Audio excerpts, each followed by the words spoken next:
With love and peace, it's 101 Leafy, bringing you some Splatoon Raiders to brighten up your day today. Guess what? I have a 0% damage build. Did you know you can take 0% damage in this game?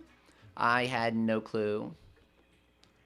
And so basically what you gotta do is you gotta combine the 2 or 3 sources of damage mitigation in the game. There are 3 sources of damage mitigation in Splatoon Raiders, so we're gonna start off the stream with a quick tutorial here. You have Squid. It's called Squid Endurance. And then you can also equip another tier of Squid Endurance on your weapon, and they add together for 90% damage mitigation. You can also do 45% damage mitigation on your fan, and 45% damage mitigation on your Beyblade. So,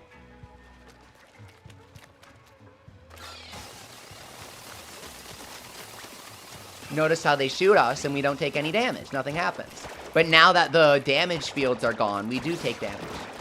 And then back inside the damage fields, we don't take damage. So we can do the fan. And we can hop up and down as a squid. And look, nothing happens. We take it. We block it. 0% damage. I bet you guys didn't know you could do that, huh?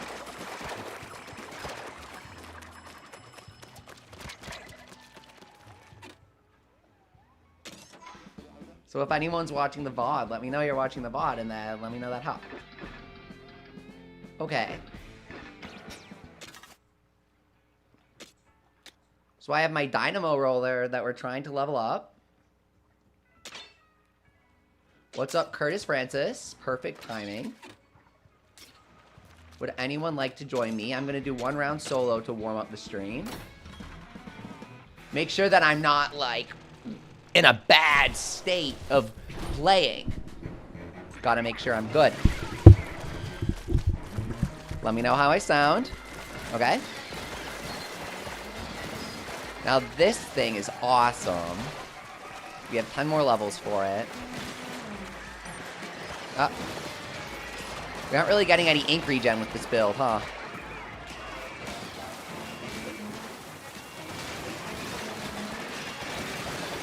Yeah, damage mitigation doesn't matter if you have no ink and no damage.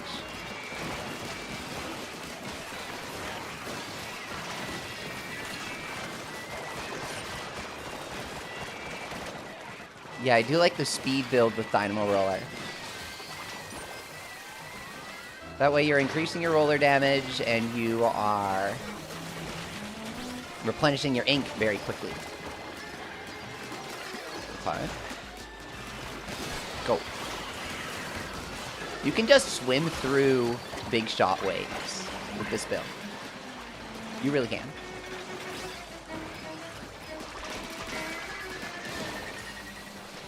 You've been wanting to upgrade your Booyah range to try and get more DPS for your buffet run. Oh, well, you've come to the right place. Oh my god, Spiral-like Gem!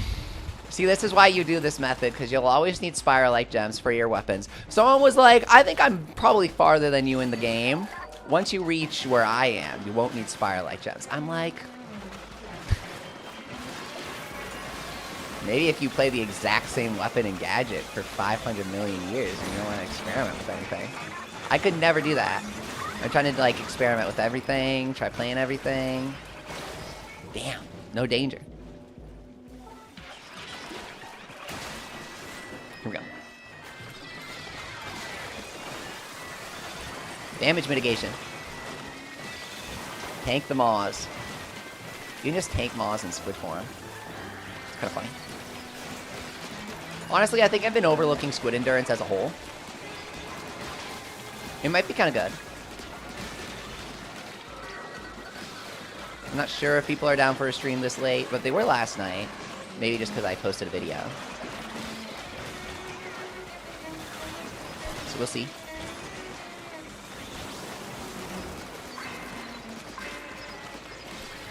Boop. Okay. What's up, Ludwig? You're gonna grind 97 to 99 until you have 50 gems or so. I don't really bother saving them up. I just keep trying out new things. You know what I mean?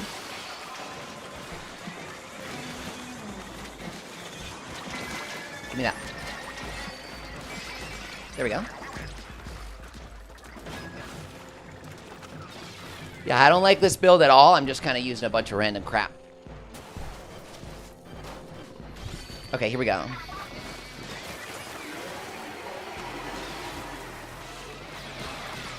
Okay. Special. Oops. Whoops.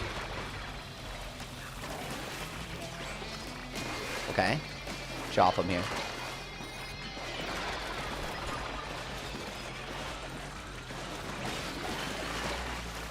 Hey, hey, hey, the chum, the chum, the chum! Not the chum! Splatted by chum?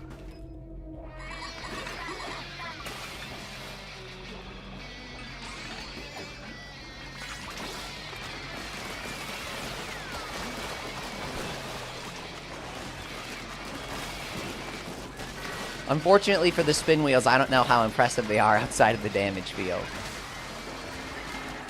You're trying to get a Brella with good fire rate? I have a normal Brella with good fire rate, but you need the 10 Brella, right?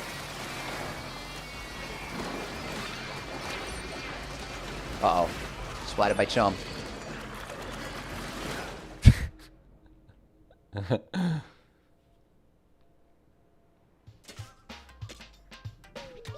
Gem. Gem alert. Okay, back to a real build.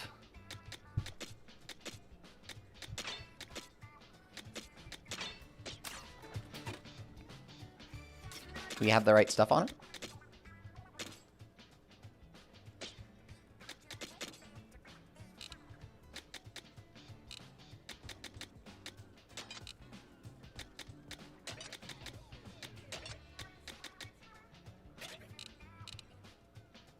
You need a lot on... Oh, you don't want damage surge on this. Okay.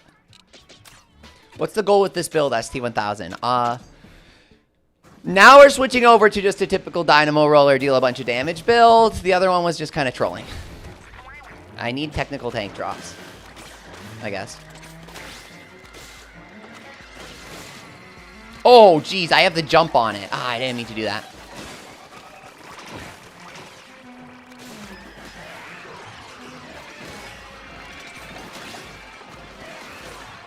Go. Okay. Go. There you go. Okay.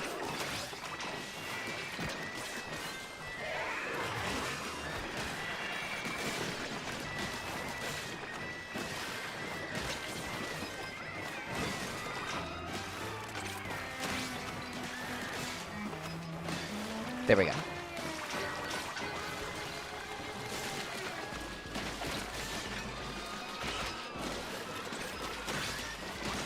Okay.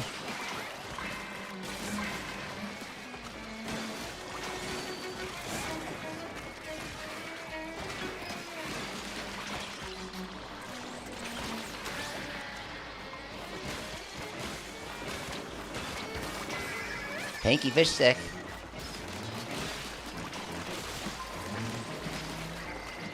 We got him. Okay. We're pretty slow here, right?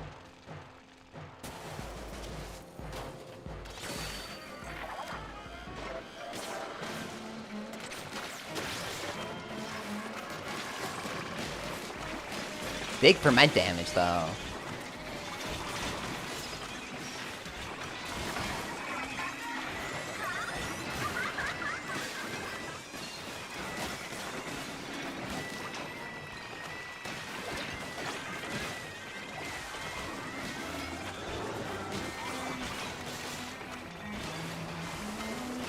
Get him.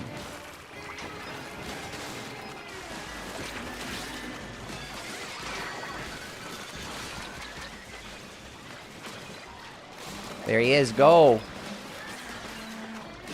Here we are.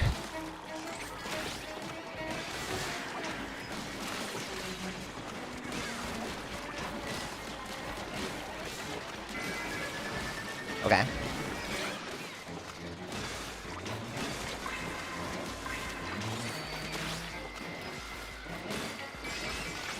Cool.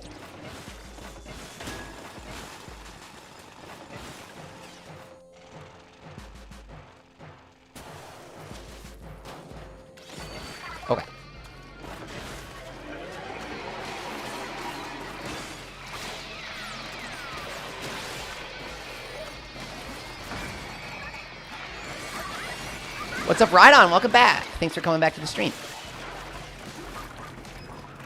Oh, crap. I walked right into the Drizzler. That guy always gets you if you don't take him out first.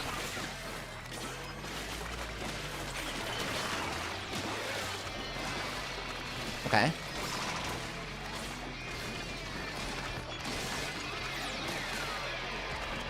You can actually roll over his arm here if you go like that. Boom. Okay. Yeah, we're grinding. My dynamo roller needs gems.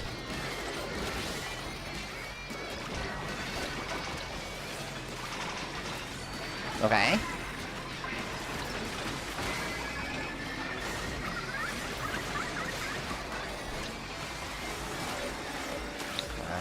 Go. Ah.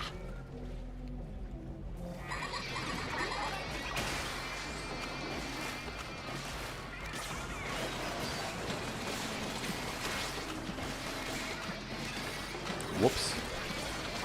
Got it. Okay.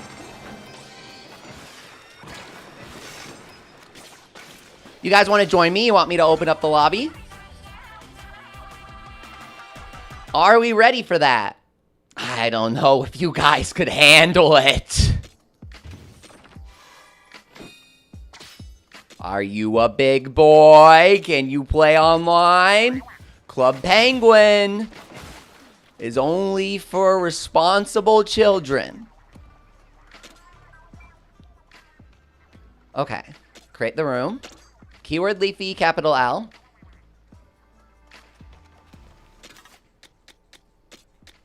And I will go power tank build.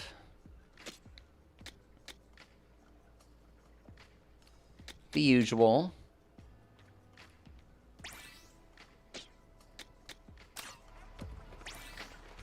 Awesome. Okay.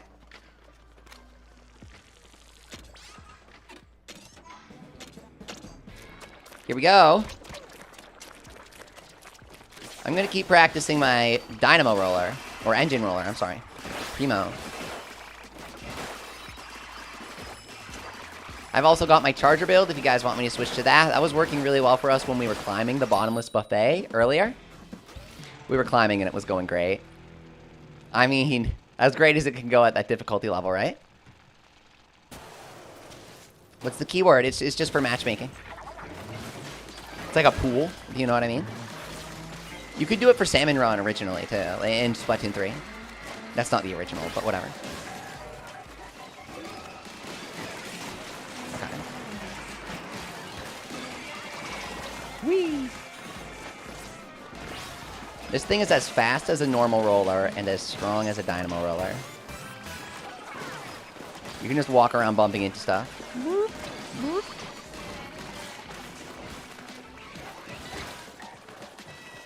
Okay. Get him.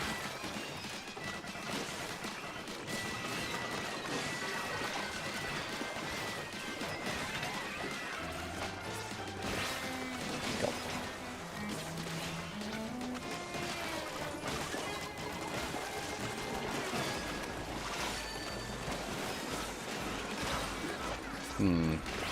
Oh, Drizzler!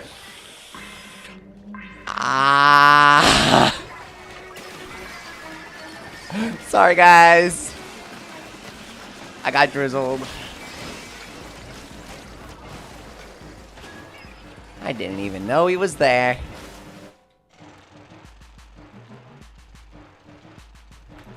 Okay.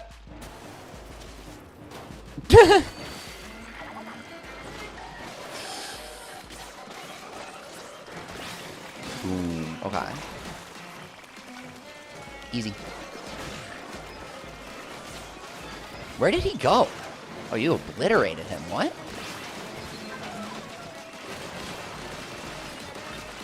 Got him.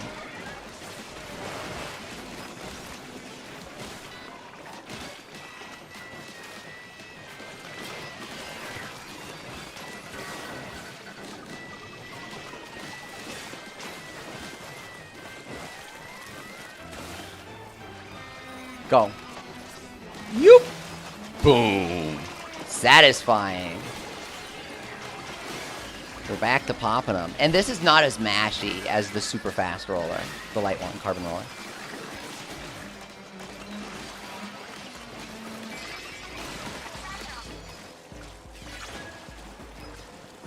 Two-star engine roller while I am using the 5-star Primo version of it. I go left. You guys take out the smoker. I hate this Drizzler. I have a bone to pick with him.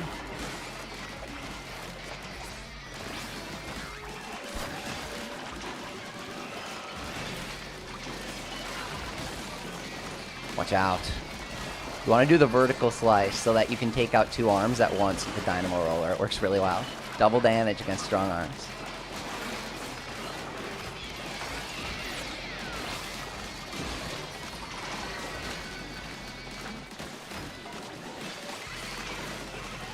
Alright.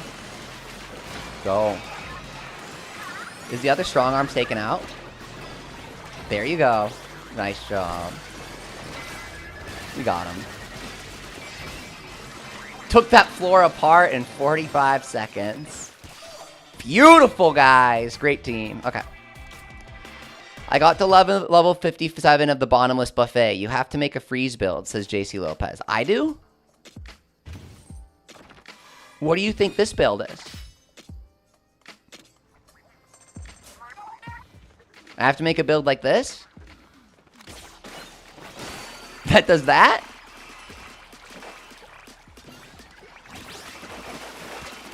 Yes. Well, I haven't done that yet, so I'll get on it. No, I mean, I'm joking. It's a great build, right? You guys want to join? Does Rampage Club have a third part?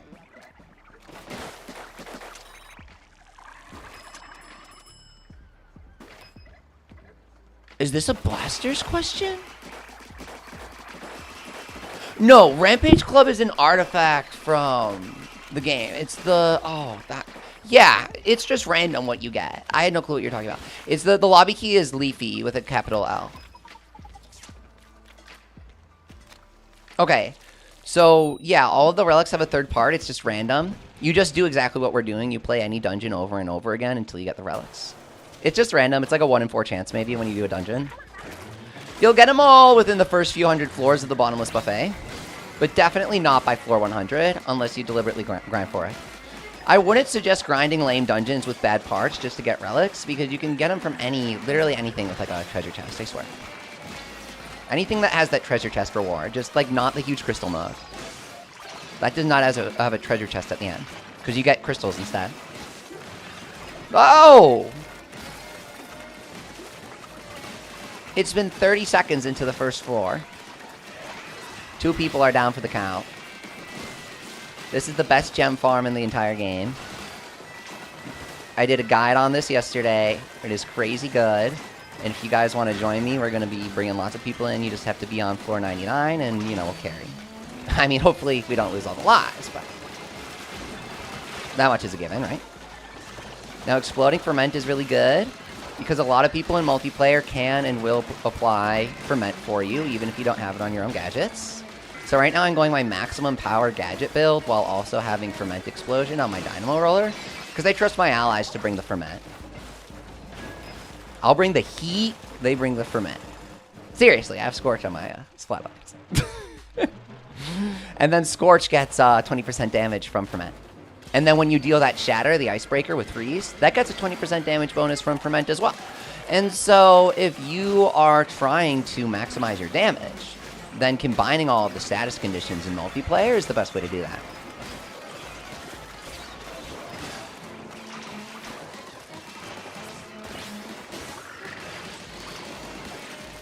It would be cool if they increased the flame stacks for multiplayer. That would be kind of cool. That would be really cool. Watch out for the drizzle, dude.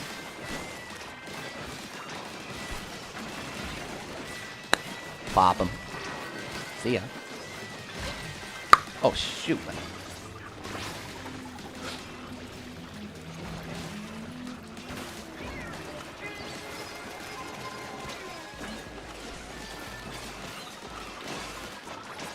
Okay. Go. I love running over the Stelios with this thing. Okay. Just kind of scrape this thing around for a bit. Yeah. Got him. Nice.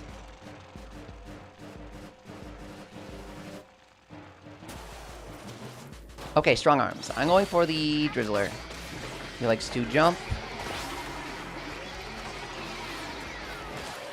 Rampage Club gives you gadget recovery submerged. I mean, yeah, I said that every relic has a third part. That one definitely does. I got it eventually.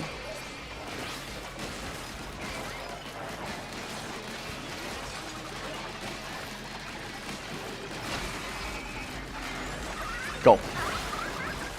Go. Go. That tongs.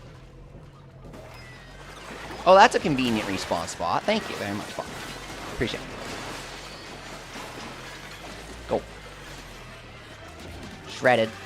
We gotta get this guy.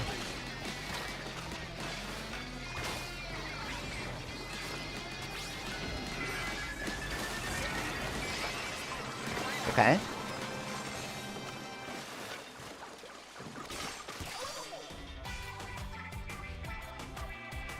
Anyone want to join? We have an open slot. The keyword's going to be Leafy with a capital L. Angria, what's up? You got to floor 100 recently. Yes, they have a really cool surprise. It's so much fun, isn't it? It's great to see you, Angria.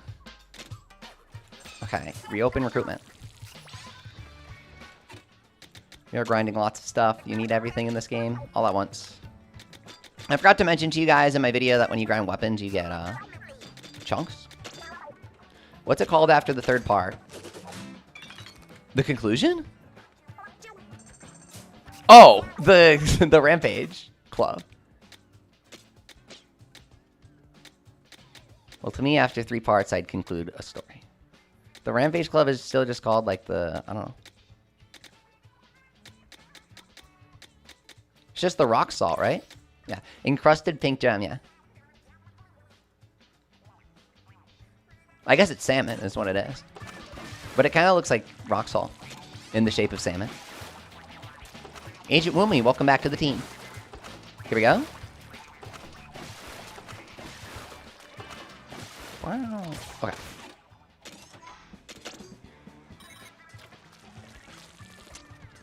Gem farm. Primo Fire rate 10 umbrella seems really fun.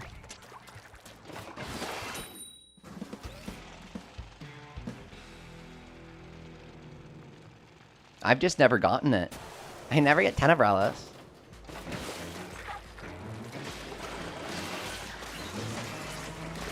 See ya. Nice Scorch. Hey, what did we get there? I heard a drop. I just didn't, like, see myself get it. Oh. Alright, that's not bad.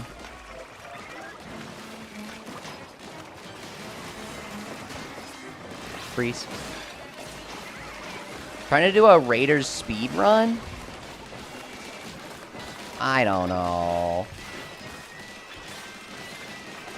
I think it's more interesting to speed run individual levels with different builds, rather than starting the game fresh.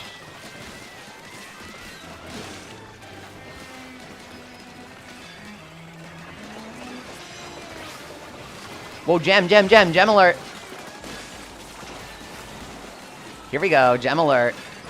This is the best Spiralite gem farming method in the entire game.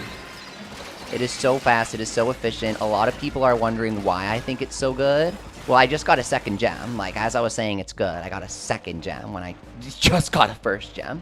That happens pretty frequently, because there are so many seasoned guys. It's these guys with the salt on them that drop the gems, if you guys didn't realize that. When they have the salt on top of them, they drop a lot of gems. And they drop a lot of good, like, weapons and stuff. What I really think it is they kind of just drop more stuff in general, if you know what I mean. So if they're dropping more stuff in general, you got more chances for something good. I think that's kind of what it is.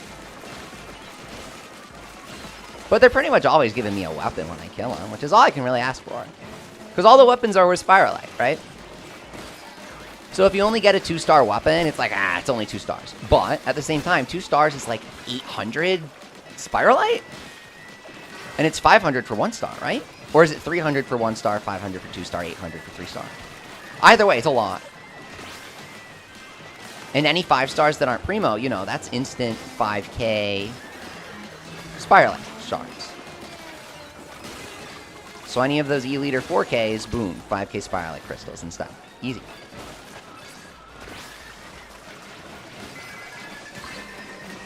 And when you cash in your weapons for crystals, you also get your weapon chunks.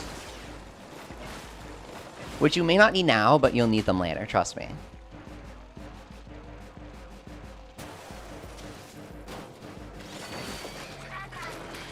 I love Callie and Marie. That's why I loved Callie being the final boss of Splatoon 2. It was super exciting and fun. And of course, she was only brainwashed, so it's not like she did anything wrong. Here we go. Go, go, go.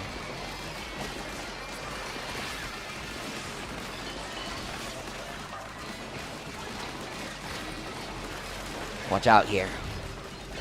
Hang in there. We got this. Go. We're covered. This Primo engine roller. You might think that I'm using a normal roller. It's literally Dynamo roller in this game. It's ridiculously good. Okay. Here we go. We're gonna run over that steel eel over there. Boom. Take out this big shot by freezing him first. He's fermented from the ally. Thank you. I'm dishing out the flame. And we took out that stage in 50 seconds. Easy.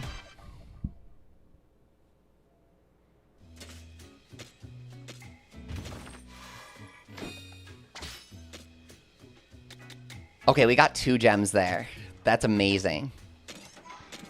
Do another run. Oh, you know what level you guys are at? I'm at level 325. I don't know what level you're at. And I'm on floor 500... something. 530. Okay. Go.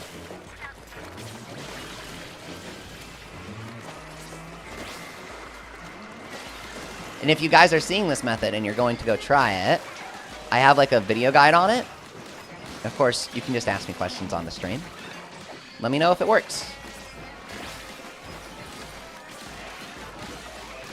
Here we go. Nice level up, Ryder. I saw that. How'd you get that so fast? That should be illegal. Are you running the squid thing? Are you doing the meme build we were talking about? Where it's like showstopper charge, double squid defense.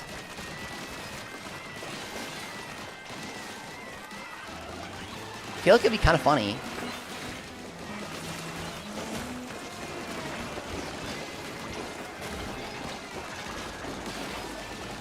You gotta find a good way to exploit the showstopper if you're gonna do a build like that though, right?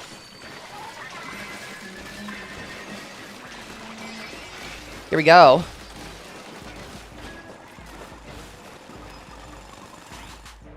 Fastest time for the boss at level 100? I think I did it in 6.5 minutes with Charger.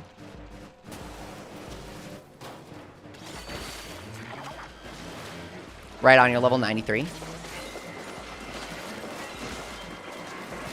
Go, go, go.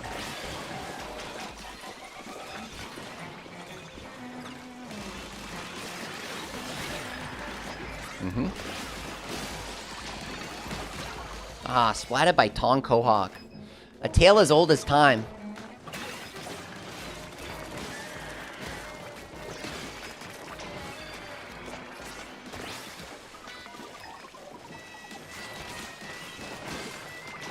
Alright.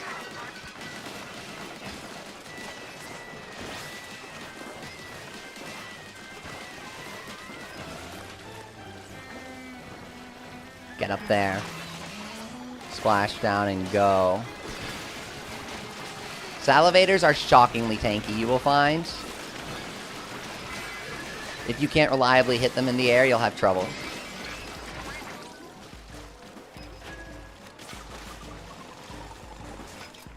Okay.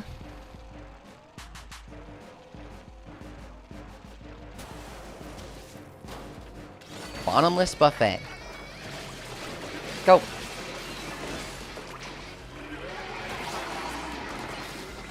Chop that guy's arm off and Shiver, go. And go. And he's dead. Nope. Yoop. Okay. I squid armored the tongs. That's honestly a viable solution. They deal around 5,000 damage.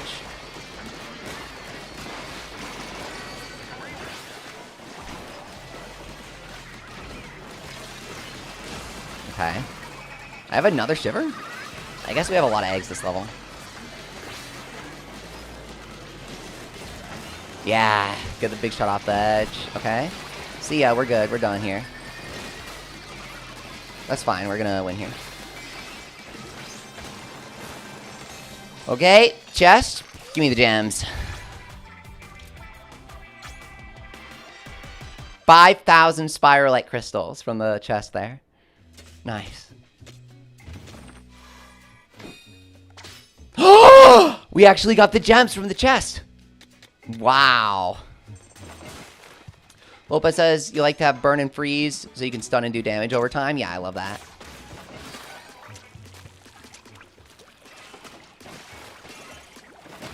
Oh, you got the measuring spoon. Very good. Yeah, this is how you get the relics. And this is also how you level up the fastest. It's the fastest way to level up. Fastest way to get crystals. Fastest way to get gems.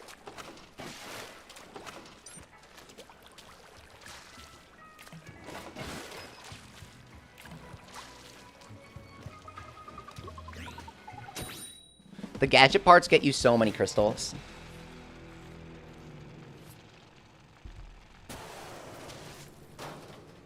Go.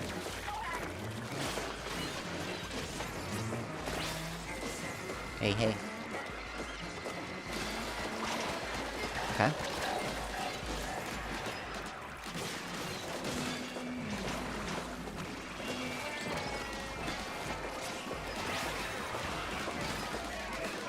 Bomb Cohawks are such a nuisance. Basically, all Cohawks will either be Tong Cohawks with additional reach or Bomb Cohawks when you're at high difficulty. And Bomb Cohawks are extra tanky with extra health, so...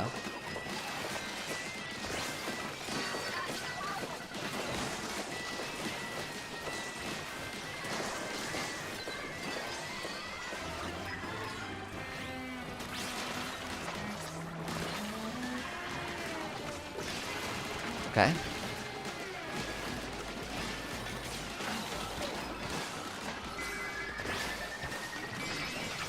Awesome, you guys. Great job. This roller is fantastic. I like the roller. I like the charger. 2 gems so far. Let's go. Great job, Captain. Okay, I go left here.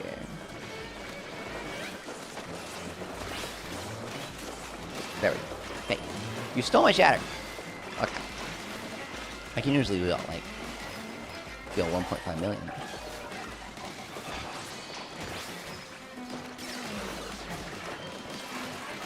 Go.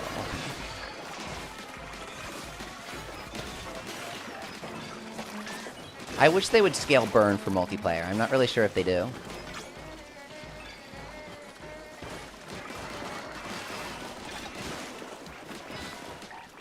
Yeah, I don't think they do.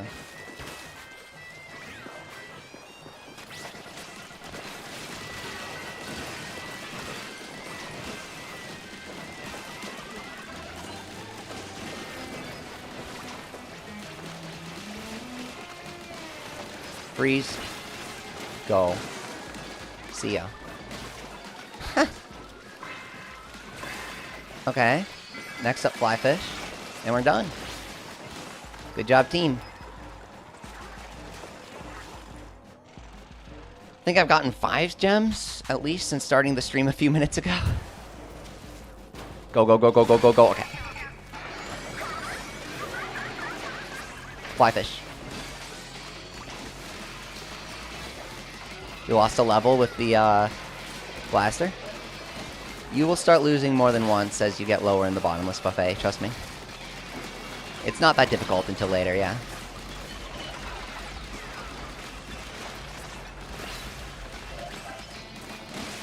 Okay. In multiplayer, you don't lose as much DPS for recovering from danger. It's better to take time to recover and let your allies deal the damage. Oh! Salty tongue gem alert. Fire off the second shiver, go. Going. 50 seconds. We are so fast. So fast. Fantastic. Get the levels in. I want my tank vortex to be stronger. Technical tank will be the strongest at level 99. You feel me? Max technical tank vortex damage. It's gonna deal like 50,000 damage per tank. Oh, we have a slot open if anyone wants to join.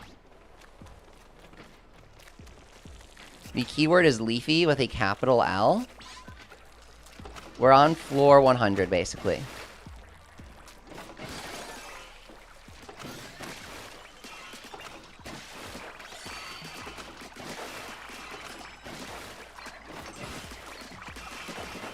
Lopez needs some help clearing the harder levels, if anyone wants to.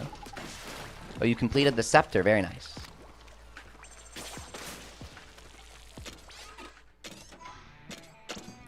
We're going to head into the raid here, and then if anyone wants to join, let me know during the match. Quicker that way. Gems, gems.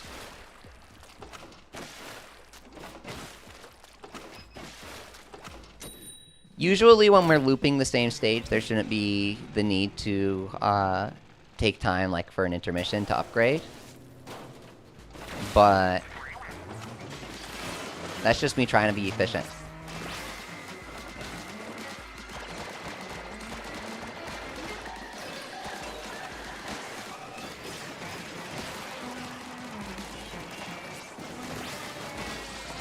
Here we go.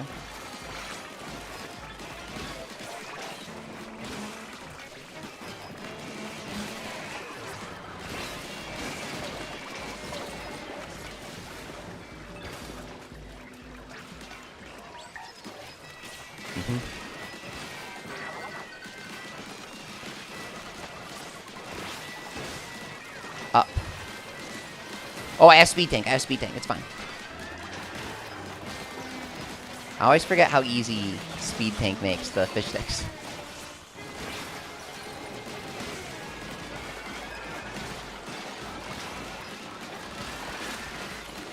Run him over here. We are so fast. Holy crown. Watch out. Probably flyfish got him.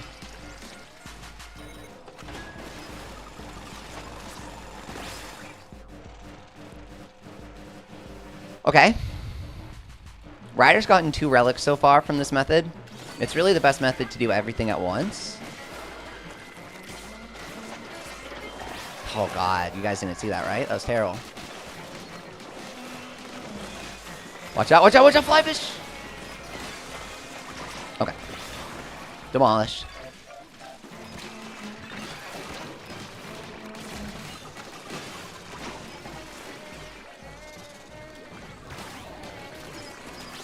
We cleaned up quick there. We gotta wait for some more spawns. 30 seconds in, we're done.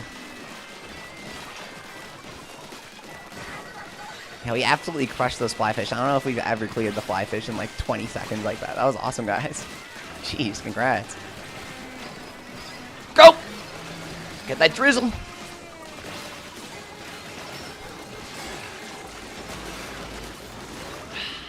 That was my fault for trying to deflect the lid with the squid armor when that does not work. Alright. Hopefully that doesn't come back to bite us.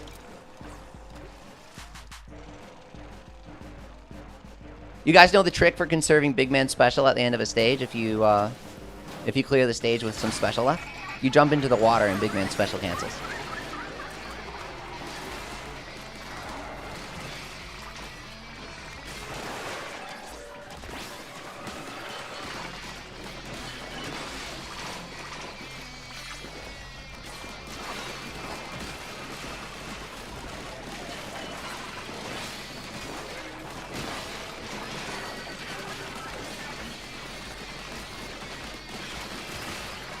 Here you go.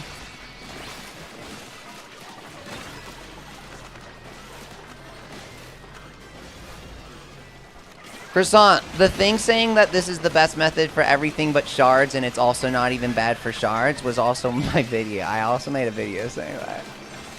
That's what I've been saying. I've been telling people this for a few days now. This is not the 100% absolute most optimal shard method, but it's extremely close to it. And when you have all the gadgets, it actually might be still. You still have a spreadsheet. That's cool. Honestly, I know what I'm talking about, and I trust what I'm saying, and I'm not really too concerned if, like, some spreadsheet on Reddit is, what, saying the same thing as me? I don't know. Like, what am I supposed to make of this? I already knew this information because I knew it myself. I tried to tell you.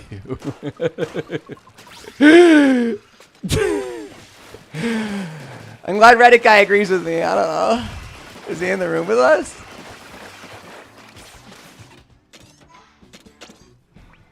Oh, Reverend Beezy, what's up, dude? What is up? Guys, we gotta let him in.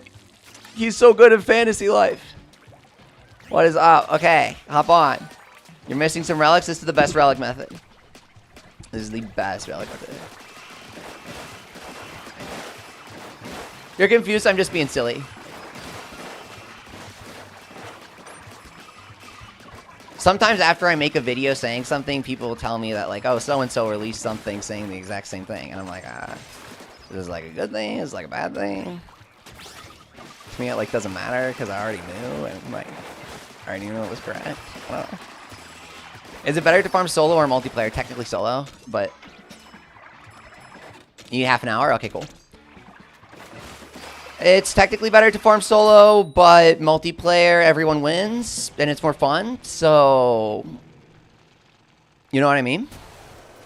You're already level 50 plus 62, you're level 112. You play Grounded 1 and 2. Do you play games similar to the ones... Do I play games similar to the ones that you play? I mean... Grounded and Subnautica both have, like, a very... Sort of, like... No, Grounded is really cartoonish, right? But you know what I mean when I say it's sort of realistic Western style? I tend to, not exclusively, but I do tend to play games that are made in Japan. Not exclusively, though.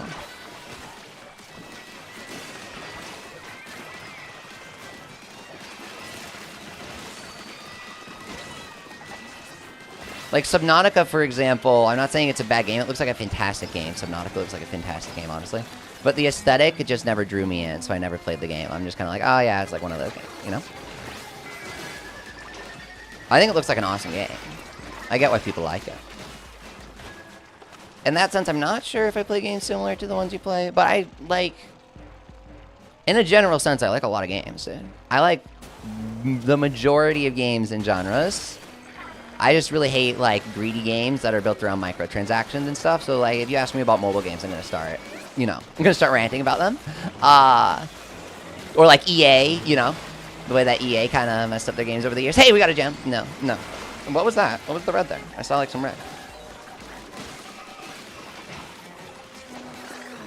There are 999 levels. You get 500,000 HP. Or, sorry, you get 5,000 HP at 1,000 levels.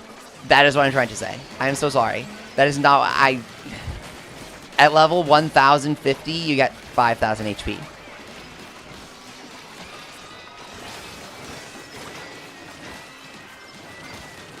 If you look at my channel over the years, you can see all sorts of games that I've played on my channel.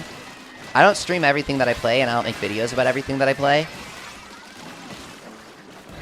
One thing I was crazy for that I didn't really cover at all was the first Hades game. The second one kind of like, to me. But that's probably because I played the crap out of the first, so I was kind of like... Now, Slay the Spire. Oh, I love Slay the Spire. Oh, that's like the best game ever. Slay the Spire 2 is really good.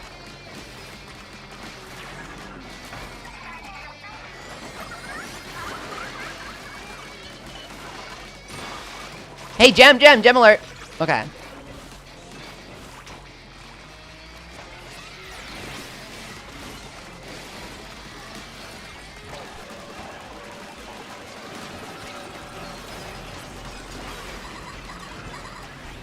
Guys, you're not gonna make me lose my gem. Come on.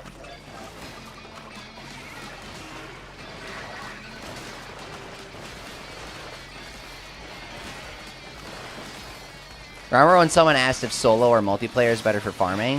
If people wipe, then you lose whatever you got in multiplayer. So it gets kind of tense. But thankfully people locked in. I got so scared. I was like, what is killing everyone? We lost like 500 lives at the same time there.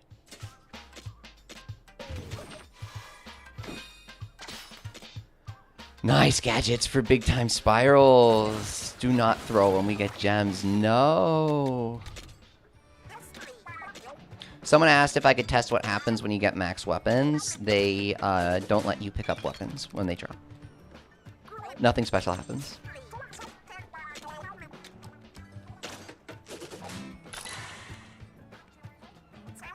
Lock in Queen Splat them haters, says A-Toy. We just got that gem, which was really nice. If anybody wants to join, we have some slots open, it looks like. Festive necklace complete. Oh, well, congrats. I forget what that one does. We're getting a lot of relics here. Get a lot of relics. Yeah, you need all those relics. It's like Pikmin 2. So the keyword is capital L-E-A-F-Y. Leafy. You have OLED, but not the 2. I have the Splatoon OLED. And then I have like a launch day 1 Switch. That's like hacked, you know? My one thing is like, I'd rather play retro games on an OLED. So I wish you could hack the OLED.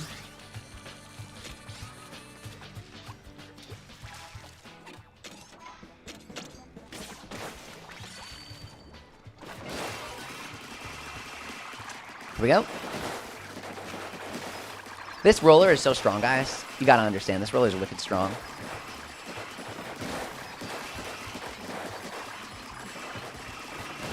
Deals so much damage.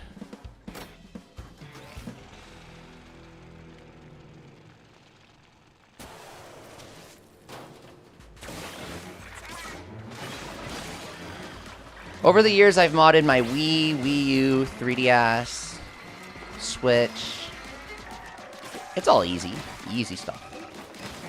But I do a lot of like programming and art stuff and all that. Like this VTuber that I did in Unity, the game engine.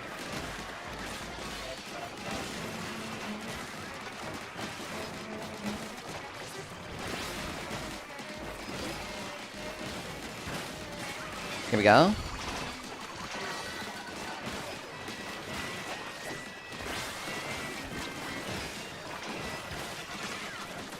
And also modding games and stuff is kind of easy for me because it's just file system stuff. So also all the graphic design and video editing and stuff, that kind of makes you good at modding systems too. I'm serious, it's not that difficult, guys. You really just got to know how to use a computer. Some people are like, what's a USB cable? And it's like, okay, maybe you'll have a little bit of difficulty, but it's good to learn a new thing. It's good to learn the difference between a USB and 3.0 and USB-C cable.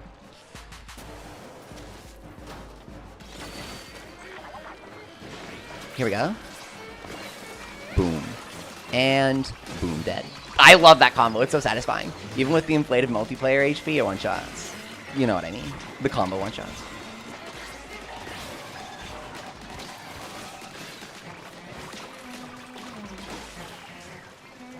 Okay.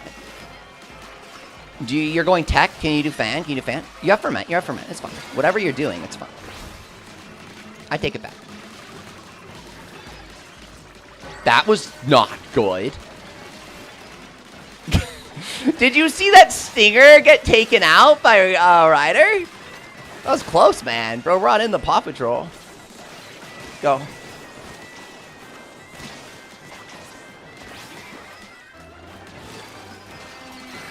Here we go.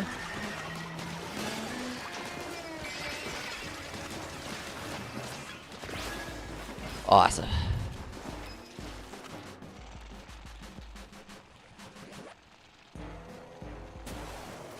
Double strong arms. Go, go, go, go, go. Shivs! Okay.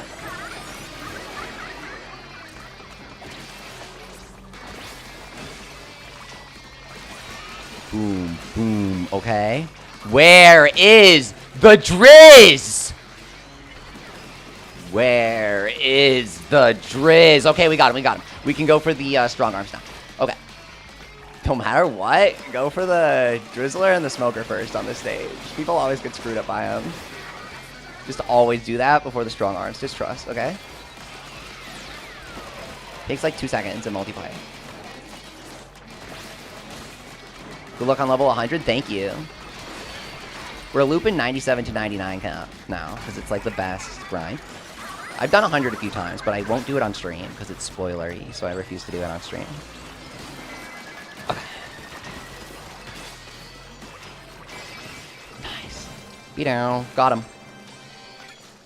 The best method for getting everything here. I have 999 salty tongue buckets. It goes above 1,000, and when you spend them, it doesn't go below 999 because internally it's higher than that. They just only display up to 3 digits. Yeah, Rhydon's Rhydar. Yeah, yeah, of course.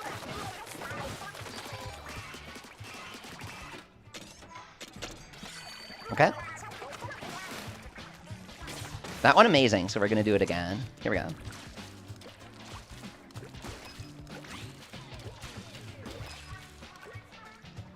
Guys, what does the fry mean?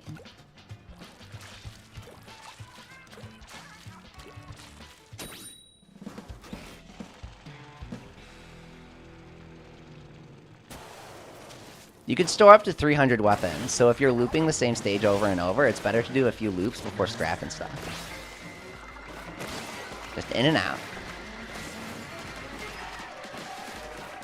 That's also kind of why farming solo is more efficient, but multi is still more fun.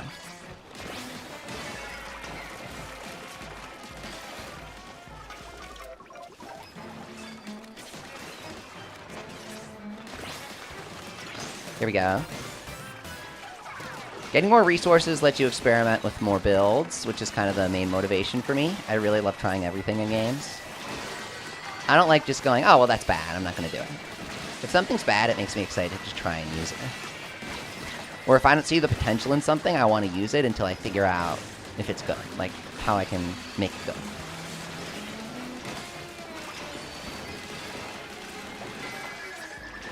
Watch out! Go, go, go, go, go! Get this guy before the quota gets reached. I want to get the drops. Okay, good. Yeah, he gave me 5,000 Spiralite crystals. Okay, that was totally worth it. We got 5,000 Spiralite crystals from that guy. Yes.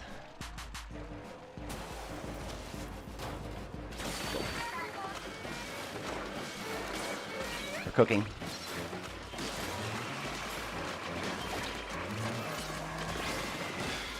Get him. Great shatter. Great drop. Great gem drop. Gem alert. These seasoned always give good drops. I stressed that season on the previous floor, and I got a 5,000 Spiralite crystal drop. And then here, I got a Spiralite gem from the flyfish.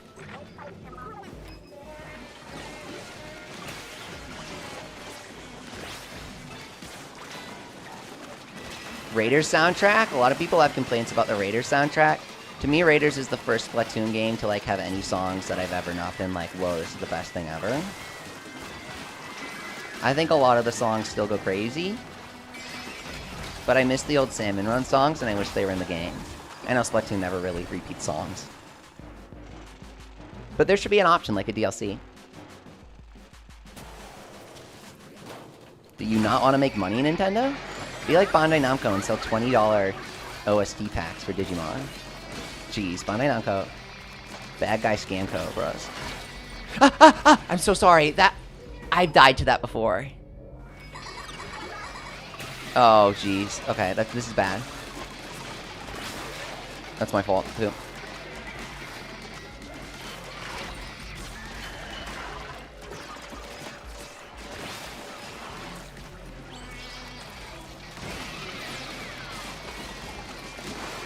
Got the tong arm.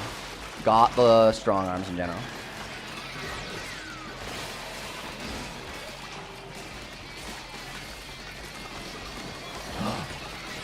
Seasoned flyfish.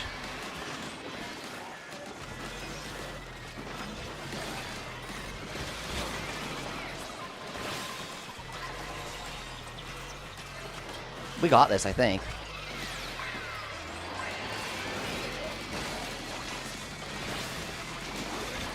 We got this. We got this. Take him out here. We got this. Take him out. Yes! Yes! We actually survived that. We actually survived that. That was so tense. Wow, we actually survived that. Yeah, it says, I like the soundtrack for Raiders because it sounds unique within the Splatoon series. I love it. I really do love the Raiders soundtrack. I think a couple tracks I get why people aren't too big on. But overall, I really do love the Raiders soundtrack, and I like listening to the songs, for sure. Especially all the songs that play at bass are just the best thing ever. Anyone watching who wants to join, the keyword is capital L-E-A-F-Y, Leafy.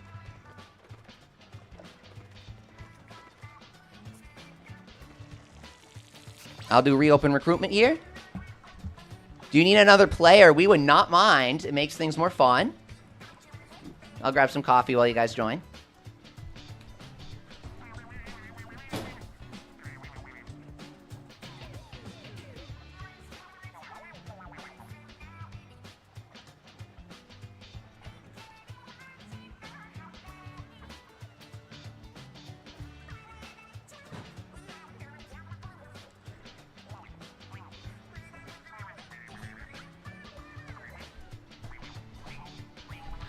So it's like 101 Leafy. I'll be there in a sec, says T1000. Yeah, it's just the Leafy and 101 Leafy.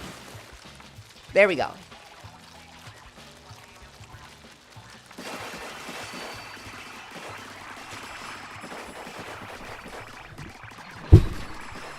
What's your favorite part of Splatoon Raiders, SJC?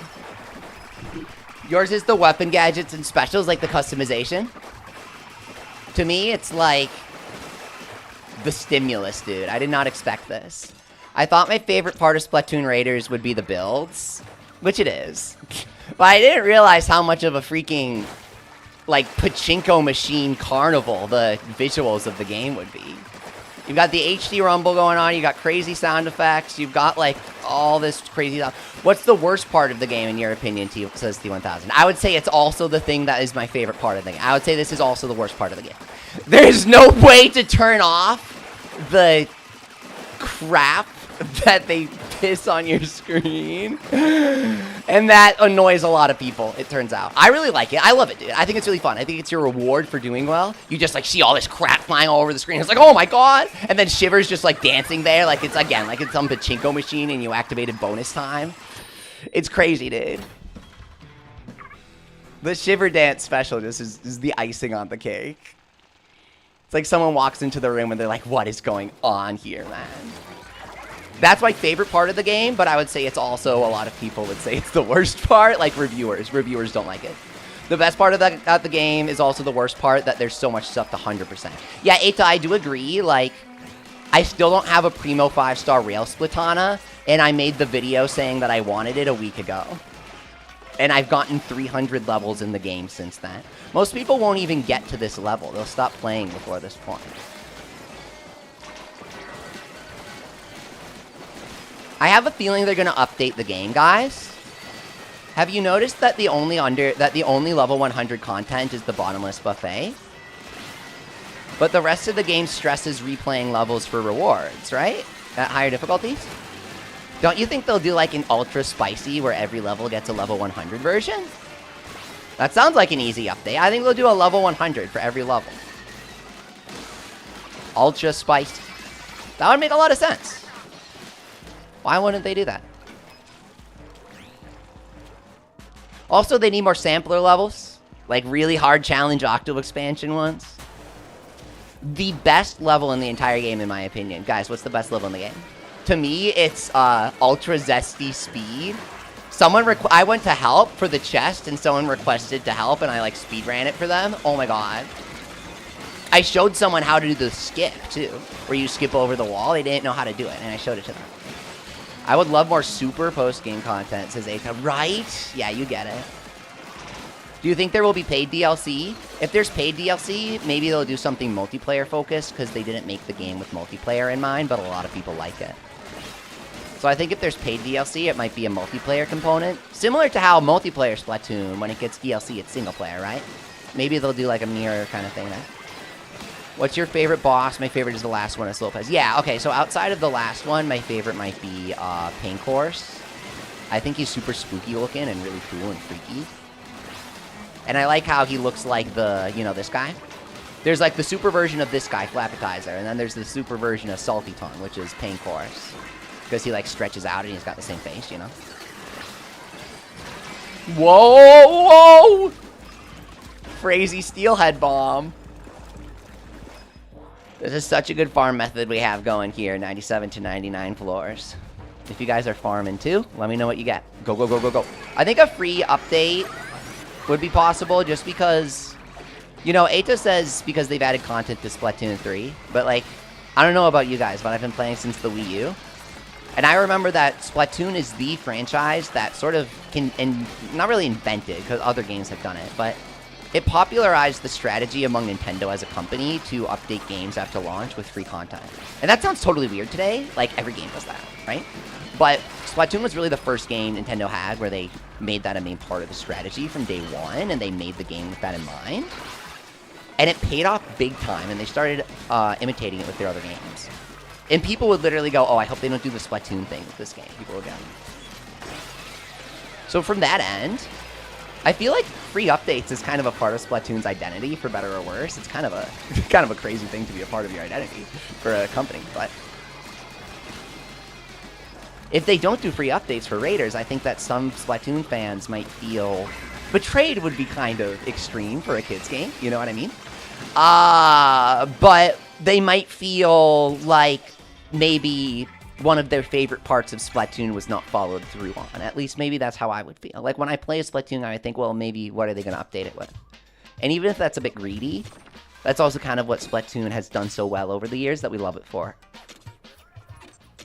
So to that end, you're ready to go, BC? Okay, let's go, dude. Great to see ya. Let's go. Okay. Reopen recruitment, and it's capital L, lowercase EAFI.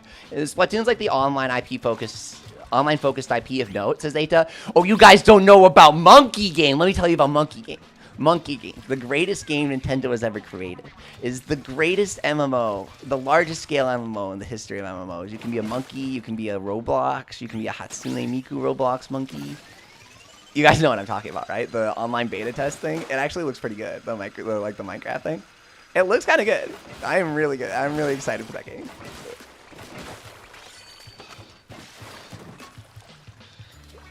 Technically, the only title we have for it right now is Nintendo Switch Online Test, or something like that.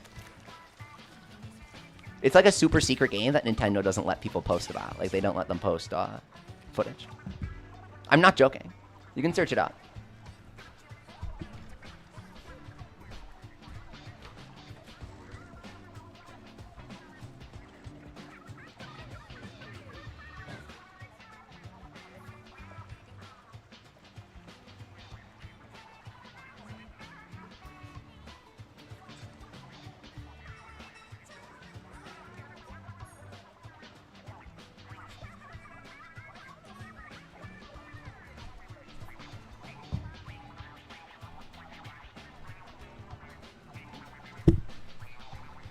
Okay, Nokori Nami. Nokori Nami.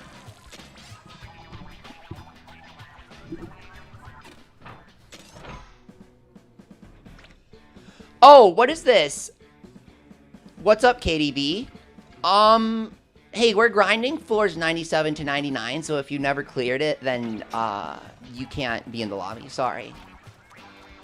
Yeah, okay, we're gonna reopen recruitment. Bottomless is not literally bottomless. It maxes out at 999, I believe. I think we got a Splatoon spinoff because the main Splatoon team is working on Animal Crossing. We're not going to get Splatoon 4 for ages, dude. I think a Switch 2 exclusive Splatoon does make sense. But I'm pretty sure that they're working on Animal Crossing. Maybe I'm wrong. I think they've probably grown enough to where they can do Animal Crossing and Splatoon at the same time, but they need Nogami, dude.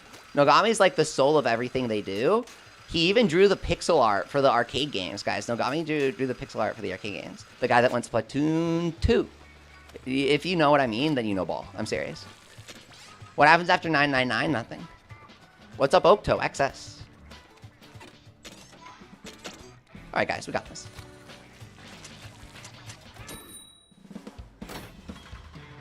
Paint Course is spooky. I like him.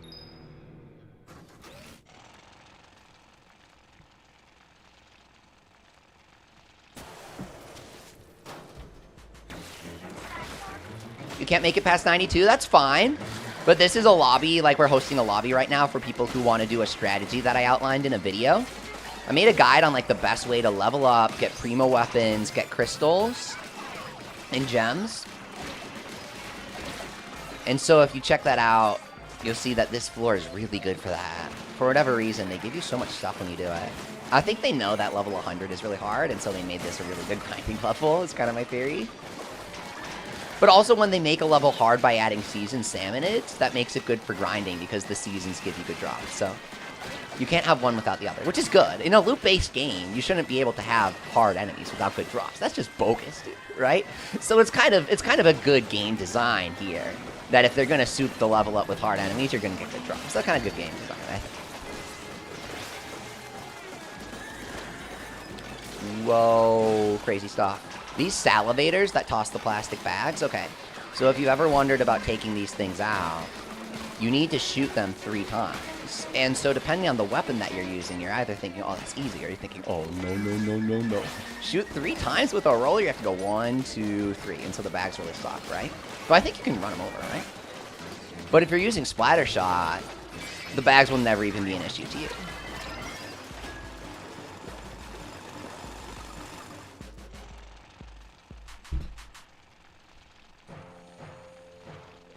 Guys, you know how they obfuscate your name as Sea Life when you go to help people out? Is there a way to disable that so that people can see who you are? Because I'm pretty good when I help people out. I use Heavy Roller too. What's your build? My build is the primo version of Heavy Roller, Engine Roller.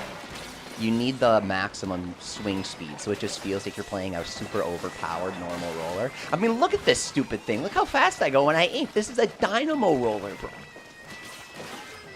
Sheldon's gonna freak.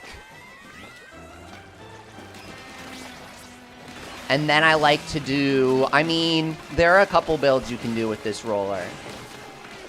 With speed, you can go Ferment Explosion, Fan, and then boost yourself into enemies with the Dash Bomb. But these guys are going Ferment for me so that I can go maximum damage on the Ferment Explosion with the Power Tank. Because Power Tank soups up all your damage. So if you have somebody else to apply the Ferment, the strongest Ferment Explosion is going to be double Power Tank, the Ultra Power Tank, which I have active here from the Splashdown. Because if you equip the Power Tank Relic while using Power Tank, it actually upgrades your Power Tank to, like, Ultra Power Tank. And it gives 40% damage bonus.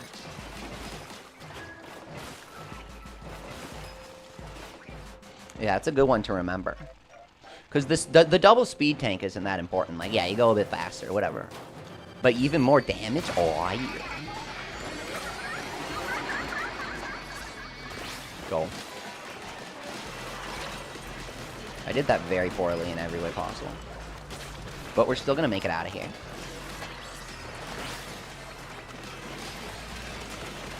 Great freeze, you guys. Okay, good. Yeah, you can just smash it. Okay. Run it over. Okay. Those Drizzlers, guys, I'm telling you, they are the deadliest enemy in the whole game. That's why Shiver's targeting it. She knows. Watch out for the Elden Ring boss here, man. Morgott over here, bro. Get him. Okay. They should add a parry Splatana, dude. That would be so funny for a PvE single-player game, you know what I mean? Like, it wouldn't work for multiplayer, but for a player versus enemy game, it works. Parry Splatana. Have the swing be, like, extra slow. Have the swing be, like, 1/3 speed when you're dashing towards the enemy. And if you hit any attacks during the swing, you, like, deflect them. That would be kind of cool. Because the swing's kind of instant for Splatana. They should do a slower swing and it parries. That'd be kind of cool. I want to parry the steelhead bomb. That would be sick.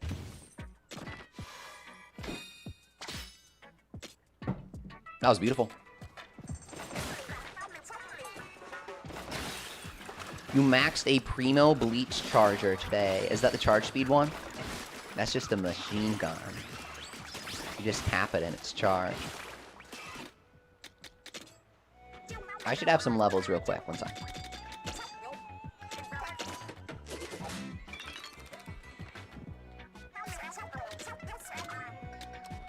There you go.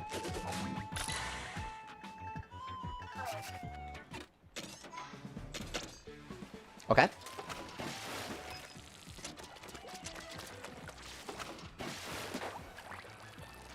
Okay, so Lopez, do you guys want to know what my main desire for this game was that they didn't meet? We've known that they've been doing dungeons since Splatoon 3. Did you guys know this? In the data mines, we saw that they were working on Salmon Run dungeons, and we had no clue what the heck they were supposed to be. It turns out that it was for this spin-off. So what I've always been hoping was that the dungeons in Raiders would be roguelike side order style, where you start off with like a random weapon and then you gotta get random upgrades and stuff. This game has so much build variety. I think that's kind of what it's really missing. They could totally remix all of this into a challenge, because surviving 3 levels is kind of hard, but the extreme difficulty makes it feel kind of like luck at the same time. I wouldn't mind a longer challenge that has more consistent difficulty rather than the random spikes and dips that we have at these 4 levels. Like, I won't lie, sometimes I feel like I win a floor because the floor was easy. Do you guys feel like that when you're doing Bottomless Buffet? Like, you died at the freaking Strong Arms floor, and then you restart, and it's like, oh, I kind of got an easy floor. You know what I mean?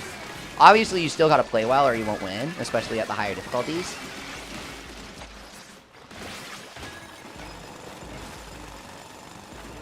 Yeah, you know what I mean, right on?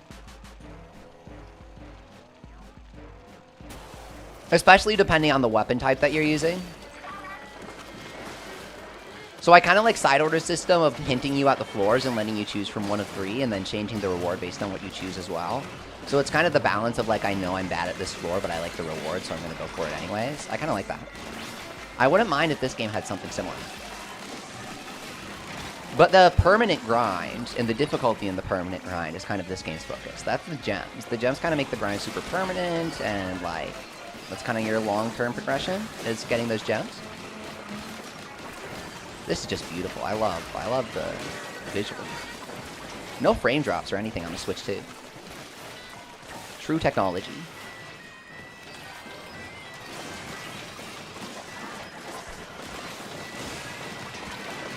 Okay, but Astrobot was really cool. When you had the Christmas level where you turn tiny, and then they have like the full-scale Christmas village that you can explore when you're tiny. Okay, that was really cool.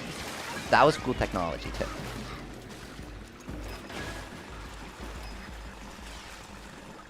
You kind of want an endless mode like zombies? Yeah, that would be sweet, dude. That's what I was thinking too. Okay, you know what I've been thinking they should do? They should add water. They should add water to the freaking crystal stages. You know what I mean?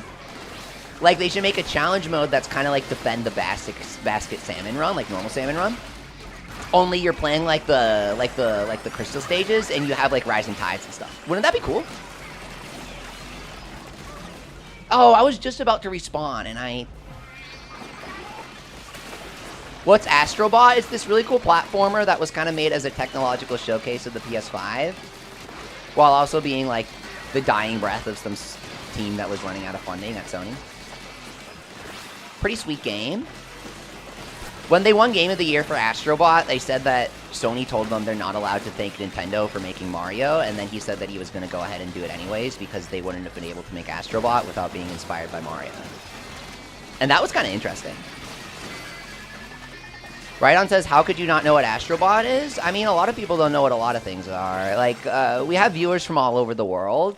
And one thing that I've learned is, like, Sony, PlayStation, and Nintendo are really bad at, like, distributing their stuff to other countries. So some people will tell me, like, I'm in Brazil or whatever, and we just got so-and-so console, and I'm really behind, but I can finally play this other game, you know? It really depends on where you are and what you're up to. That went really great, you guys. Now that you explain it to me, I recall it, says T1000. Yeah, yeah. It's a cute game. I 100%'d it. For sure. My dad has a PS5, and so I would go over to my parents and play it whenever I go over for dinner. Because he was like, what do you want for your birthday? And I was like, wow, now that you mention it. I don't really want to get a PS5, but I do want to play this funny game called Astrobot.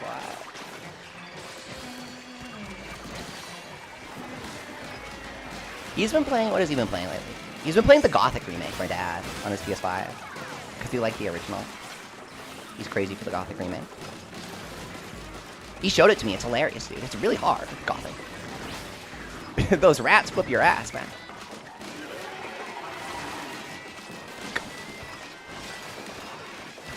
Here we go.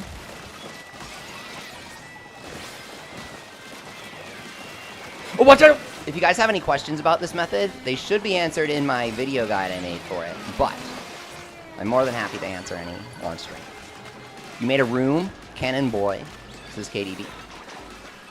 You're still using a PS4 today, Eita? I got my PS4 in anticipation of Kingdom Hearts 3. I wanted to have a PS4 to play Kingdom Hearts 3 on. Yeah, that's the joke, man. If you know, you know. Like, that's already funny. I don't even need to explain it. Pretty sure Kingdom Hearts 3 came out like 6 years after the PS4 and a few years after the PS4 Pro released, man. I felt so bummed. But hey, Infamous Second Son was good in the meantime. I kind of like that game. That game was pretty good. That game was sweet. You're like a superhero. I love all the Infamous games. I've played all the Infamous games. The way I'm saying it is like Second Son was the first Infamous game I played. Okay, I specifically wanted a PS4 to also play Second Son because I was crazy for the Infamous games on PS3. That is very true. But I knew that Second Son was only a few hours long, so that wasn't why I got a PS4. I only got a PS4 for Kingdom Hearts, really. Second Son was pretty short. The concrete power was really OP, too. This game's like retro now, man. PS4 launch game. How is that retro? Oh, God. Splat me, bro. You got my PS4 at launch. It's 13 years old. No, it's not! Your PS4 is not in middle school? What? No way, dude.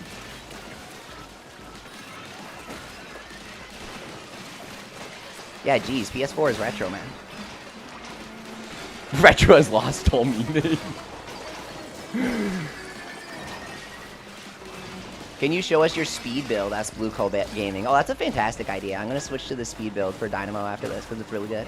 The best thing about speed with Dynamo, guys, is if you disable the hop with the dash bomb, okay? You know the dash bomb that rockets you forward? You see where I'm going with this? You go like this and you do the dash bomb and it freaking shoots you like a bullet into the enemy and you run them over and it's the funniest thing in the entire history of Splatoon. It's amazing. It's extremely funny, at least for me. It never gets old.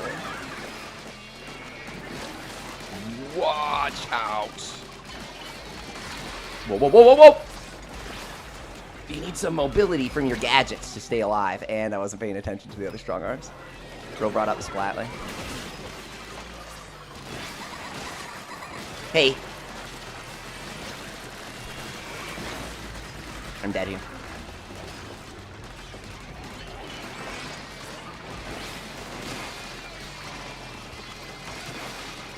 It's fine. We've made it work with one life before.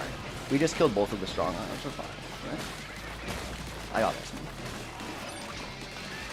Heroically, I will defeat the fish stick while you guys take on the harder enemies. Hey, we got this. Okay, we are so good at clutching it out with one life. How is it? It's the freaking meme of the guy doing his homework where he's like snoring during class, 5 lives, and then like locking in at the keyboard when you have one life. You know what I mean? Oh, Kira, what's up? You guys are doing a little lobby? Helping someone? KDB, it looks like. We should have one slot open here. Lopez said he wants to join. Primo polyethylene slosher, and I've never gotten one before. I have never gotten a Primo poly slosher, and my first one is a 4-star. All right, then. I'm level 530, and there's still weapons I haven't gotten as a 4-star. It's insane. Okay, guys. So someone had a request. They said, can you show the speed build for this weapon? Yeah.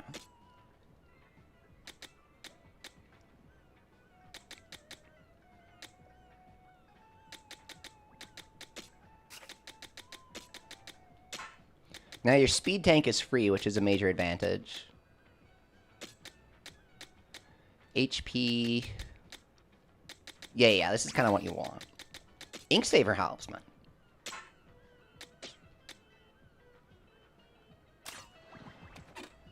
And then the dash distance. I had the wrong dash distance, yeah.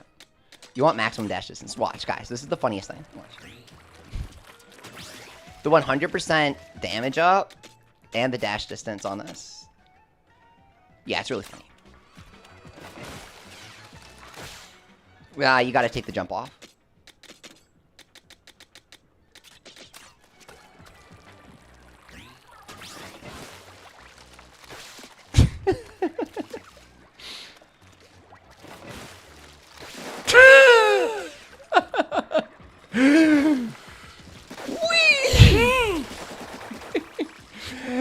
It's literally my favorite thing in the entire game. So we're gonna do that this time. It's just very funny.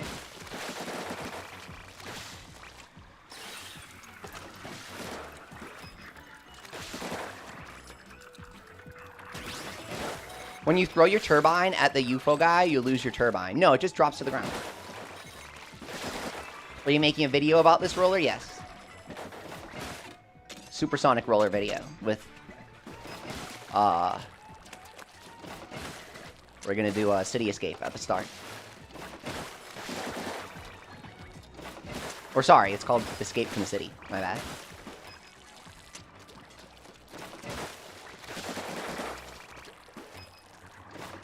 You go so fast.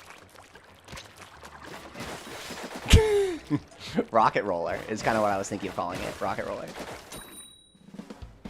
Does max walk speed? Walk speed 6?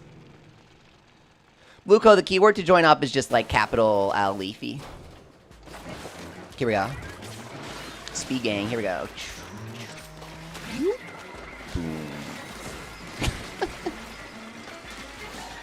Yeah, Floaty Fun does not work with Roller, obviously. Floaty is not fun. You just boost through them. And you don't have to worry about your damage either because the dash bomb gives you the damage surge. Yeah, the code's just leafy.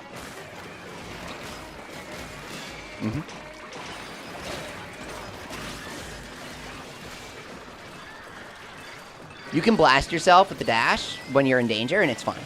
Like, you will go full speed. The little ramp helps you stay on when you do the dash. I think that's why they have it. Go.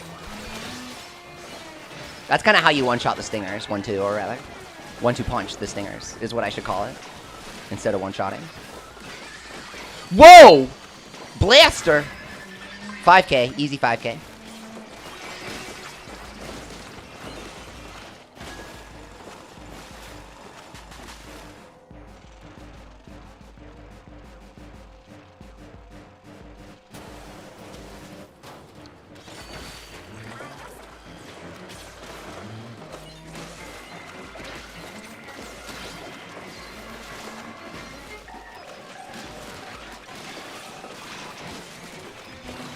Go for the other one now.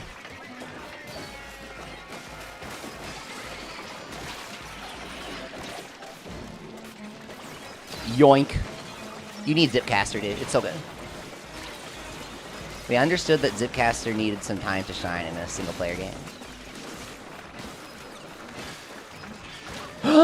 Splatted by small fry, dude.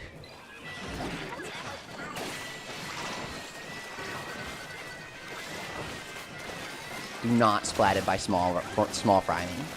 That's what the fan is good for. Do we have no fan users?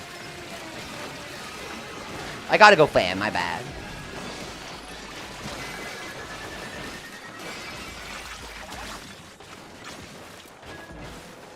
Instead of turret, always go fan for your tech gadget.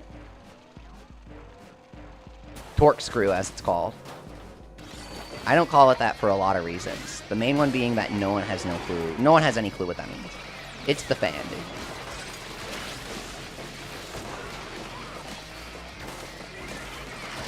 The other reason is it's called something different in each language. So calling it fan, if you're like playing on the Spanish version or something, you're still going to know what that means. Last night we had a few people playing on the French version, so it's easier to just call it the fan for everyone, right? You know what that is. Get out of there. Okay. Very nice survival. Okay. Yup. Go. Boom. Got him. Easy. Easy grind. Easy grind. Whoa, whoa, whoa, whoa, whoa, whoa, whoa! These dash bombs at max dash distance are so dangerous. They're kind of your #1 danger, but they're really funny with Dynamo Roller, dude. They're so funny. You can kind of go 60% dash distance instead of 100 if you're going too fast.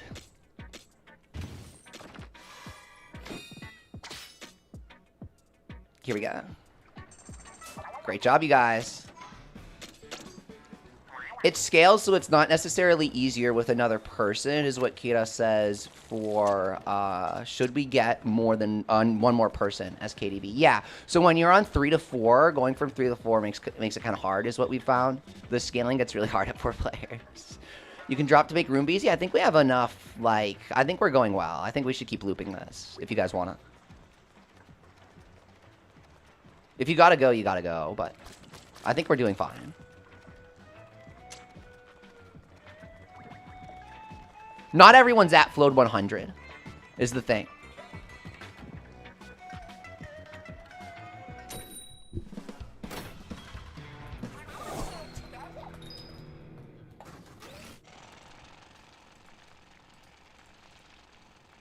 Oh.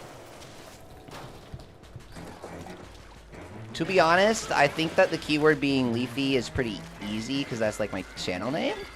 So it's like right in my username, you know?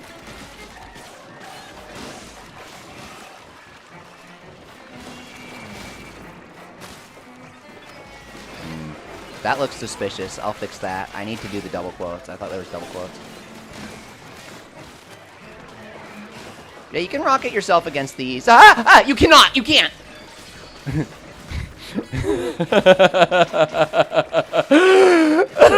Okay. Alright.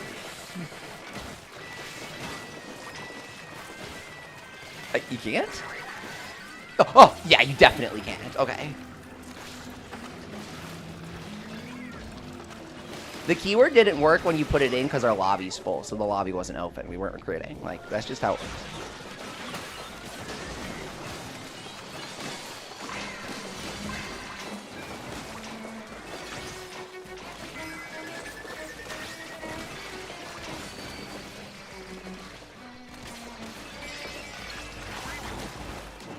Very nice. You can jump and dash at the same time, and it kind of boosts your jump. Can you dash and then jump?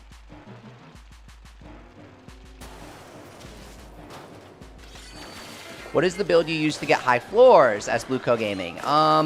It's the build I was using before with Power Tank. I'm planning on doing a spotlight video for it. But I worked really hard on the videos over the weekend, so I kind of like had to rest today. I had some other stuff to take care of, you know, because of the Tuesday. I'm like focusing right now on the game. I can't remember what day it is. It's like Tuesday or Wednesday or something.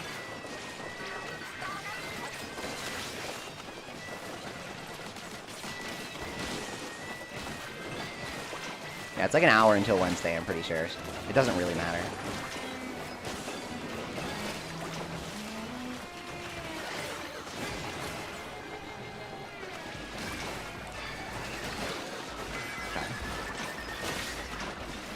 Do slam and lids still negate 100% of damage, or can you shoot through them now?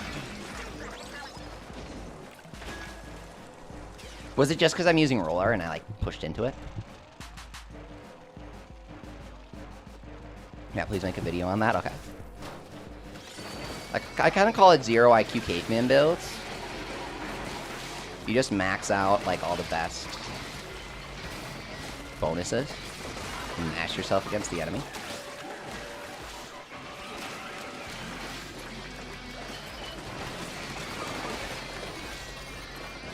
Watch out for that second tong swing. There you go. You did it back to back there.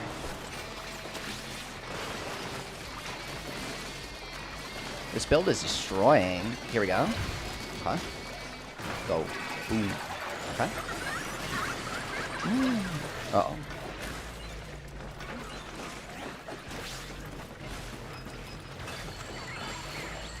What was that? Was that your shiver without the sound effects? Like, you don't get all the sound effects when someone else uses their special in multiplayer?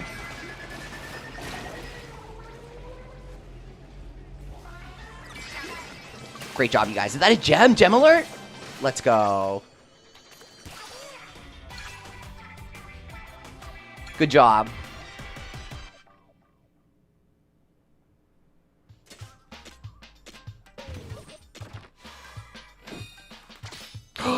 Gem alert. That was beautiful. Best gem method for sure. Inking on the go has 200,000. So it deals 1 million unbuffed.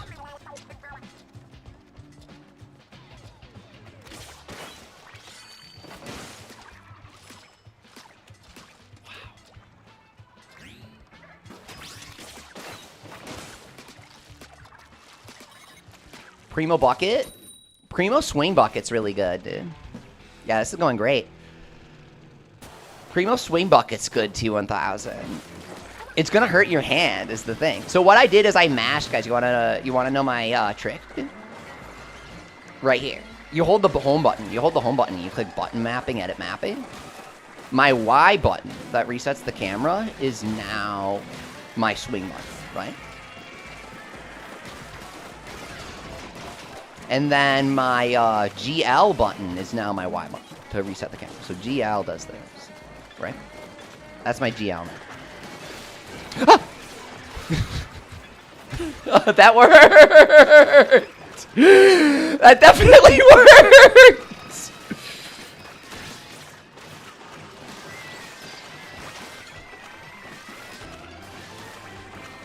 If there are 4 people in a room, or if the room is not recruiting, the room will not appear.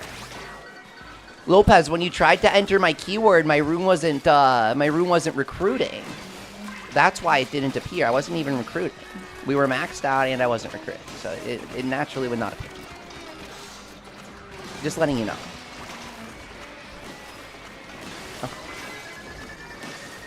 Here we go.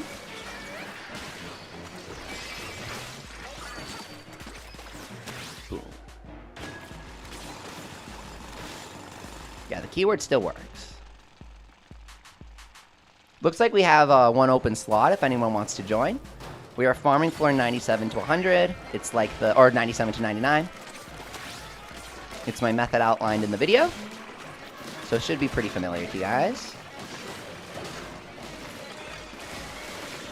And it's a great method not only to farm, but also to practice using your different builds. Get everything completed in your collection.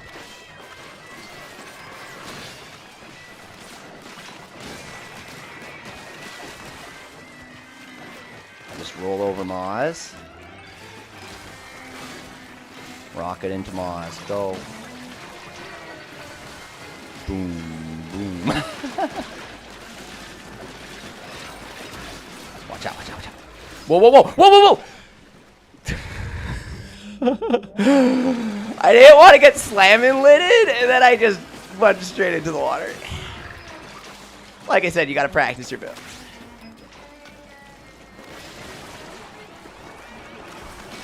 Go. Boom. Okay.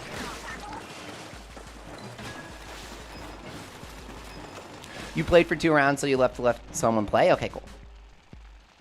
I don't know how many people are able to play on this floor 99. Like, the last person to join was on maybe floor 1 of Bottomless Buffet. Oops, oops, oops, oops, oops. Go! It's fine.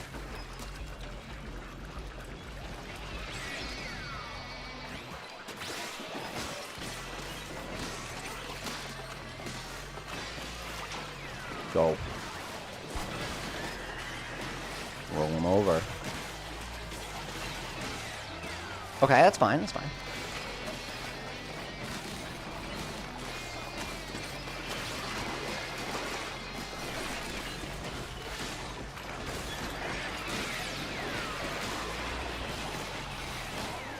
Go.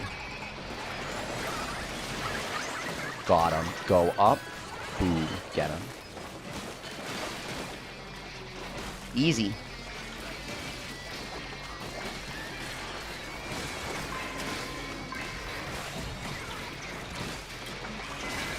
Whoa, whoa, whoa, whoa, whoa, whoa, whoa, whoa! Notice how our only deaths there were me to the water.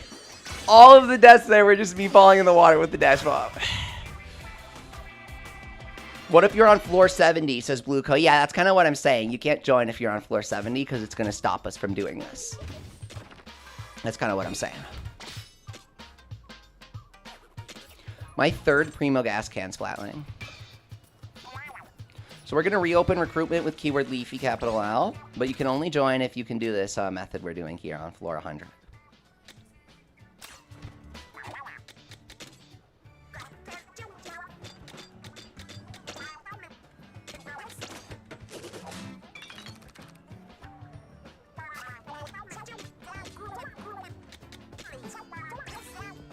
Not enough yet. Okay, J2, welcome. Hey, we reached 3,200. No, see, this is what I'm talking about, guys. This is what I'm talking about. No. See, I just said if you're on floor 70, you can't join. And after I said that, somebody who's on floor 70 joined. Okay, guys, we're just going to play with this team here, and we're gonna loop this floor, guys. There's no need to leave to make room for other people, because not everyone can play, and not everyone really gets what we're doing as well. If they're early in the game, they don't really understand what we're doing. You guys gotta make sure to watch my video, I keep saying, on the method that we're doing. Make sure to watch the video. And it will explain that you gotta be on this floor 97. You tried the button switching tip for bucket and it works great? Okay, good. Yeah, that will save your hand a bit, right? Perfect. Awesome. So there's the technique for rocketing into the enemy for bonus melee damage. Right?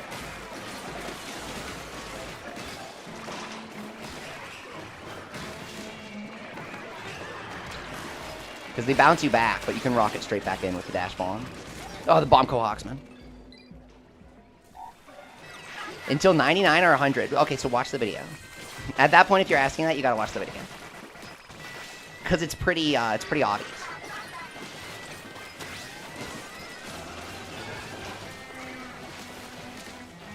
Two 100, says Rhydon. You know, you technically do need access to 100.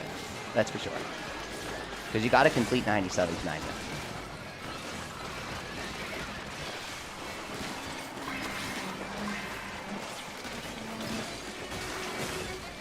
My video is ultimate spiral like grinding. What's up, exclamation point? Gentler?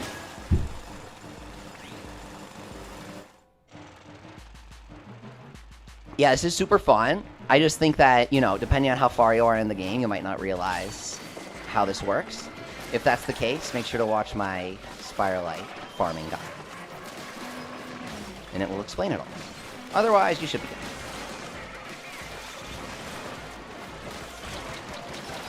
It's not like you need years of lore here.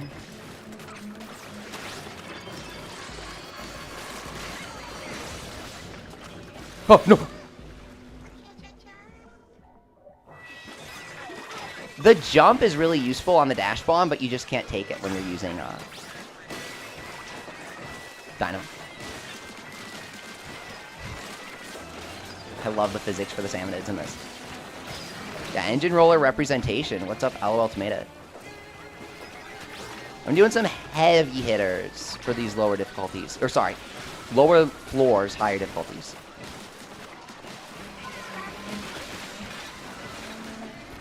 Charger, engine roller. Very important.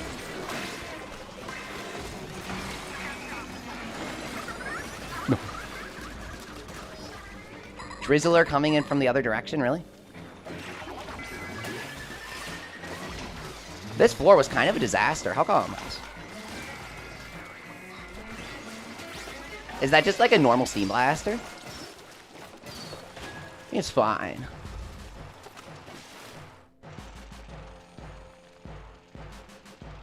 Let me lock in here.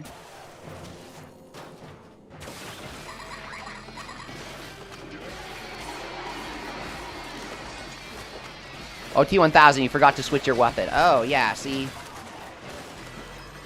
It happens.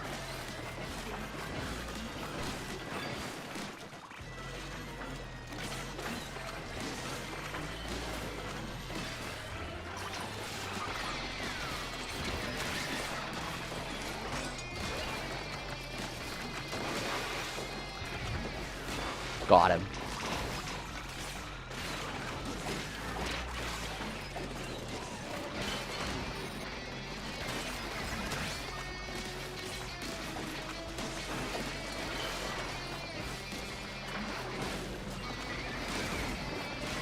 I'm fully focused here.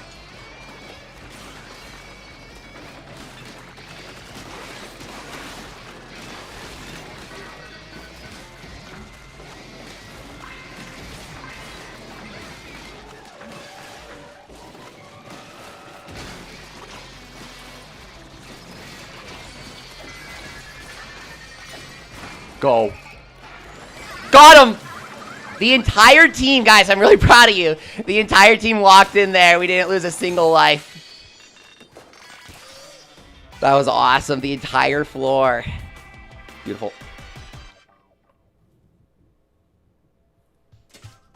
That was close. Whoa! A 5-star from the weapon loot? Primo soap bottle splatter shot? That's like the best weapon loot I've ever gotten. It's usually crap. We already have Primo soap bottle is the thing, so we can cash it.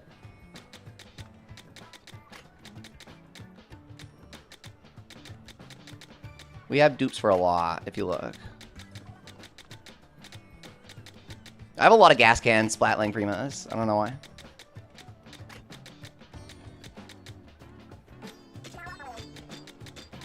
Five stars.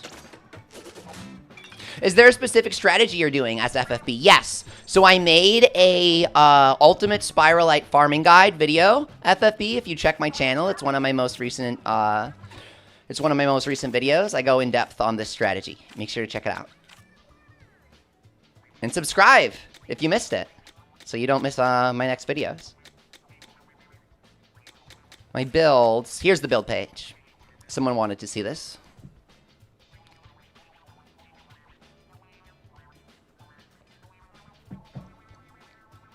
Okay.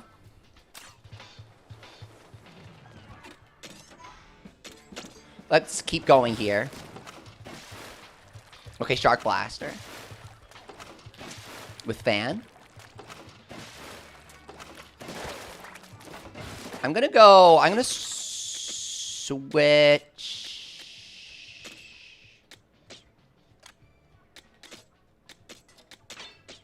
Fan for the dash bomb.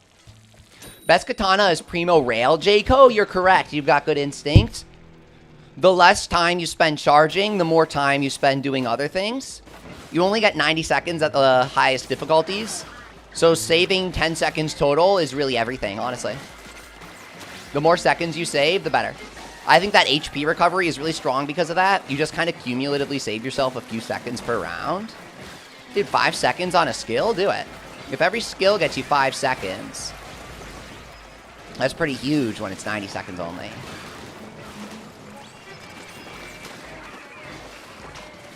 I saw the video. It's more, are you clearing these a specific way, given the initial floor layouts are the same? Yeah, okay. So in the video, I say a couple things. I'll just summarize it. First off, when you start each floor, you got to go for specific characters, right? So there's a Stinger on the 97, and there's a Seasoned Scrapper on the 97, right? So you want to go for those first. The Seasoned Flyfish, you go for those first on 98. Always, always, always, always, always, always. If you can line up a Shivers ultimate and get both of them at the same time, then it really helps. 99, don't go for the big shot first. This is something really important that I say in the video, guys, okay? So I say this in the video, but it's really important, so I'm going to reiterate. Never go for the big shot first on floor 99. And that might seem counterintuitive, but the strongest guys are actually the Drizzler and the Smoker, okay? The Drizzler and the Smoker are going to deal damage over time in your direction, and they're going to prevent you from healing, and they're going to one-hit KO you when you're in danger. And so what we're going to do is we're going to go up here, we're going to fly liner here, we're going to... Boom, drop the fan, boom, boom. Now we're at maximum damage. We're dealing 250,000, 300,000 per slice, depending on which buffs are up. Re-up that damage surge from the dash. And now we can re-up our tank bonus. Tank bonus gets activated by fly lining in onto the Stinger for the kill. Now the Stinger's a random spawn, so that's just kind of something that I did after going for the Flyfish, right? You gotta make sure that the Flyfish are out. But Stinger also priority. Is that kind of more so what you're looking for, KKD? And so I'll walk you through my strategy for the next floor as well. Usually I try and kind of lock in, because the more I talk, the more that I kind of miss the small fry surrounding me. And splatted by small fry is pretty much my main cause of death. Okay, so going into floor 99, there are a few things that you can do. You can go left for the Drizzler, or you can go right for the Smoker. I used to go right for the Smoker first. These days, I just tell somebody else to do it. Because usually when I go right for the Smoker, somebody else who isn't me dies to the Drizzler. And so I'm just like, I'm going to go for the Drizzler, okay? I think he's the most dangerous character in the entire game outside of maybe Big Shot. But Drizzler gets you when you're in the air and dodging Big Shot. So Drizzler is stronger than Big Shot. Like, okay, here we go. Clearly, I should have gone for the Smoker. Clearly, getting the Drizzler didn't help anybody there. Jokes aside. Let's keep going. Don't forget about this plant here. I always forget about the plant. I literally always forget about it. But I was trying to think of other things to tell you guys, and that is like a huge tip that I always forget about. This plant really saves your ass against the big shots, and you need it because they purposely spawn a lot of big shots on this level. Certain levels will just always do everything random. Certain levels will favor certain enemies. This level tends to favor big shots, that's for sure. They know how much it screws you. Oh, and Flyfish and Steelheads, right? Doesn't it feel like it? Those are like the 3 names. 60-second clear. Let's go. 34 seconds left. Okay. FFB, is that kind of more the strategy walkthrough you were looking for? Looking for? See, I lose all my brain cells when I play Salmon Run. I can't really talk. It's hard. Okay. We cooked that one. That was beautiful. Level and go. Okay, final level incoming here, you guys. Ink coming. Splatoon 1 reference. Here we go. Wait, Rhydon, you want to join? Rhydon, I know you can join. Kira, you want to join? I know you guys can join. If you guys are able to do our strat, then you can join. We just had a couple people who are on, like, floor 1 joining, so I want to make sure, like, the people joining are up to snuff. But I know you guys are there. That's for sure. We played, yesterday. So we're recruiting here with keyword Leafy if you want to join. You can always use an extra hand. Guys, Bomb Loons. Bomb Loons OP.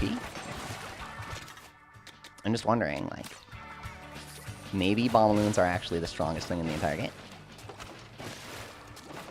You're helping KDB? Oh, I see. Okay, we're good.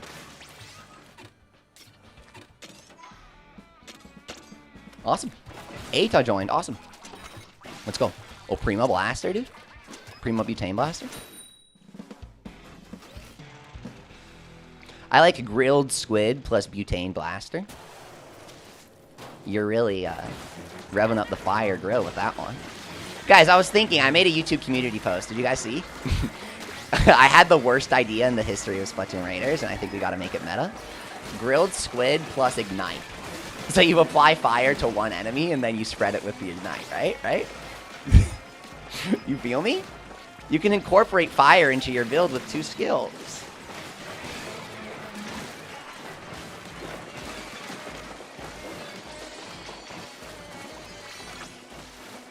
If you really wanted to spend a lot of time accomplishing nothing, you could definitely do Grilled Squid Ignite.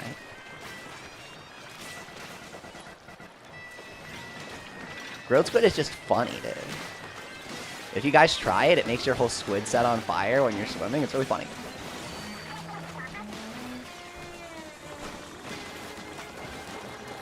There's so many effects and buffs that you can give yourself in this game. I want to do a video where I do all the buffs at once.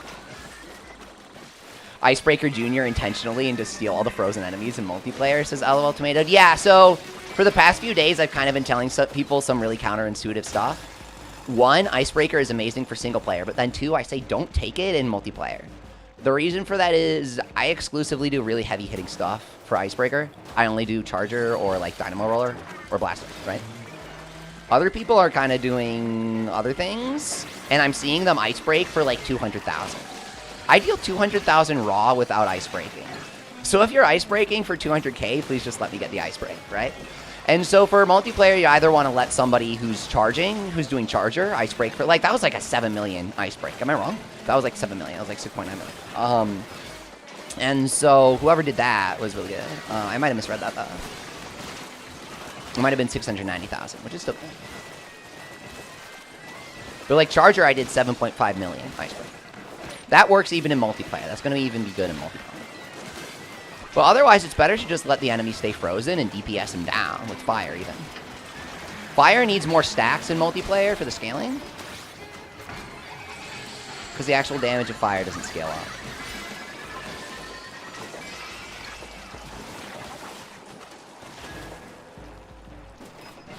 Wasn't really sure what was going on there. You guys need a carry? I'll carry. What are you trying to do? Low-key, like the day after the game came out, I figured out the most cracked out fight strategy for floor 100, but I don't like to spoil stuff, so I haven't posted it yet. Use the jump bomb, guys. Do max cooldown, max jump height, jump bomb for floor 100. You can jump over everything. Surely not. Yes. Yes, actually. It breaks the fight in half. Oh, also, you can just do 90% damage reduction when in squid form, obviously. That's cracked out, too. Maybe you want to beat it without doing those strategies, though. I just kind of threw myself at it for the first win. Because I don't really like, you know. Beat arrow. Dude, 50 seconds? No special? You guys crushed it. KDB needs some help with floor 70, guys, I think. If anyone wants to help him, if you're around that range. Would be cool to get a second lobby going. You guys did amazing there. Big shout out. That was awesome. I think maybe one more round, and then my Dynamo Roller will be maxed out. And this thing's dealing some big damage. I like the fan with the exploding ferment. Oh, you guys are doing 97 to 99. That's sick. Okay.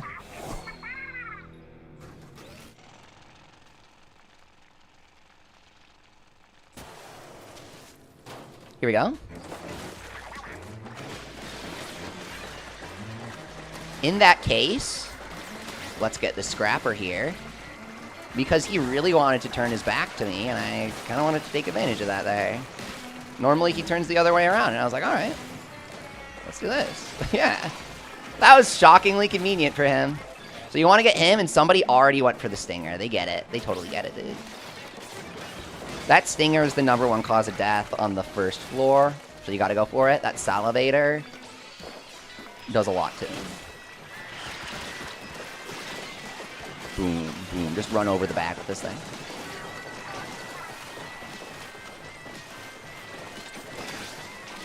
There we go. I missed the old hero mode motif from the horn. But that's kind of lore stuff. There's no reason why they would have that here. They only know that from the Octarians because they're imitating their technology, right? That's why the Scrapper has a new song here. I die as soon as I start talking about Splatoon 1.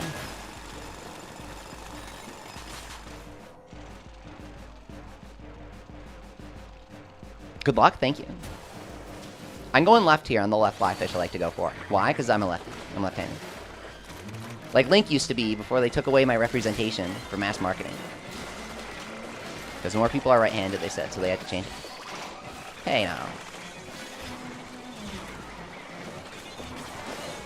Left-handed people deserve role models in media, okay?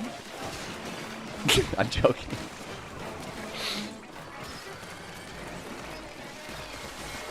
Go.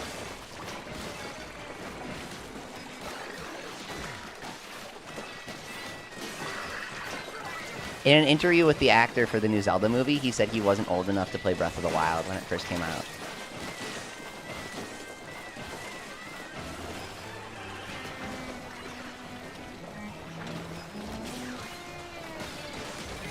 Okay.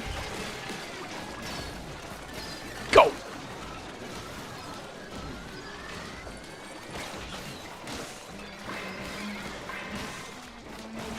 I am cornered here! Zipcaster for the win. Or Flyliner, sorry.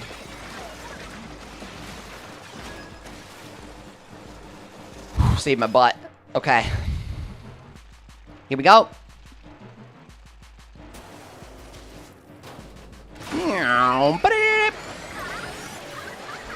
I can't do this floor without my emotional idol motivation.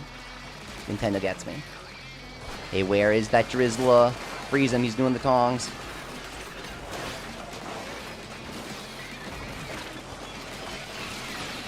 Next gadget damage from the jump boot plus fan equals epicness. Seriously.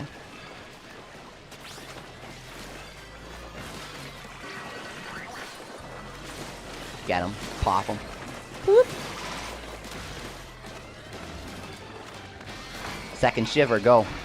You do her at the start and then you do her at the end here. Super easy.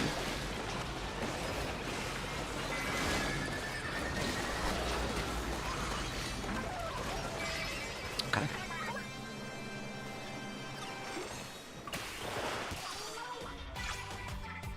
Very good. So you guys, did you know you can take 0% damage, I figured out? If you stack damage mitigation, you actually won't have a reaction to getting hit. It's kind of sweet. Do you use Exploding Ferment on everything now, Estolu? Yeah. I'm like crazy for Exploding Ferment, dude. When you're not dealing with a lot of targets, it doesn't do much. But when they're crowding around you, like in high difficulties, or if you're multiplayering this floor, it's so good. It's better the higher the HP of the enemy, because it scales with max HP. All the chum get turned into bomb cohawks at higher levels. So the bomb cohawks are like tactical moves, dude. Yeah, each individual pot triggers Exploding Ferment, so it's essential for Charger. It makes Stingers so free. Instead of your worst enemy ever. That's awesome. Okay. Zip cast. Wrong order there. Oops.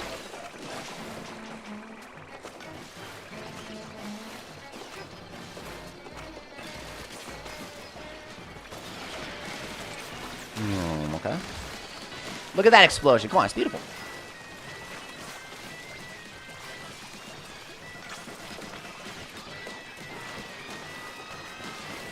You saw people use it on Toy Shark? Yes, I was using it on Toy Shark for my grinding video, and that got a lot of people using Exploding Fermentless Toy Shark, I think. It's really good, trust me. It's like super good.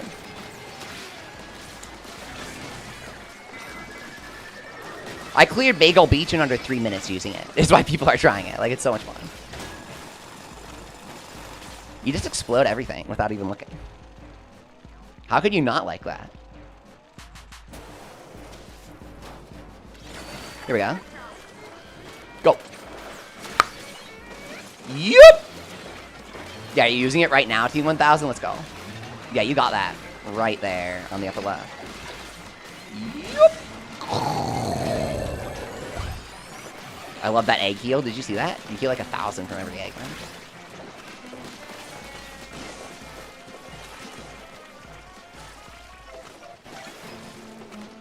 Egg heal plus all set is so OP. God, I did not mean to do that. Sorry. You gotta resist the urge to get too fanciful. when you're playing multiplayer. Otherwise, it's kind of trolling. But it's fine. These guys kind of know I do that. BZ definitely knows from Fantasy Life. I do stupid crap. Okay, here we go. Come on, go on. Come on down. Come to Papa Little Eggs.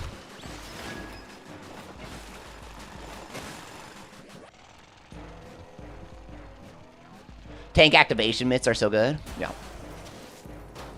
Tactical Pro.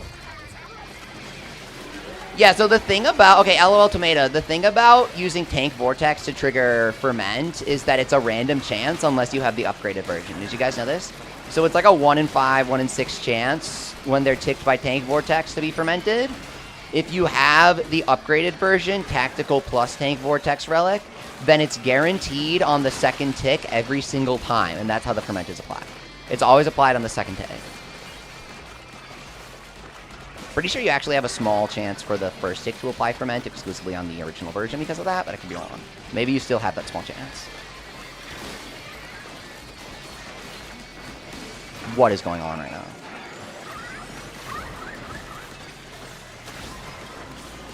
Okay. Get the eggs with the fan, guys. Fan is so OP because it gets the eggs. As if fan didn't do everything, it gets the eggs too. I love throwing myself into the chest with the dodge boot. Anybody else? You ever do the boot to just like jump straight into the chest? It feels so badass. I don't know. Okay. Good games, guys. That was awesome. That was absolutely sweet. That was great. Hey! What's up?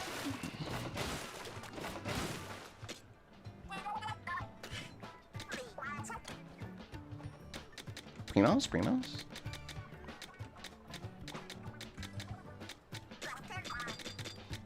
Let me level here, guys.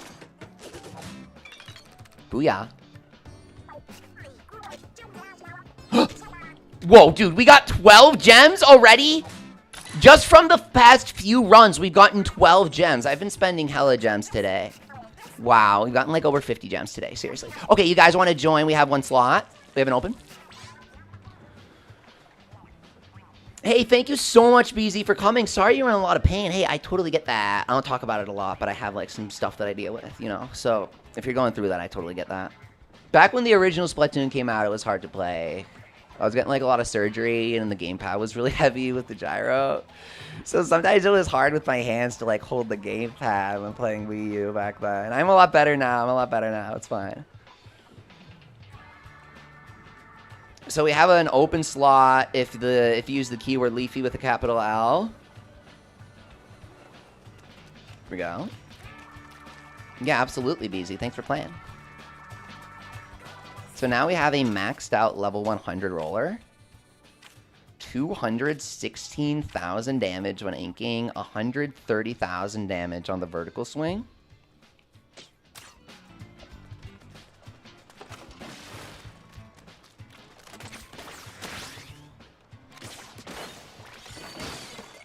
$1.4.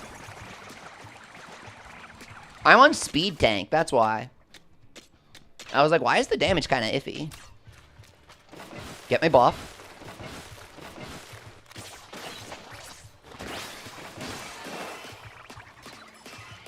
Was that less?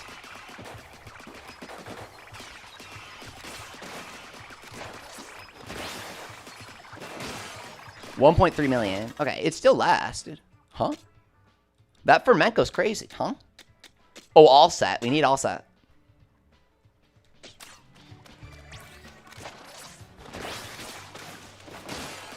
$1.4?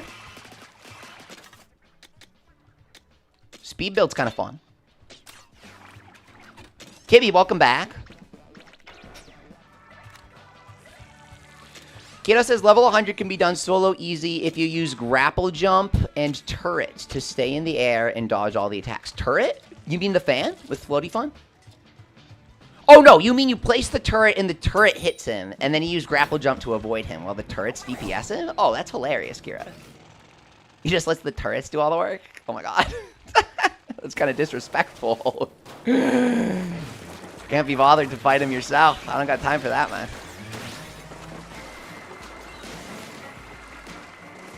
Hey, welcome back. SS rank member, Reverend Beezy. Really appreciate your support. You are SS rank because you also supported us during Fantasy Life last year. Really appreciate it. Thanks so much for coming back.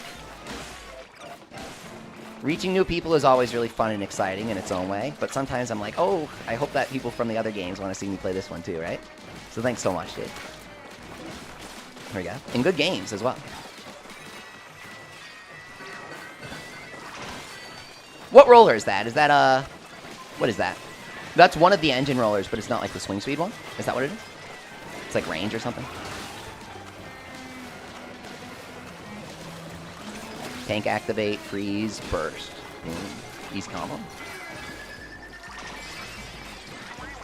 Woo! Octoling form. Here we go, you guys. Okay. Boom. By the way, a lot of people were asking about a Discord. If you check the link in the description, there is a Discord if you want to coordinate to play on there. I'll do like add everyone announcements when I release videos and stuff.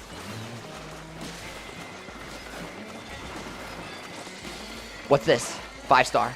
Yeah, baby. Let's go. Primo Cycle Brush. I don't know if I have that in the collection. I already have Touring Brush, but...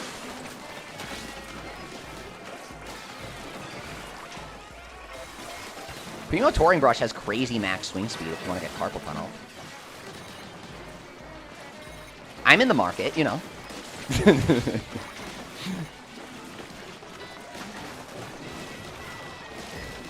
we go. Watch out. Ah. Don't nudge me.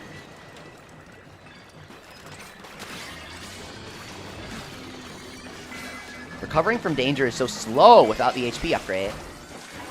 You can do double HP, right? I kind of feel like somebody's going to reach floor 999 just doing raw utility. I feel like somebody's going to do that. They're going to do like swim speed, HP speed, and right as their... Oh, and Ink Saver as their weapon skills, and they're still going to reach 999. I really think you could. I think they save you a lot of time. I think if you're just like, I don't want any BS, you might be able to do it. But you have to be really good. It's like pure time efficiency, just always landing your shots at the right spot is what that build would be. Like absolute scientific efficiency. Would probably work for someone. Gem alert! Strong Arms loves them gems, dude. He loves to drop the gems. We were at 12 gems earlier. And then we spent it. Your Switch turned off? Do you guys remember when I was streaming Side Order and I had to put my Switch on a fan because my Switch kept turning off because it was on its last legs? My launch Switch, my poor launch Switch trying to run Side Order with all the Samus on the screen, dude. It would literally overheat and it would give me this error message, man. I had never seen this. Have you guys ever seen this in the history of the Switch? I would get an error message that says, your console has gotten too hot, the temperature has gotten too high, and it must be turned off for a bit. Have you ever seen that? I would actually start seeing that on my launch Switch. I had to get a Switch 2, man. I had to get a Switch 2. My Switch was like, please, put me out of my misery. Purchase a Switch 2. Do what must be done. 1 gem. What are we upgrading next? You can crash the Switch 2 with Splatoon Raiders. Says Concrete. Oh yeah, somebody told me this. They figured out how to crash the game on like the first day. What's the combo again? I don't know if I want to do it.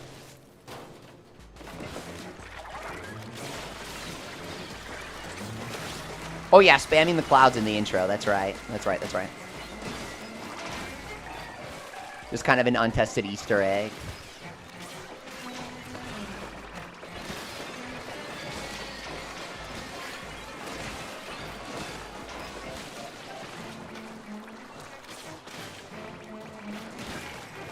I wonder if someone legit put that secretly in, like it wasn't spec'd out and that's why it wasn't tested. Like a true, genuine Easter egg that somebody added.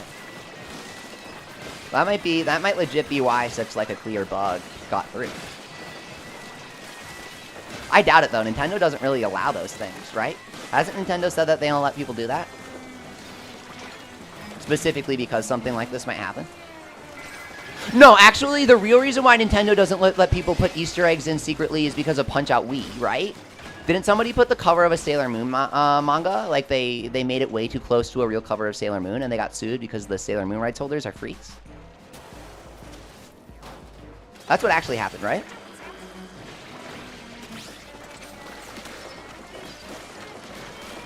So they would have had to get permission to put this in, and it would have had to be spec'd out and blah, blah, blah in the actual design document. And they would have said, okay, we're allocating resources to testing it. In that case, I wonder how they didn't catch it, right? If that's the case. Drizzla, buddy.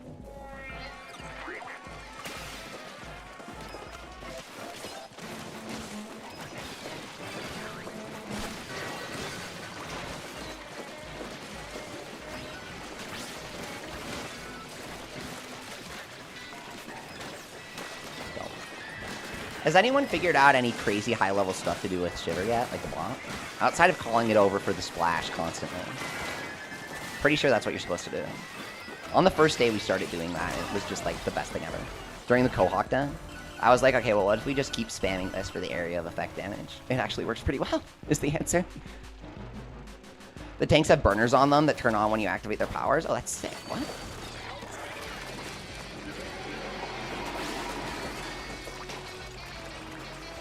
Because the mechanism is like melting spiralite to give you energy, right? There's a document on this that you can unlock. From, you guys know that you can discover who came up with the mechanisms, right?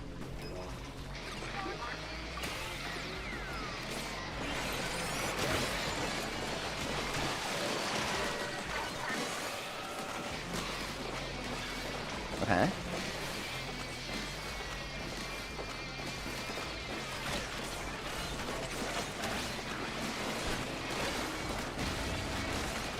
Go.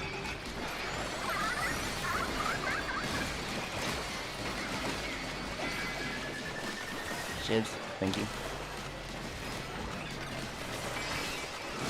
Easy.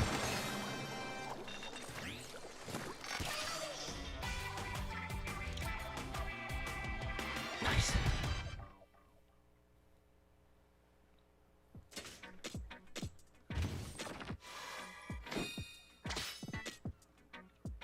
Hey, that's like a worse version of my current roller. It has shatter and ferment explosion and everything. What an honor.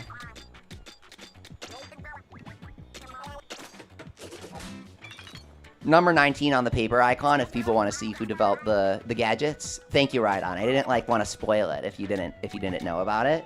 But if you go inspect one of them, you can actually find out who made the gadgets. And it makes another detail in the game really cute, if you know what I mean.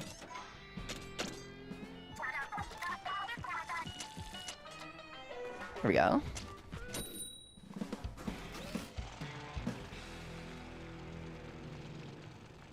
It's called Research Notes on Tanks. Yeah, that one. Okay, that's the tank one. Yeah, that's the tank one. The one that reveals who designed them is a different one. It's like a photo.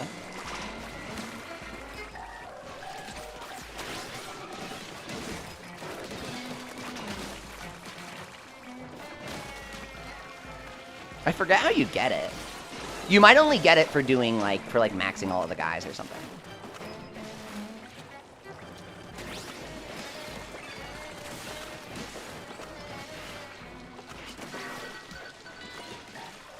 Here we go.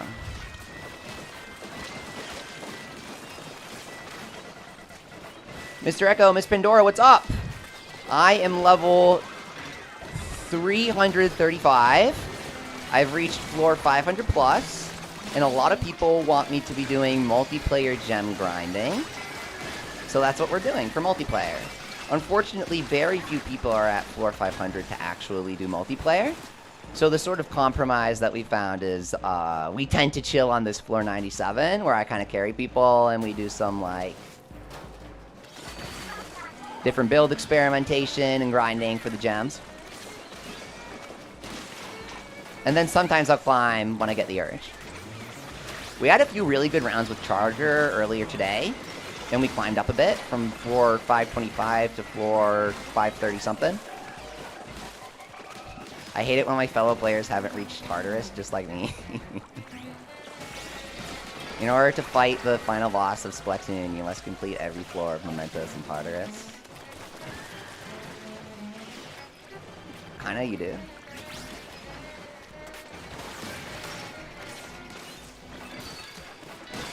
That was hilarious, getting blocked by the bins. Jeez, man. Roll them over. But you gotta... like that. Pandora, you don't have a Switch 2? Oh, yeah, I get that. I think that Nintendo's kind of investing in making a lot of good software. Have you guys played Rhythm Heaven Groove? That's on Switch 1. Groove Spell? I love Groove Spell. Bum bum bum ba da da da da da da da ba ba ba da da da da da da. You know what I mean? If you played Rhythm Heaven Groove, that's so fun, man. That's so fun. Doing the exorcism spell against the final boss. Oh my god, that's like the hypest stuff ever. I love that game. I really like Groove Spell. As you can tell, I like roguelike stuff. Oh, and then the super final boss is so hard, man. With the song. The super final boss doesn't even let you get used to his tempo before the battle starts. What they do is they have him start at half tempo, and then the moment the battle starts, they double the tempo of the song. So you can't even, like, 1, 2, 3, 4, you know what I mean? Oh my god, it's so hard. And then the secret mode, where you can play as the other girl and she doesn't get any extra powers. Oh, that was so hard, but I did it. I stuck with it. I did it. It was really fun. Pink hair girl. That was so hard. You got to take Cure. When you're playing as the pink hair girl, you got to take Cure for the final boss. And then when he casts the defense down and the poison, you're absolutely screwed if you don't insta-cure yourself. You have to take Cure. And then you have to take the offense plus defense buff that you get. You have to do all 3 of the weird monsters. The weird monsters are so hard, man. The bum-ba-dum, bum-ba-dum, bum-ba-dum. That one was really, really difficult. That one's super hard. T1000 asks, do you have a favorite YouTube channel? I don't really watch, like, a lot of YouTube channels, honestly. I just kind of like doing YouTube stuff myself because I like games and I like being social and creative. I watch some Japanese channels, but they're mostly, like, anime music videos and, like I like Deco Nina and stuff. Like, he does really cool music videos for all his stuff, right?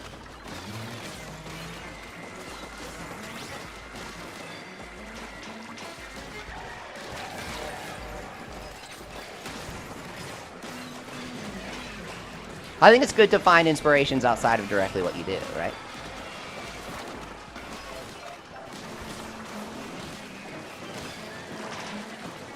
I like, oh, there's this channel,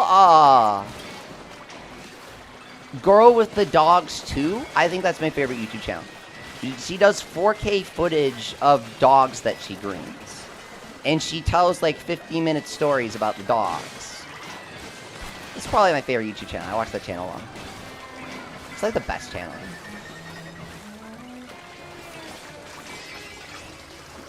I like Husky, because I'm deadly allergic to dogs. And I know people are going to step in and be like, oh, well, there's hypoallergenic, blah, blah, blah. With all due respect, you don't understand my situation if you're saying something like that. So I just want to preface it with that. It is absolutely impossible for me to ever, like, you know, have a dog or whatever. And so, don't try to know more than me about this.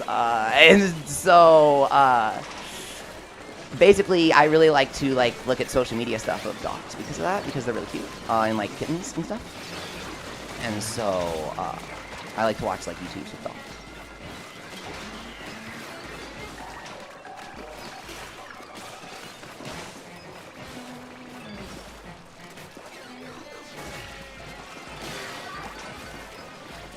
Oh, I like, I can't remember the name of it. There was, like, as Rank member Reverend BZ says, Fantasy Life Splatoon Girl with the Dogs and Chronic Pain are we the same person? Oh man, I got you with the dog channel too. It's like the best channel. Dude, she was grooming the Saint Bernard with the fluffy fur. It's like, dang, this is captivating. This is good content, dude. This is good content. And Rhythm Heaven, yes, dude. The new Rhythm Heaven was good. That was a good game. That was a good game. I like the Soda Hop was the best one. I perfected Soda Hop 2 on my first try. I was so proud. I was like, yo. Normally when I get the perfect thing, I'll need to fail all of them and then try it again. With Soda Hop 2, I kind of warmed up with the first two, and then on the third one, I got it. And I was like, oh my gosh, I don't have to, like, chance it again. Because it's kind of random when they give you the chances. You know what I mean? Oh, and did you guys know, like, if you watched Inazuma 11, you know Sunku did Ryusei Boy through Inazuma 11, right? That's why the space song is really good. Bum bum bum ba-dum ba-dum bum. That one is really good. Where you do the Heiyas. That's because it's by the guy who composed Ryusei Boy.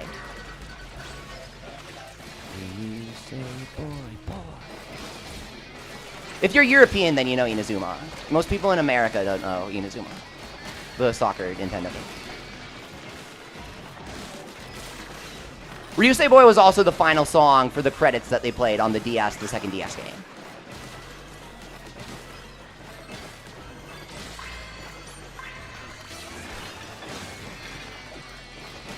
Yeah, they didn't bring Inazuma 11 to Canada because they didn't think people would want to play it for whatever reason. Nice, dude. Yeah, this is going great.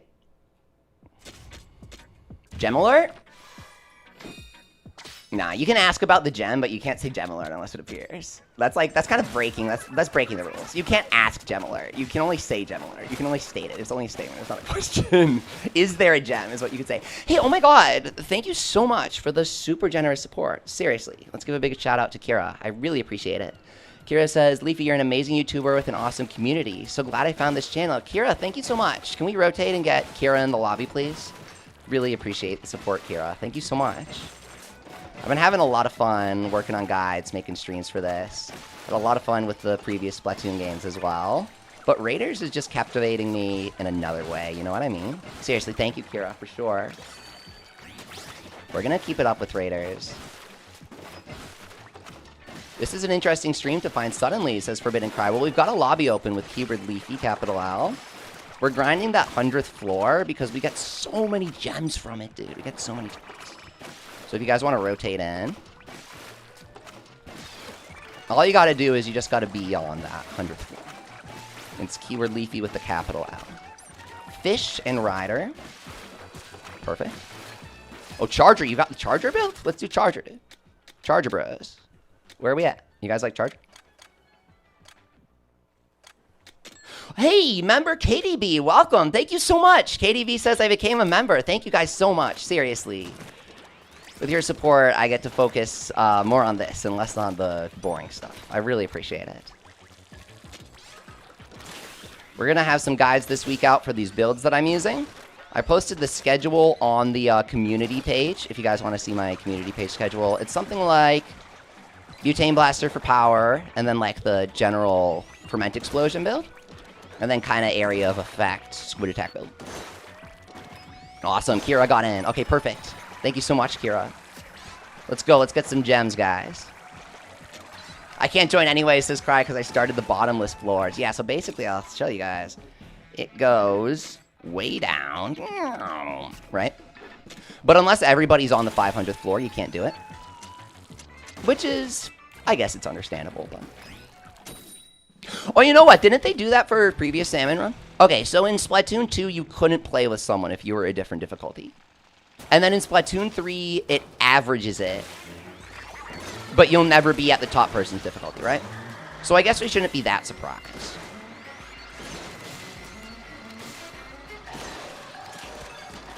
So here's the Charger build I was doing earlier today that got us past floor 525.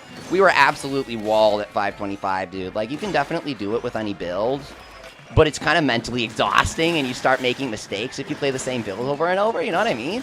I was like, my mind is glazing over. I'm not paying attention to the small details. I gotta swap my build so I start approaching things from a different angle, you know what I mean? Sometimes it just happens. And that's how you know it's a good game. If you can think that, and you can do that, that's kind of how you know the game's really good. Like Elden Ring, you know what I mean? Yesterday somebody was like, how do I know that you've put up with annoying Night Rain players? How can I tell that from what you're saying? And I was like, you don't even know the half of it. I got way too addicted to Night Rain for like a solid month last year. That game is sweet. Elden Ring plus roguelike? Oh, dude. It's like you want to take my free time away from me. You're watching the credits, dude. The credits is the best part of this game. I won't spoil it for anyone, but how did they really manage to save the best music for the credits? Side Order had a great credits song, but this was like, whoa, dude, you held out on us. I didn't know you had this much sauce, bro. Splatoon Raiders 4500 is harder than Night Rain, says Pandora. Raiders and Night Rain both do the same thing. You know Deepest Night mode in Night Rain? The bottomless pit in this game is Deepest Night, dude. I'm serious. Deepest Night is just like every enemy gets a trillion health and deals a trillion damage, and they deal more with every level. But then also you can level up your character more exclusively for Deepest Night. That's literally just what this is. Except the people who played that mode were like so toxic, dude. For whatever reason, when I would queue up for Deepest Night, people were like freaking crazy when they played that mode, man. That made had like the weirdest player base, dude. Are you guys ready for Duskbloods? I signed up for the Switch 2 closed beta test of the Duskbloods. Nintendo's collaboration with From Software. Apparently From Software has always wanted to collaborate with Nintendo and they've never had the chance to. And so they're really excited. If you go back to my reaction live to the Nintendo Direct that revealed Duskbloods, I was so excited because I thought it was Bloodborne. I was like, oh shit, this is fucking Bloodborne, dude. What? No, it's not Bloodborne. But it's legally distinct Bloodborne for Nintendo, made by the same people. So we're so bad. We're so bad.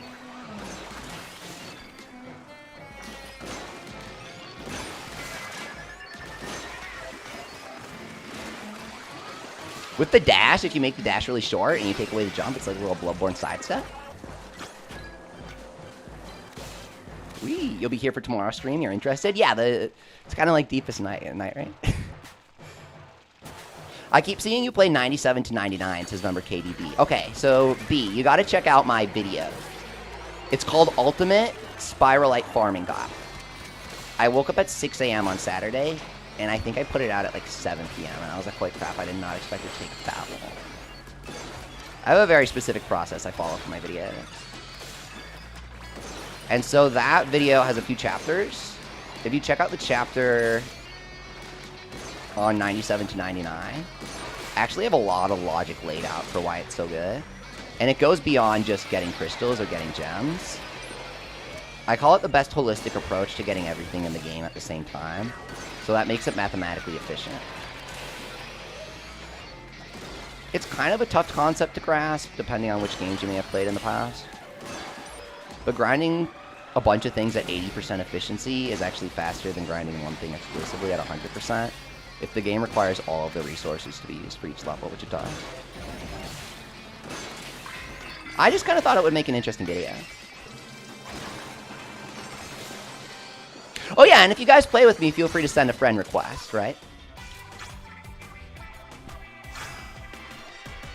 Camo Slosher, straight to the grinder. How do we tell him? He is not a primo, bro. Come on. Nice. Crystals. That went fantastic. So our fastest time for this is basically the same as my fastest time for Big Crystal. So then I guess the question is Big Crystal or this? I think this, because you need gems. Pandora says, please add a level 1000 secret boss. Yeah, you should be able to trade 10 primos. Anytime you scrap a primo, you should get a primo shard. And then you can meld a primo shard for a primo if you have 10 shards. That's my concept. Soul of primo.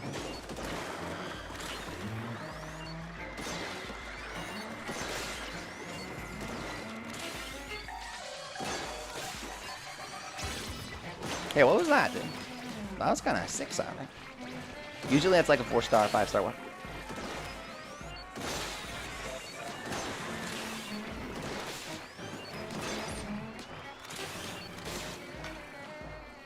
Yeah, it totally seems fair, yeah. Weapon chunk, they could call it, instead of skill chunk, you know what I mean?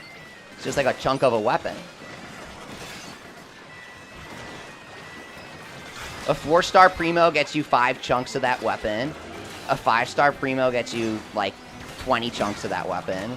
And then 100 chunks gets you like any primo weapon of that type that you want at 5 stars. Or something like that. I don't know. I don't know the rates for the primos. I just know I get hella 4-star primos. So maybe they wouldn't be worth that much. You like my captain hat? What's up, Diamond? How's it going? Yeah, I put the captain hat on my avatar in Unity. I got the captain hat rip from the models resource, and then I messed with the textures in Photoshop. And then I imported it into Unity after double checking it all in Maya.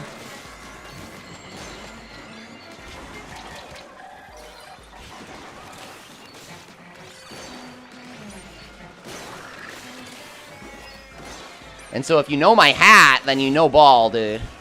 Because this hat is not in this game, but it's historical from the Splatoon series. It's my favorite hat from the Splatoon series.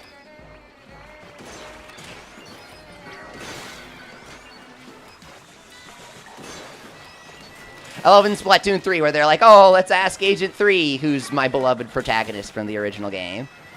They're like, Agent 3's wisdom, what do you say? Oh, what wonderful wisdom! That was the best bit. That was really funny. I thought that was great. Yeah, it's Agent 3's hat! Right on. Exactly, yeah.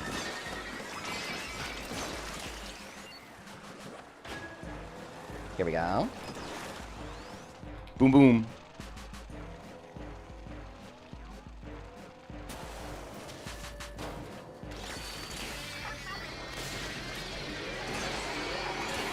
Yeah, technically Cuttlefishes, depending on which game. And then in Splatoon 3, he inherits it. Or she inherits it.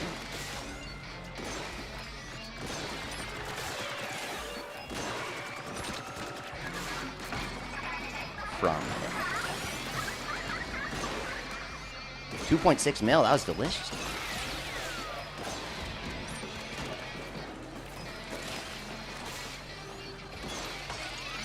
You can juke him pretty hard with the jump bombs, dude. And yeah, when we're charging, we are floating. Floaty fun is a no when you're doing roller. It's a yes when you're doing charger. If you don't have floaty fun with charger, you're not having fun, dude. I gotta float when I'm charging. It's good. It's fun. Also, these two fans are just destroying. When you're doing multiplayer and everyone runs fan, it's like, oh my god. There are some combinations that work well in multiplayer, but I would say the reason why I think fan is the best tool in the game is not only does it do everything thanks to the egg collection, but it's like if everybody in multiplayer just runs fan, it goes even better. It's not even like fan needs a combo. You just do more fans. Just one fan, good. 2 fans, great. 4 fans, oh hell yeah. Like that's why fan is the best, you know? Meteor Mid, it's like, yeah, do it, but then 4 people doing it isn't that impactful. Now, member KDB says, thanks to our wonderful subs, they helped get them to level 100. Congrats, and thank you guys for helping out B. That level 100 is nasty. This is going crazy. We're getting awesome drops. Millions of Spiralite crystals.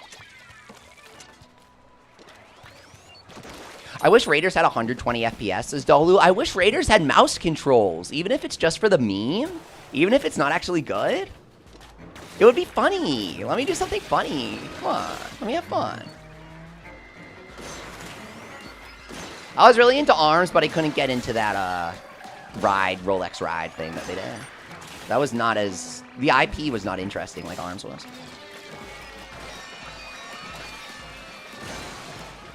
Do you guys remember on my ARMS streams when I would tell people that if they ever put a Smash Bros. Representative for ARMS, it would not be Springman, and it would be Nyan Nyan. Because it was Yabuki, the director's favorite character. Sometimes I'm pretty clairvoyant.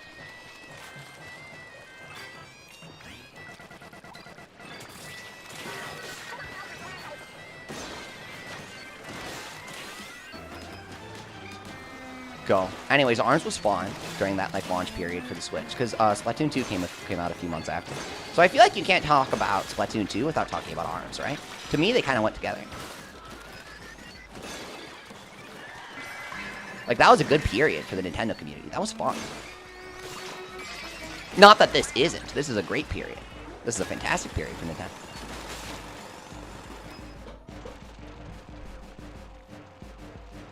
I think the Switch 2 is a really high-quality device, and as a result, like, a lot of people in the community, like, you guys are really nice, and you're having a lot of fun with the console. It's not like we all feel scammed, right? It's not like, oh, man, this game sucks, the console sucks, my controller's drifting, you know? Like, I haven't had any controller drift with this Pro Controller. I feel like everybody who gets the Pro Controller likes it a lot, you know? Switch 2 is fun to play in bed. Hey, do you guys have any suggestions for grips for the Joy-Con? Because I use the Joy-Con 2. Because I use the Switch Pro Controller 2, like, religiously for all of my play on TV. But when I play retro games in bed, I never really know what to do because, like, the Joy-Con kind of dig into my hand. Does that make me sound really lame? They're just kind of uncomfortable to hold, the Switch 2 in handheld mode. At least when I'm in bed. Which is kind of when I use handheld mode. You use handheld Switch 2, remember KDD? Do you have like a grip or something for it? I was playing Mega Man on Game Boy. I was playing Mega Man 5 on Game Boy, and it was like kind of hard without a grip. I still got him done. I still beat Terra up. What a fool. No grip. Satisfy grip is awesome. Oh, hey, Barb's Corner, what's up? Great to see you, Barb. Yeah, that's Satisfy grip. Hey, how's it going? Yeah, Barb has some good recommendations for this stuff. Satisfy grip. I'm gonna look into that for this for the Pro 2 controllers or the Switch 2 Joy-Con. Need something for him, dude. So the really fun part about this build is you can totally style on strong arms, dude. You just juke him with these. He has no clue what's going on, man. He's like, what the hell? He is wowed, confused, and awed by your prowess when you're in the air. He is a sea creature. Whoa, whoa, whoa, whoa, whoa. Get up there, get up there. Squid Surge time. Go! Squid Surge Pro. There should be a power that makes your Squid Surge charge faster. Squid Surge taking so long to charge in this game is, like, not okay, man. It does not save that much time when you have Speed Tank. Dude, Speed Tank should make your Squid Surge charge instantly. Oh! Incoming patch. I feel like they'll balance this game, right? They should make Speed Tank give insta Squid Surge if you have, like, the super enhanced Speed Tank. That'll be kind of cool.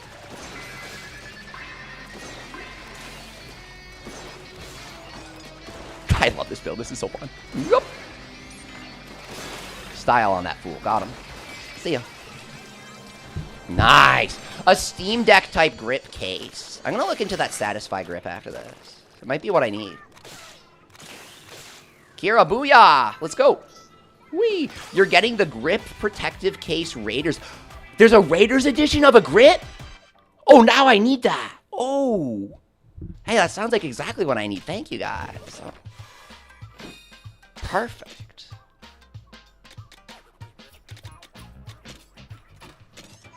I got one gem there.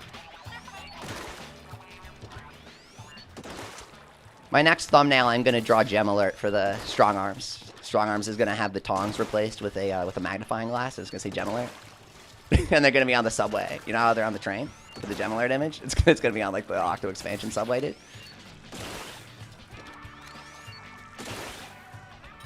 Killer meme incoming.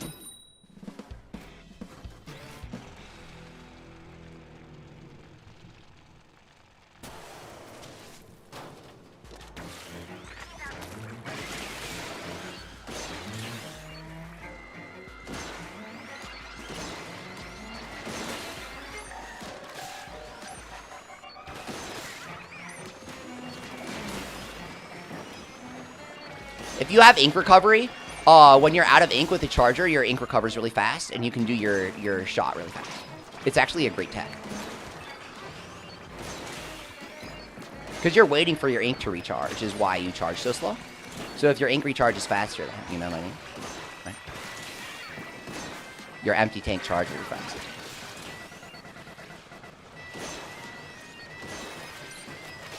So I think Ink Saver main is always valid to run on this because Ink Saver makes your ink also recover faster in this. It's like ink recovery plus Ink Saver.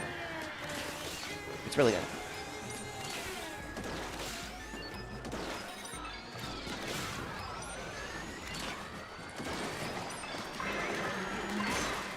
I'm missing a few shots here.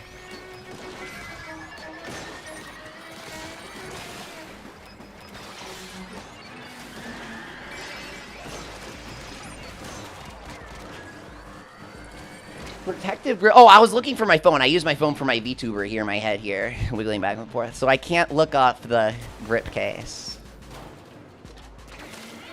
Search Raiders 2 grip. Found 2 similar but cool looking ones that look comfortable, says right on. I'll probably look to see if Satisfy grip does a Raiders one. There are 2 types of accessories themed around Nintendo games. There are the official licensed ones and like the not so licensed ones. So like, there were a lot of Breath of the Wild things. There were a lot of Breath of the Wild things that were like, not officially licensed, but kind of looked like the Sheikah motif. You guys know what I mean? Where they had like a bunch of circles and dots on them. And so they kind of tried to ride the Breath of the Wild train without licensing it. I wonder if there are any companies doing maybe like blue and orange for Splatoon Raiders without licensing it. I want a squid thing. I have the official slop gloves. I imported them from the Nintendo Kyoto store.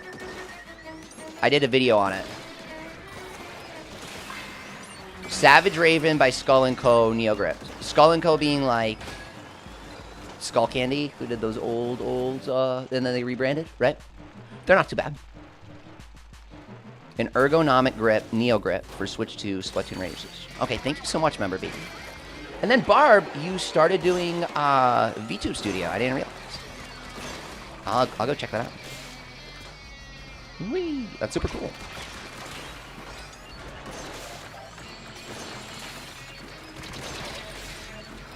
The Temu Sheikah Slate. Okay, yeah, you know what I mean, right? Yeah. Yeah. Whoa, whoa, whoa, whoa, whoa, whoa, whoa!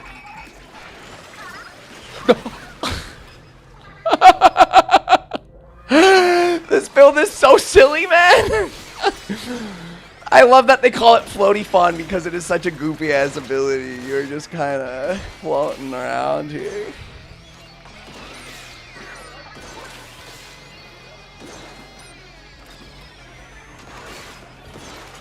I've reached the jump limit long ago, but I was still treading water there. Oh, gem alert from the Strong Arms guys. You have a Sheikah Slate necklace, but you can't remember where you got it. I was at Hot Topic, and they had these necklaces that were like Freeman and Himal. Oh my god, it was like so cute.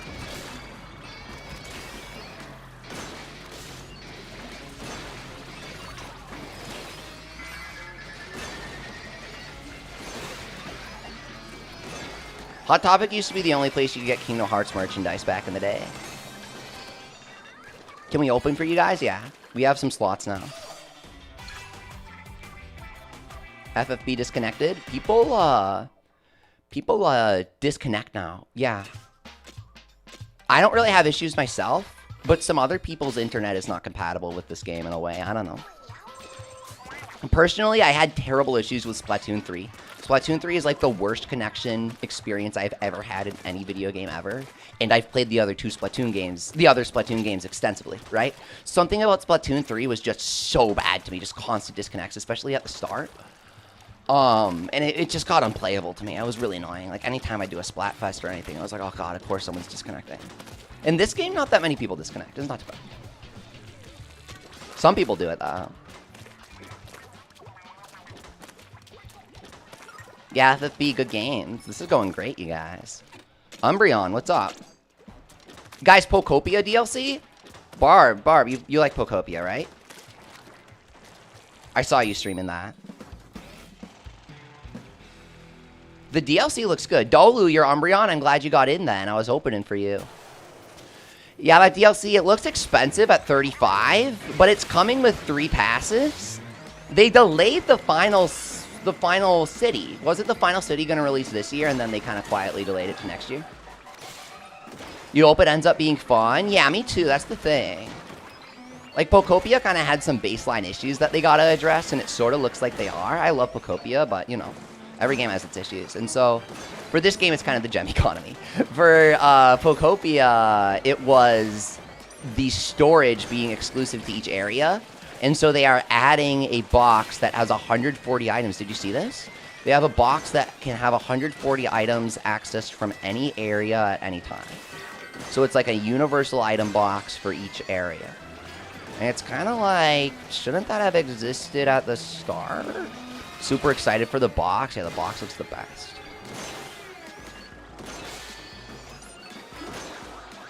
The ocean stuff looks fun. It kind of felt like they showed everything in the trailer. Like, they show Manaphy showing up, and they show the quests, and I'm like, let me play the game. Sometimes you gotta avoid these, like, basic trailers. I don't know. I saw a lot of people criticizing the voiceover for one of the Pokopia trailers because people didn't realize they were watching the Asia English version. Guys, Pokemon has a Pokemon Southeast Asia English channel. It is extremely specific, and their English voiceovers are very weird sounding. It is actually not exclusive to the Pokopia thing, and it's not like a baby game thing either. A lot of people were like, why are they talking like it's a baby game?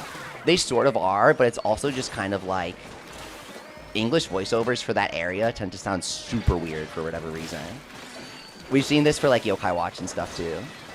I think that the American commercial for the Pokopia DLC is a little better for all ages.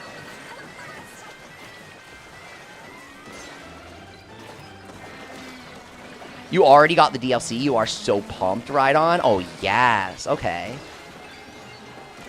You know, I missed a couple of those events in July because I was jamming on Rhythm Heaven and stuff.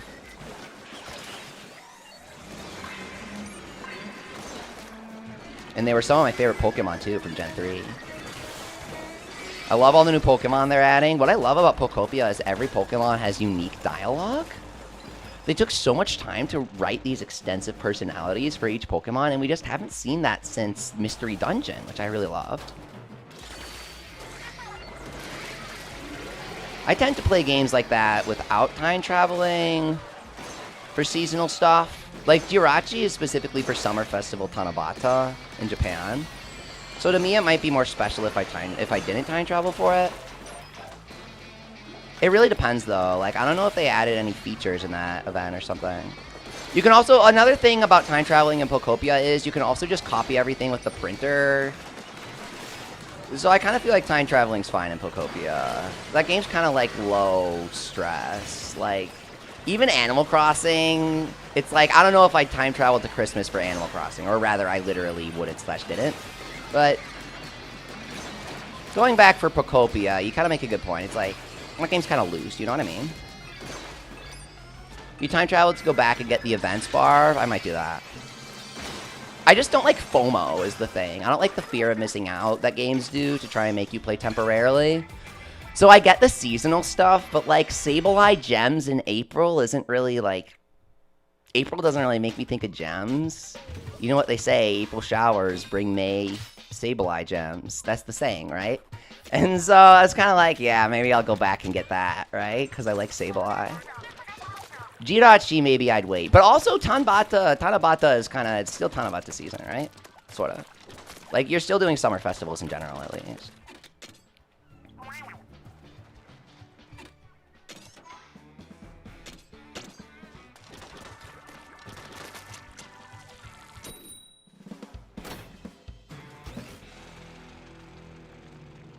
Here we go, 97. Yeah, that's the thing. It's like I like being immersed in games, but I don't like live service. If you don't do this now, you'll miss out. And I kind of feel like they're trying to do the latter with Pokopia. But that's because everyone obsesses over saying that a game is dead if they don't update it after 2 days. 2.4 million. I love it. Nice. Chunking them. 800k just raw shot. I like these boosts. Yeah, Barb doesn't like the FOMO, yeah. Every Pokemon has such an interesting personality and they have lots to say. I loved Pokemon for so long my whole life, and I even used to be super competitive in the TCG. My best placement was top 16 in Nationals and top 32 in Nationals as well one time. And then top 5 in states. I got 5th in state. I was really upset because the trophies were top 4. So getting 5th really upset me, for sure. This was a long time ago, and then I got really sick, and I had to get a bunch of surgeries, and then I had to stop playing Pokemon because of it. And that brings us back to the Splatoon time period that I was talking about back then, right? Brief history. So, like, for the new Pokemon set, they're printing the setup Uxie, dude. They're printing the setup Uxie where you play him and you draw until you have 7. Dude, that was such a classic. That was such a classic. I can't believe they're reprinting him. No way, with the special hollow foil border and everything. Like, my dad loved that card. Like, he used to play with me. He was really good, too. You go to, like, the card shops and stuff.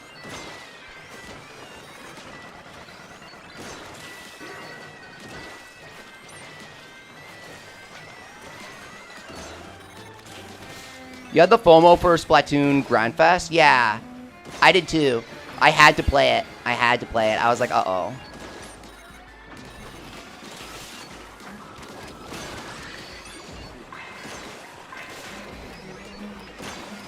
I was so happy that I caught it on like the last day for Grand Fest. I was really busy and I almost wasn't able to play. I didn't realize they were doing the biggest run in June, right before this Raiders released. Pokemon TCG Pocket, yeah. That game had cool artwork and stuff, but it's definitely a mobile game version of the TCG, where it's like all potential balance is thrown away in favor of cards that just do really specific things if you have up the cards. It's like, oh, if you're using the Strong Arms card, Strong Arms does 60 more damage. And so now they can just do a separate support for every single character like that. It's like, oh, geez. Talk about game balance. I did a video complaining about Pokemon TCG Pocket Balance, if you guys see it. It's ranking every card in the second set for TCG Pocket. And the video, you know, it's kind of like, the joke is kind of that it's saying that it's a tier list, but that it ends up just me being complaining about every card being the same thing. It's really just me complaining about the cards being terribly designed. I'm like, this card's coin flips. This card is nothing. This card's coin flips. This card is the same as the card I just called nothing. And like, that's the whole set review. And I basically end up saying that Gyarados is the best and worst card in the set at the same time because it can deal the most damage, but it's also just coin flips, and I hate the game for being that way. TCG Pocket is quite the game, man. When you've played decade plus of the original TCG, it's quite the game. It's more money grab, but it's fun. Oh yeah, absolutely. Do you have a card collection? Massive, Dolu. Massive, absolutely massive. I love my cards, and they're not cards that I bought to invest in either. They're just stuff that I have. Like Leafeon Level X, I have like 4 copies of Leafeon Level X and Glaceon Level X because people would laugh at me for having them when I was little. I would get them at like the card shops and stuff, and they'd be like, oh, nobody wants that card. It's not worth anything. It was like a few dollars, you know? My Snorlax Level X, people go crazy for, the one with the apples. I remember on Poke Beach, I was really young, and they talked about the Domino's collaboration and how you could get it from Domino's in Japan. And I was like, damn, I really want that. I really wish they'd bring it over. So the moment they brought it over, I was like, damn, it's the Domino's Snorlax promo. I gotta get it. And so I have a few of those. Apparently, he's worth a few hundred. Apparently, he's super rare. I'm never gonna sell him. I don't care about what they're worth. I have like a lot of genuine memories of playing the game and loving playing the game. It's something that like a lot of collectors can't say. All of my cards have stories about how I used them in decks, or I thought there was a funny strategy, or I like the artist, you know?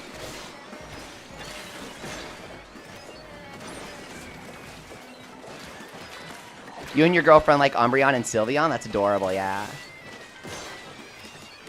My mom's favorite is Espeon. That's my favorite. That's my mom's favorite Pokemon. And Gardevoir. She likes Gardevoir because she's pretty.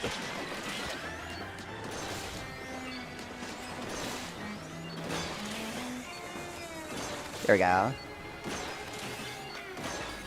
Just practicing my charger shots here, you know what I mean? It's better to practice in these sorts of situations. You cannot miss any shots at the high difficulty because you lose a couple seconds for every shot that you miss. And you also can't shoot the wrong enemy. You gotta know to shoot the right guy, you know? That innocent little chum might not be the right choice. Or maybe it is to set off the Ferment Explosion chain. You never know. Here we go. Nice freeze! Whoever did that, that was a good combo. You freezed and I popped for 4 million damage. You can't get that kind of damage, just a raw million damage shot there. You can't get that without playing something like Charger here. Your favorite Pokemon is Meowstic, Ato? You must have had a hell of a time with ZA, huh? Big surprise. Meowstic's fight was kind of annoying because of the mechanic where you had to break through the barrier. They were like weirdly specific with how you had to break it. You had to target it just right or it would target the Pokemon inside the barrier. Probably my favorite part about the $35 ZA DLC that I bought day one was when I fought Heatran or whatever in the basement. Not Heatran, shit. Heatran was the mega fight. Volcanion in the basement. And it was just a freaking black box and I thought my game glitched and it didn't load the arena. And it turns out that's exactly how it's supposed to be. Dude, the windows are not even a complaint when Volcanion's battle arena was a freaking black box. Go back and look at Volcanion's battle arena, dude, and then get back to me. You might be, like, memory holing this. That was easily the worst part of the whole game. That was so funny, man. It was like, whoa, okay, at least reuse the anything. I think their excuse was that Emma's basement had the lights out, and she didn't turn the lights on or something. I don't know. Bogus excuse, bro. My dog ate my homework ass excuse. The lights are off, so we can't have a background today, bro. Rosecube says the walls look goofy. Have you seen the beta build? I downloaded all the Pokemon Terra League stuff. I've told people really forbidden stuff that nobody knows over the years, like the name of the second DLC being Hidden Treasure of Area Zero. A lot of people didn't know that that was leaked, and then Switch 2 details were leaked with that. I like paying attention to that stuff, like the legit stuff. And so Pokopia I knew would get DLC, and technically they're planning 4 towns. So they've only revealed the first wave of DLC, but they're considering a second wave that covers the other 2 towns. Gem alert.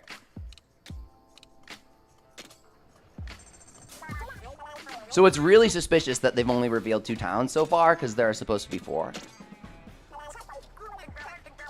Koei Tecmo's a workhorse, though. They will do it if they are asked. There is no doubt that they will do it. It was originally just in the proposal from Game Freak, like, talking about it. The DLC with 4 towns. Koei Tecmo will do it if they're asked. That's how Koei Tecmo works.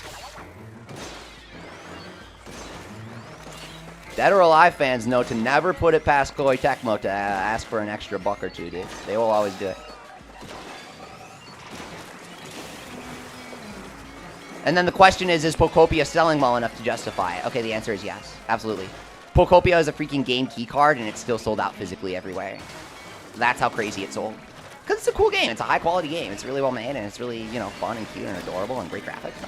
Great music, great gameplay. What's not to love?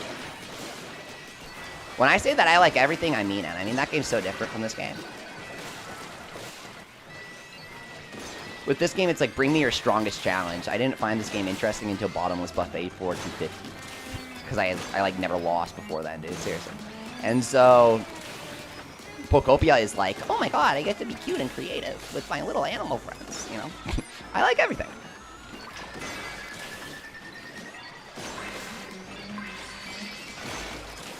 Awesome. But yeah, there's a beta build of Legends ZA where the windows are all fully modeled. Also, your Pokemon, the reason why the roofs are weird is because they were designed to be jumped across with Lucario, and that's why you got to free Lucario. You were supposed to ride him, and he jumps you across the windows. I'm serious. This works in like an old beta build of the game. If you download the NSP, you can run it on a Switch emulator.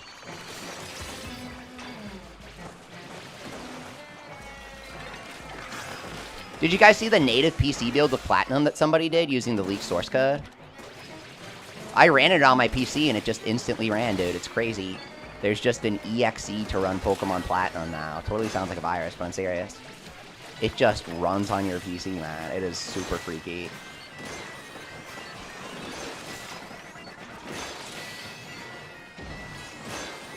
Pokemon Platinum, I begged my parents to pre-order. Begged my parents to take me to Toys R Us, man. Hey, thank you so much, Kira, for your super generous super chats. We really appreciate the support, Kira. Kira says, that was so much fun. I can't believe it. Yeah, this game's wicked fun, right? You're going to bow out to let others have a chance to play with the legend that is Leafy. Thank you so much, Kira. Really appreciate it here. Happy to help out whoever needs some help here. I've done this stage 10,000 times. Even when the tonks knock me into the water, we come back. We come back from those. Thank you so much, Kira, for the support. I seriously mean it. We're going to keep going with Splatoon Raiders for a while here. Having a lot of fun.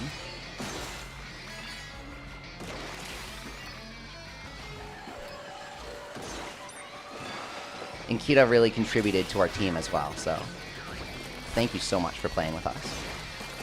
Not only am I happy to play with people regardless of what they contribute, I was just giving an additional shout out to Kita for like actually being geared up and contributing really well. Which everyone here is, you know.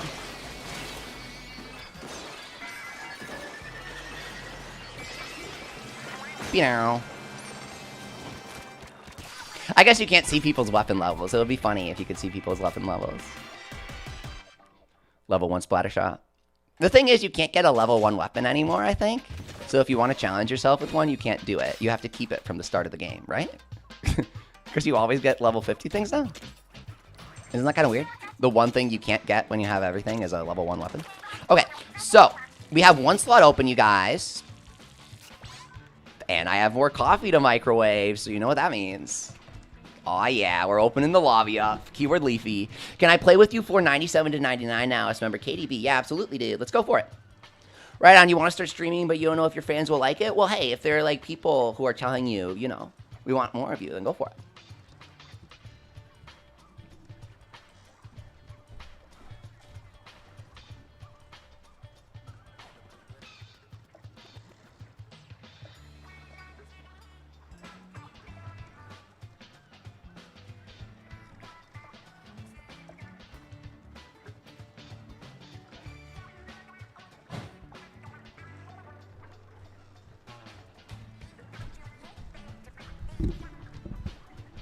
Not tonight? Okay. You can absolutely play with us next time. Absolutely.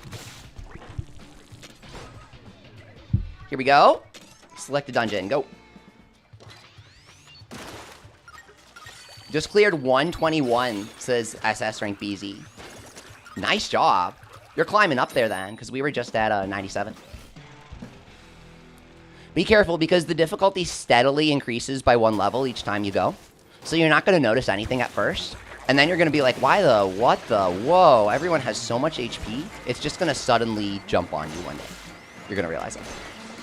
It just happens. It's like a butterfly hatching out of a cocoon. All of a sudden the Steelio has 10 million HP and you want to go back to pupa form.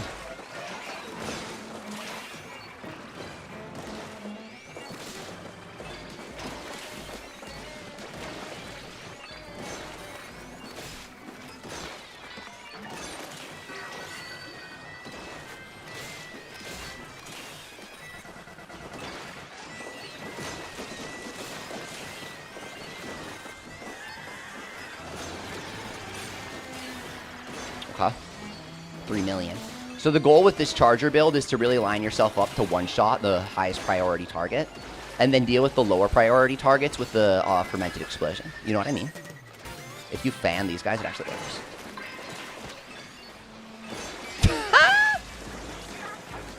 Charger one-shotting fish stick. What's the video to go up to 100 plus floors easily?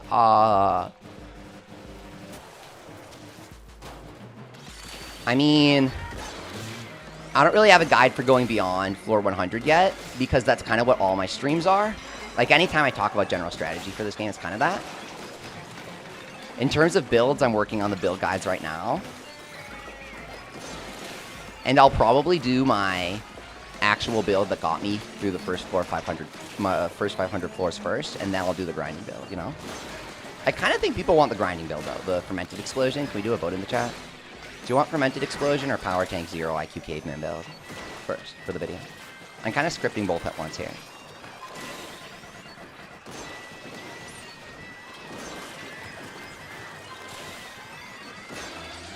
Fermented Explosion is like kind of higher IQ because if you place your fan in the wrong spot, you screw yourself.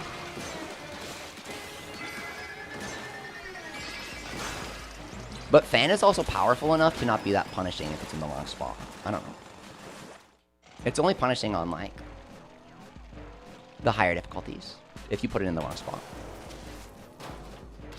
Okay, get your ass over to this thing. Hey, where is he?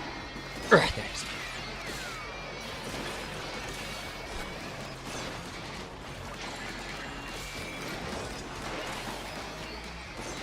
Once you get into long range, you just snipe that on. Each arm has over 5 million HP. It might be around 5 million, because 3.2 dealt around half of its health, right? Probably around 5 mil for each arm.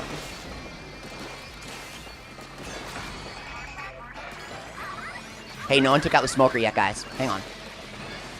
I said that I'd go left so that you guys take out the smoke. If I'm taking out the Drizzler, then you guys gotta take out the smoker here. I can only do one.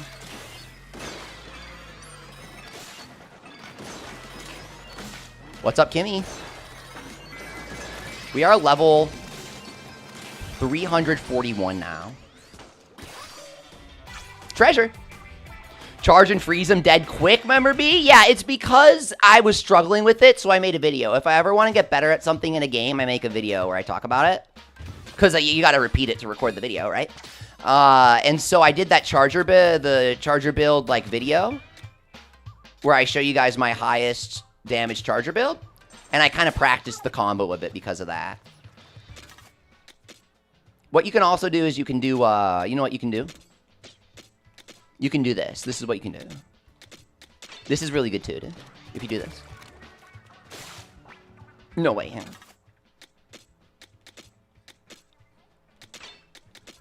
I meant it like that. I meant it like that. Yeah, that's really good too.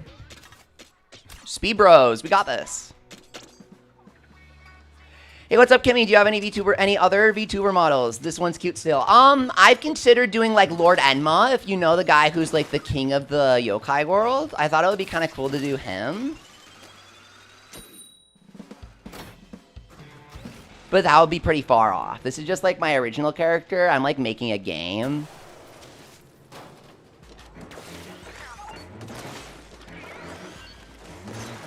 It's like a magical girl game where you befriend monsters like Pokemon and they fuel your transformations. It's gonna be free on Steam because I just want people to play it. I just want an excuse to like draw and stuff.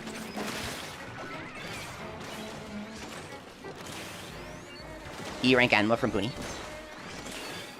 Yeah, it's supposed to be like Puni. It's supposed to be like a non-gacha version of Puni that's like good and uses all my original ideas. Like I want Puni to do a roguelike mode, right? It was kind of like a 2D roguelike with little drawings and stuff.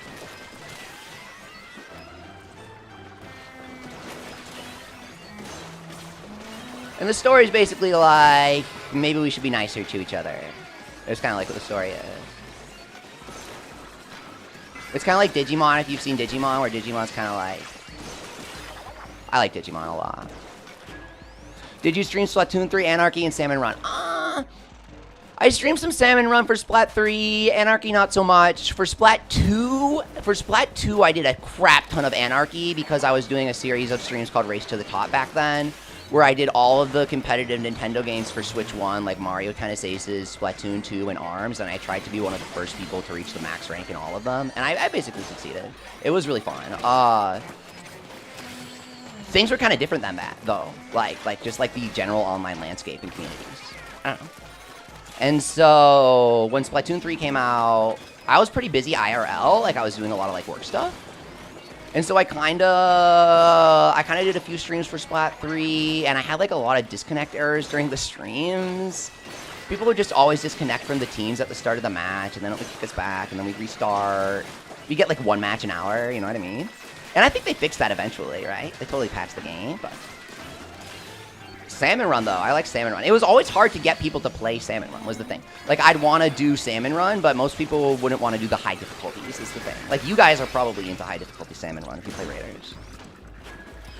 Your streaming Raiders is refreshing. It's so awesome. Hey, thank you so much, Kimmy. I appreciate the support. Yeah, it's so, like, different and awesome, right? It's kind of like 3D Vampire Survivors. Sorry if I've said that already. I don't know if you guys have played Vampire Survivors. Okay, and then I am tethering over to that Drizzler, wherever he is.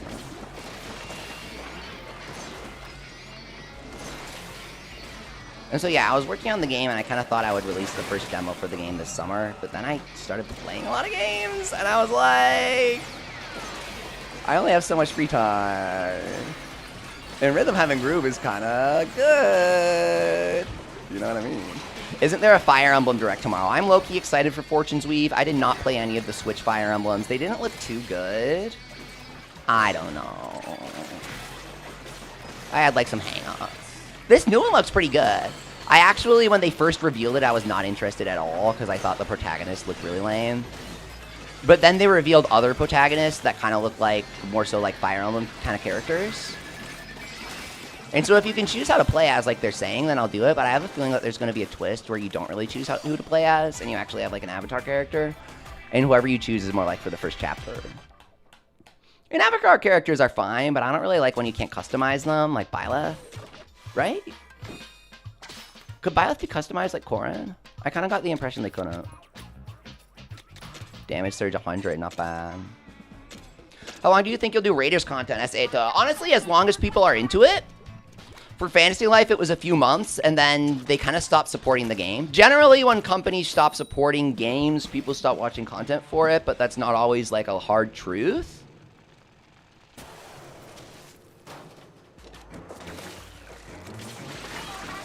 My general rule is, like, as long as the video gets, like, 1,000 views, then people are interested, right? If the views are triple digits, that usually means people aren't interested in the concept itself. Or the video was just terribly executed.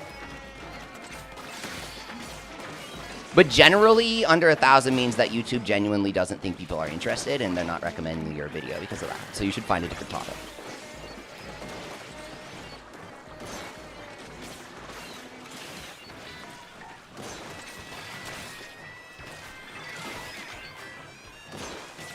Honestly, this game is super addictive to me, so I'll probably keep doing content just because I really like it either way.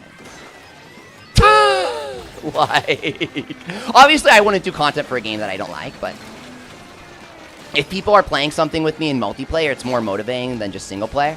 I anticipated this to be a single player game, but it kind of seems to be pretty multiplayer, which keeps it pretty alive, you know what I mean?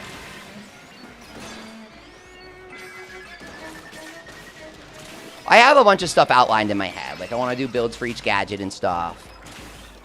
In terms of long term, like, if people are still watching each day, you know, for each gadget, perfect build for each gadget, I'm kind of working on. I have, like, a Google Doc with different tabs when I do videos for a game. And I kind of work on a few videos simultaneously, and then as I get more enthusiastic about the video idea, I kind of refine the concept. Did you buy the Tomodachi game, and do you like it at all? I loved Tomodachi Life on 3DS. The one on Switch looked, like, pretty okay. I kind of got the impression that they would update it, or that the game was kind of incomplete. So I'm kind of waiting for them to drop a huge update for the game to play it. I have a feeling maybe they'll do it in a year or something. Or they'll never touch it again. Remember, Beezy says, I expected this to be single-player focused, so I only bought one copy. Yeah, if you have, like, a family to play it with, this is one of those intensely rare co-op games that can be played from start to finish during the actual story.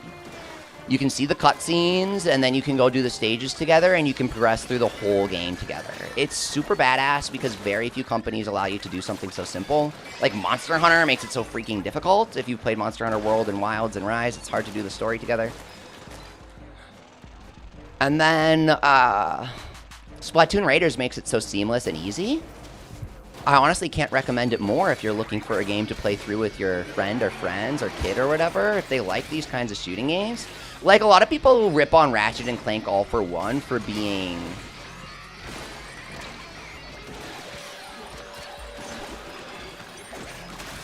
different from the other games. My dad and I really liked it because we could play together. Yeah, whenever I mention Monster Hunter, there's got to be someone who's like, I don't like Monster Hunter. Yeah, we know.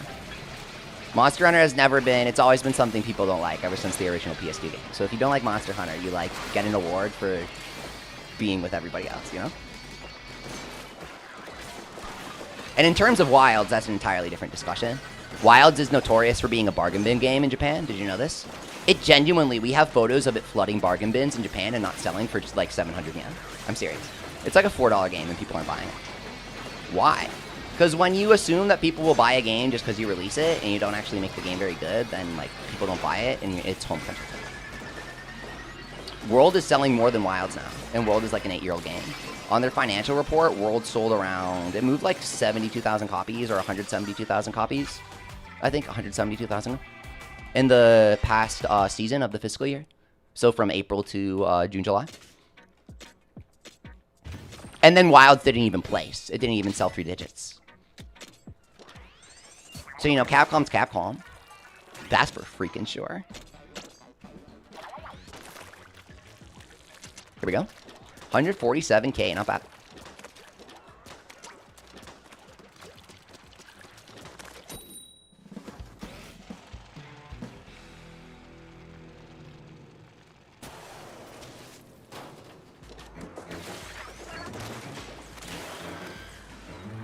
Here we go. Monster Hunter Stories, the Yokai Watch inspired spin-off, meant to make the property accessible to people who weren't really into Monster Hunter as a game. I really like that game on the 3DS. It was pretty impressive for a 3DS title. When they ported it to PC, it's really nice to have it accessible on PC, and I still really love it. But it also makes it kind of obvious that it's like, you know, maybe not the best game ever. But it's so impressive for a 3DS JRPG. You could really go do a lot.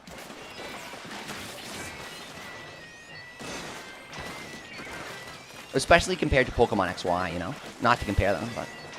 I did buy XY day 1 and love it. Bought all the Pokemon games day 1, except for Sword and Shield. Because that was just trash, man. Scarlet and Violet at least tried something different. Definitely a lot of issues. Definitely a lot of issues. But hey, they tried something different, and those raids were fucking badass, man. Those raids were really good. They were even better. Like, Sword and Shield raids were kind of stupid looking. But the Scarlet and Violet ones were freaking awesome. They were really cool. They obviously had a lot of issues, and we glitched on stream a lot, and we laughed about the glitches. But we had a good time together, guys. We had a good time.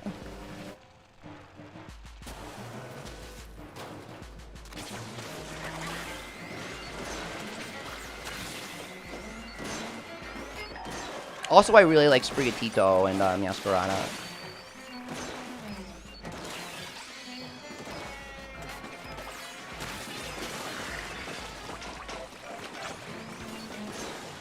I have a lot of those legend cards, like Deoxys Rayquaza Legend. I have both halves for, because I pulled them from an actual HGSS pack back in the day.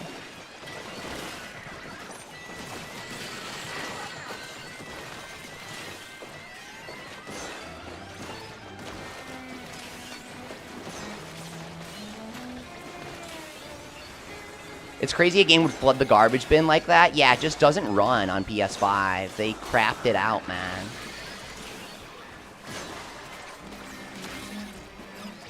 They just flushed it out of the company like a freaking virus, man. They drank water till they peed that thing onto store shelves. 100%, man. Monster Hunter Wilds, I'm saying.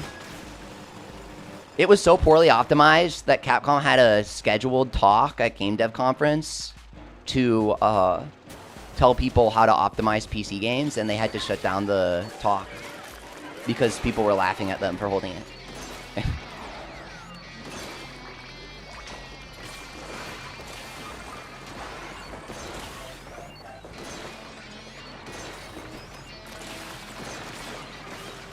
Love me some Monster Hunter. And in fact, I would even go as far as to say that when they added those damn updates that were pretty good, I actually had a fun time with Wilds. But man, is that a crappy game.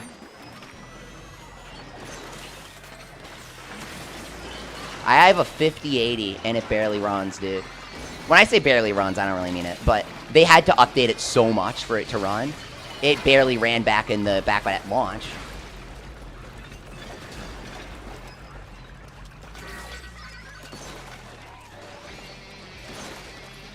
I also have 128 gigabytes of RAM on this PC, if you're curious. Some people get really wild when I tell them that. You need it if you're a professional video editor. You need it, dude. Don't ask about my processor. I always joke, don't ask about my processor, because if I'm saying that, then if you know, you know. You know exactly what I have. You know exactly the generation of which company's processor I got. I messed up, dude. I fucked up, man. Intel 13th gen. Don't ask, man. Don't ask. Don't ask, man. I had to do mods to make Wilds playable. Game ran like buns. Yeah, Dolu, I had to get this thing on Nexus mods where it's like this config INI that optimized the game. Otherwise, it wouldn't work.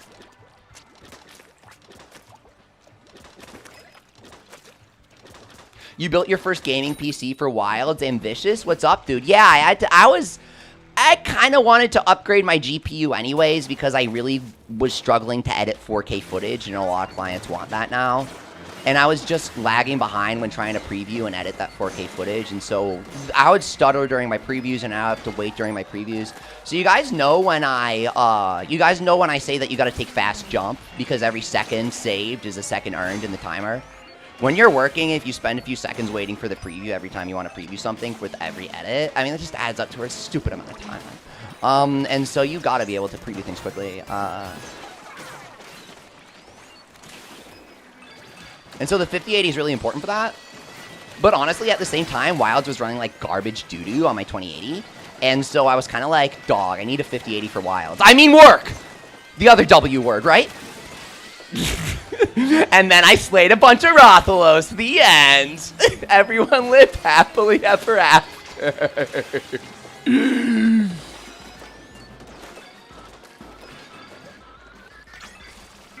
Gem alert! Woo! Your laptop has an Intel Celeron CPU, bro. Got the celery. What's your stream setup, Asteroidon? Intel 13th gen, whatever the hell, 13900K. The one that embarrasses me to even say that I bought when it released, man. I still got to do that RMA, and I'm always streaming, I'm always working, I always have something I'm doing on my computer, and I don't wanna. And now I think I'm out of time for the RMA, man. I think I'm out of time. I have to use Intel XTU or else I get blue screens. I got a downclock to 58.3X instead of 56. It's not that bad. But I'm pretty sure as the CPU degrades, I'll have to keep decreasing it. I'm super good. I do like programming and art and stuff. And so like I love talking about this stuff. And so all the way back in the day, I made the Yokai Watch fan site by hand. It's like garbage, but good times. Yeah, the updates helped a bit for Wilds. It was really that final one that they rolled out this February that made it really playable for a lot of people.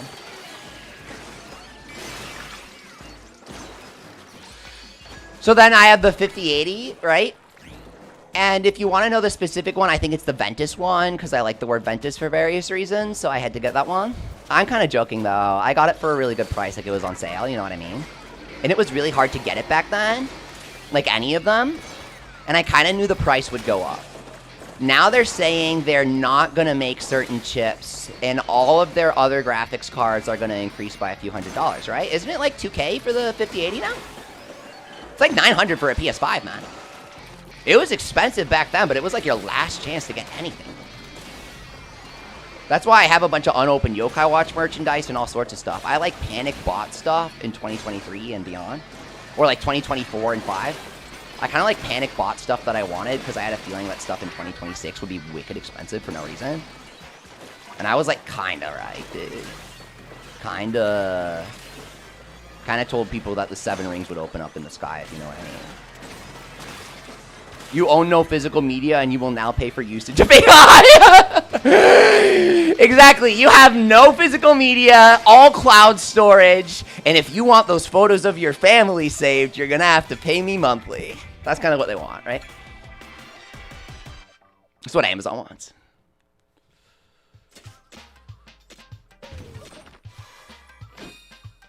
Here we go.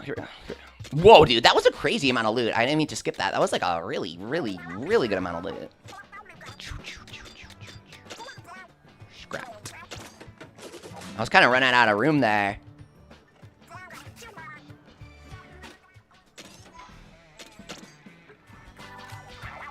Do you guys remember Google Stadia? Streaming games to people and how it was going to change the world? That's also what they're saying about this AI streaming stuff. I think it's bogus. Here we go. Streaming games has too much lag. Playing it natively on your own hardware is the only way to do it. You low-key agree, yeah?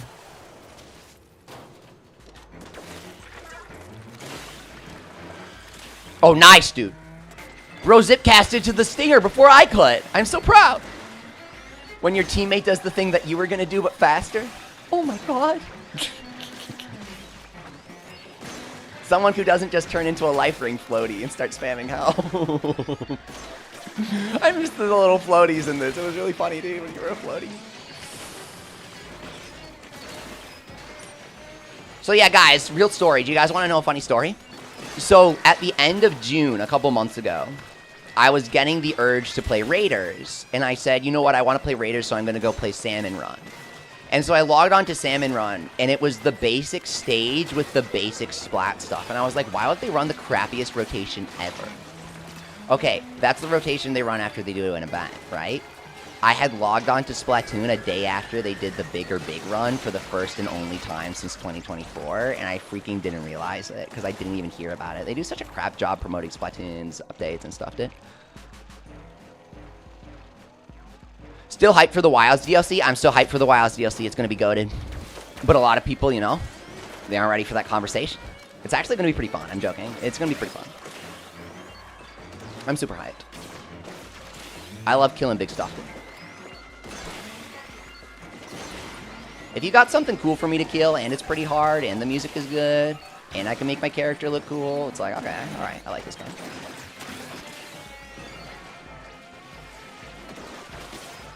Dude, I can make my dog Rush from Mega Man. It's like the best game ever.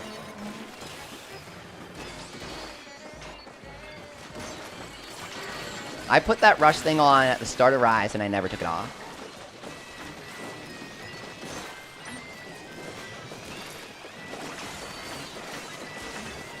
I didn't, you know, the 8-bit Mega Man was alright. It was like enough to satiate my desires for World.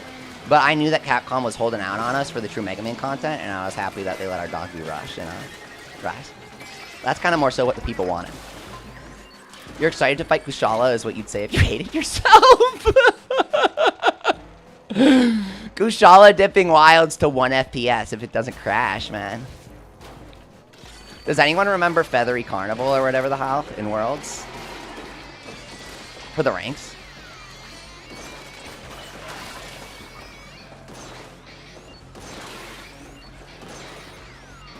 I love Hammer in World. I love Hammer in Monster Hunter. I love Hunting Horn. I love, you know, Bowgun obviously, but they changed Bowgun in World, and I kind of didn't really, you know, those changes kind of make it like really casual, whatever. And so I kind of like letting teammates play Bowgun, and then I kind of go like stun support, you know. So like if my friends are kind of new to Monster Hunter, I'll be like, I'll go Bowgun, and like I'll stun them for you know, like on the head. I kind of like Monster Hunter for that. You can just like bash their skull in.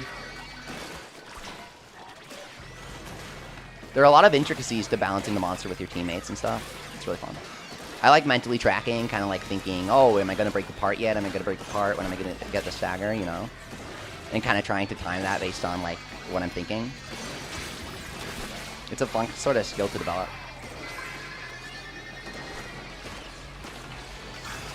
Explosion damage up and we didn't have it? Huh. Yeah. It might be the small version, like the 2-slot.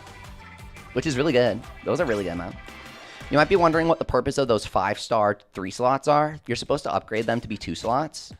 You can also upgrade certain 5-star parts to be 2 slots smaller.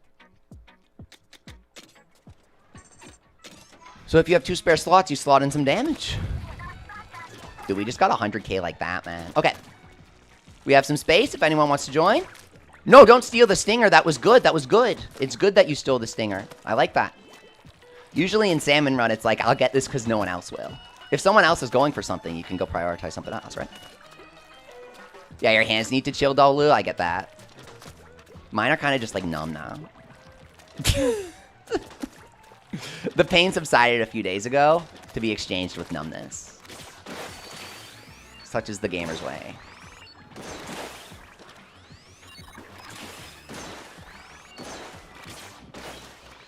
So the recruitment is 101 Leafy. No, it's Leafy. It's just Leafy. But it's like the Leafy in 101 Leafy.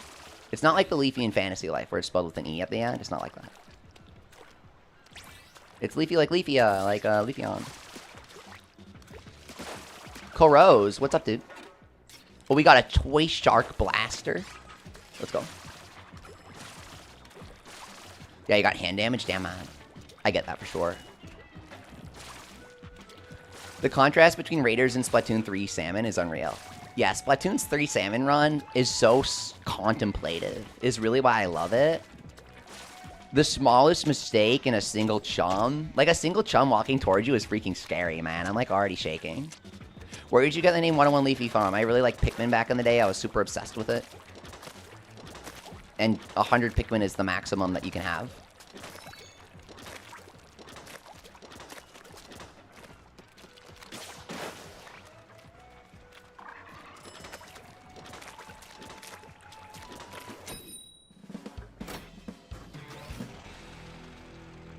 I was super young at the time, so...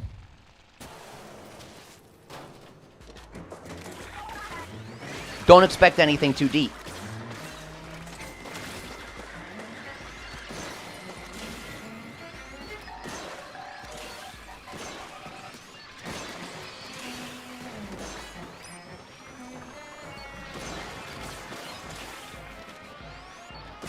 Long range bonus is good. Ambitious, you gotta grind a bit more, then you can join, plus you're at work. Awesome.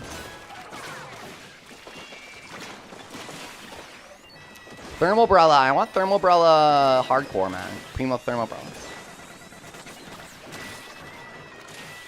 We're only missing a few Primo firing rates now, dude. We're getting down there. It's Rail and it's Brella. It's Rail and it's Big Brella now. Those are the only ones we're missing. Then we have all of the fire rates. Primos.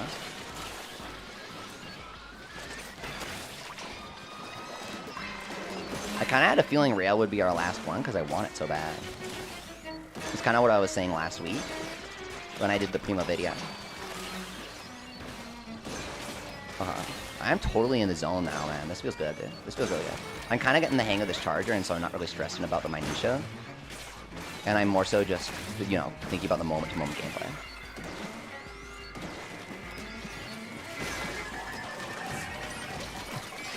Got him. Obviously, I flubbed that, but I thought it would be funny, too. What are some weapon abilities you'd recommend for Primo Olive Oil Squelcher? Dude, that's one of my favorite weapons that I don't have yet. That's one of the Primos that I'm missing for Fire Rate.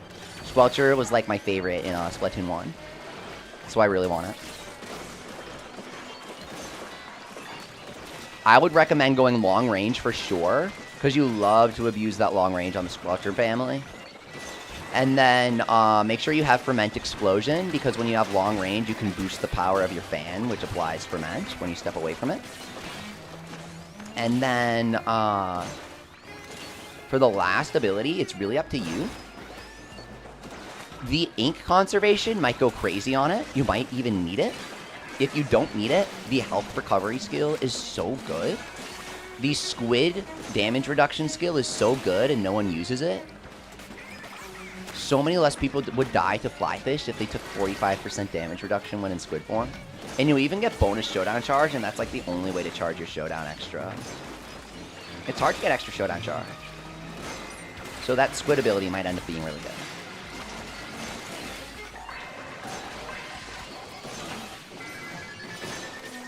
The thing about when a game is so early in its life like this is that it's easy for everybody to get onto the stuff that's obviously good, but the stuff that kind of isn't so obviously good will take a while to come to light. You got it as you were grinding the big Spiralite missions? Oh, well, that's my strategy for grinding and getting the Primos. Yeah, you do those Spiralite missions, and then if you get to floor 100, you can do that afterwards. Yeah, exactly. Nice, man. You're hammering him here. Sick. You guys are doing great. Great job, you guys. Wow, good team here. You guys have some serious skill. We're running circles around those strong arms, guys. That was awesome. Good job, team. That was really cool. Just got both of them there. And then we're done. Ink conservation might be necessary because it guzzles ink. I was thinking a firing rate squelcher would be obnoxiously ink hungry. You can build ink conservation into your skills, but not fire rate. So it's better to go fire rate on the actual weapon and then conserve ink in the skills instead of getting the weapon that conserves ink. You know what I mean? Mike composing the music? Not at the moment. It's a goal.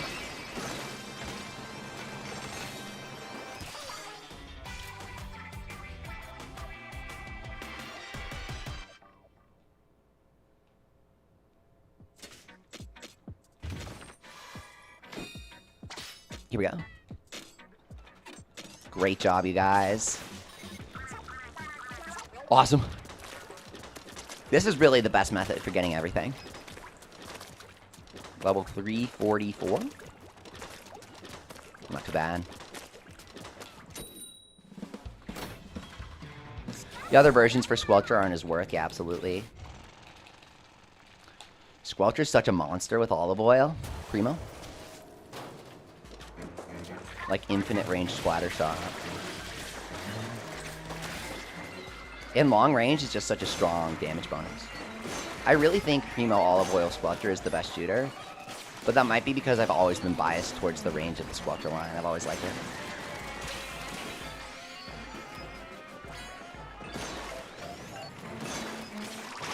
I think it's like excessively good for chipping people off from a long range. Like this, like I'm doing right now. If you want a shooter version of this strategy, play Olive Oil Squelcher. When will the stream end? That's right on. I don't know. When I get tired is usually how it goes. It's usually like, if people are going to bed and they're dropping off, then I'll end. If I'm going to bed, then I'll end. Otherwise, I'll keep going. People are just kind of coming in and having fun so far. So I'm going to keep going. I hope I get it, because it looks like it feels really good to use. Ambitious. Here we go. Very nice, guys. Booyah.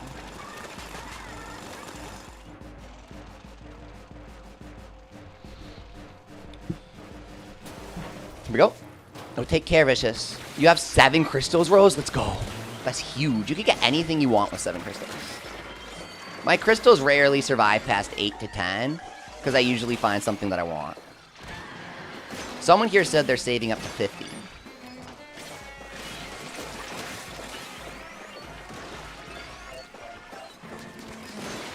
Nice, okay. Watch out.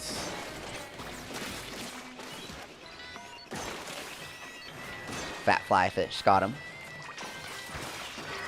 Huh? Boom.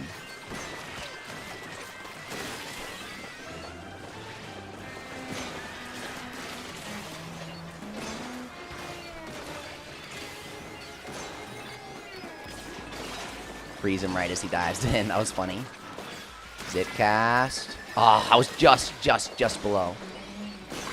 Got him. This is fantastic practice for the Charger. I was just missing a lot of shots at that high difficulty, and it... Ugh.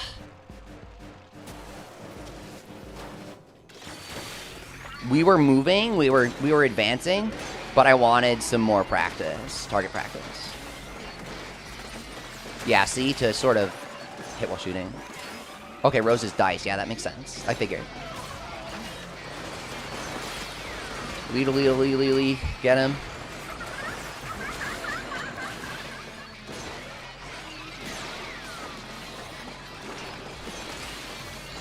You have 52 crystals, 52 gems. That's because you've been in the lobby for, like, ever without rotating. Or, like, you know what I mean.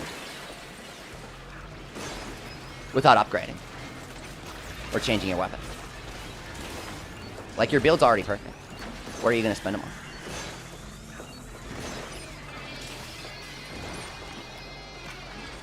I'm kind of side grading.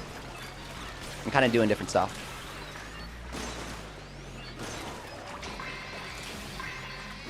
There you go. That's kind of the problem area here. But the problem area is always the solution when the problem's eggs and not the area itself. Beautiful. Okay.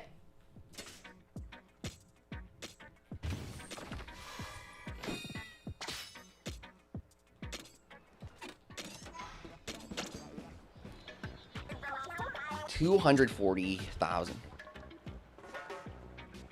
How many gems are we at? 16? Huh? I thought I had like 4. Wait, what? For real? We have 16 gems? Whoa, dude. What are we gonna... Very nice. What are we gonna build? Oh, bomb-loons, guys. We gotta goat out the bomb-loons. I'm, like, secretly hoping they're good. You can spam them like crazy, so they have to be good, right? It's just that nobody has it in them to spam them.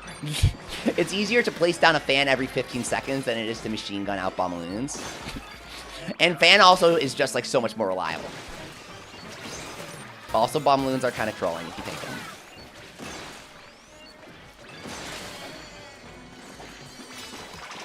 But I think they're funny, so we gotta use them, right? That's just how I work. That's how I play games. And the Beyblades, too. The Beyblades are, like, so bad. I feel like everybody hates the Beyblades. We gotta do Beyblades plus bomb-loons. Beyblade's gonna be, like, the one strength gadget that we choose for tech. Worst allocation of resources ever. You can choose Meteor Mitt, you can choose Splatolites, you choose freaking, that as your power, the Beyblade. Spin Wheel as your gadget. You guys know what I mean by Beyblade, right? Like, that's obviously what it's supposed to be. They have Splatoon weapons based on toys sometimes. Gonna try a new build. Can you play to come in? Yeah, absolutely. If we have a slot.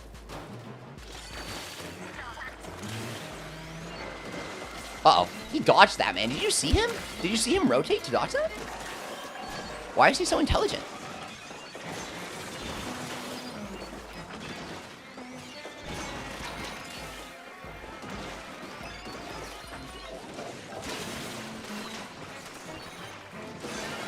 Got the driver there. He was trying to hide from me. No. Oh. Fat ass spotted. Get him.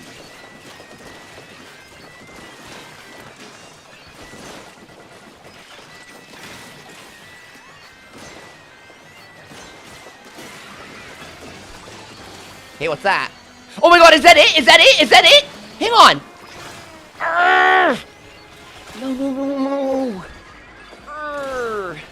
This game is so painful sometimes. So painful. There's no way to tell if a weapon is a primo when it drops, I think. That was very painful. If we have a slot, you can join. Right now, we don't have an open slot.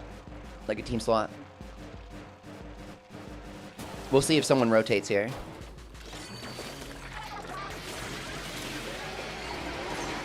Okay.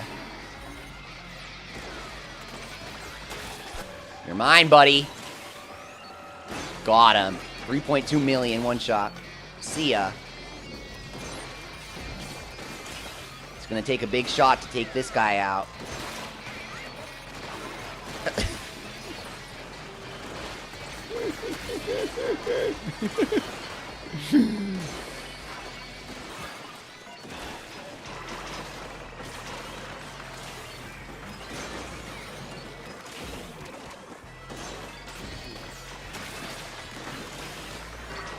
Okay.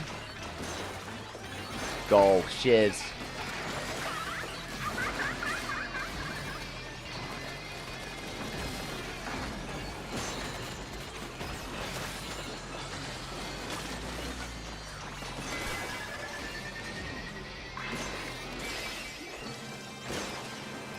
Shiver's already a cute nickname, so it's hard to give her a nickname. Cute little inkling. What's up, dude? Nice name.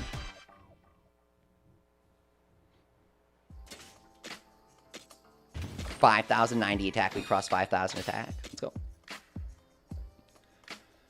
Launch speed and rate of fire, but it's the wrong one. It's not primo, man. Not primo. That's not very primo of you, my dude.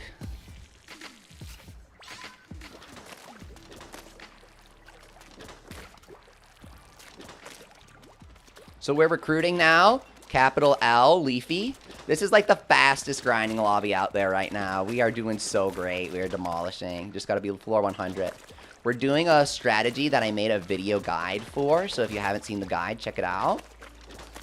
It's called the Ultimate Guide to Farming Spiral Egg. Or something to that effect. It doesn't really matter.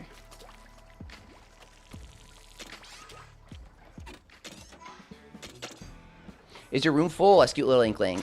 We just opened up a slot and we brought in Ryder here.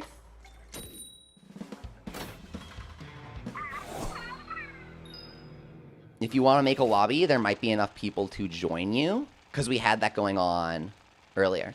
Crazy how farming isn't boring in the game, says Eta. I've kind of been telling people that the normal salmon run game is playing the same stage over and over with the same weapons. So honestly, any tiny bit of variety in this game is going to seem better to us Splatoon players, right?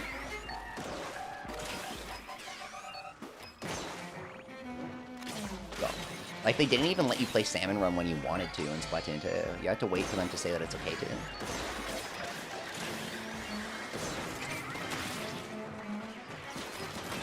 Okay.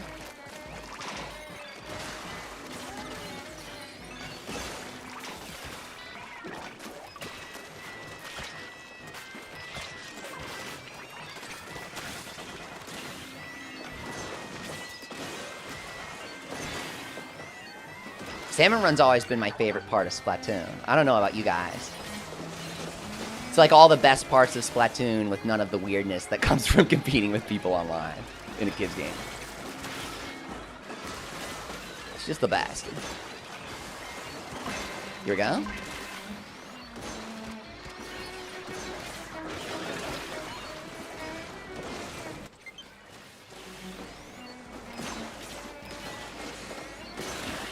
Get him.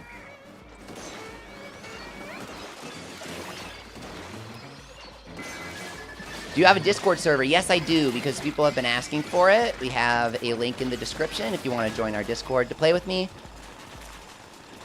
will make it easier to recruit people for my lobbies. And, of course, send out notifications for future streams and videos. And, like, ask you guys questions or whatever.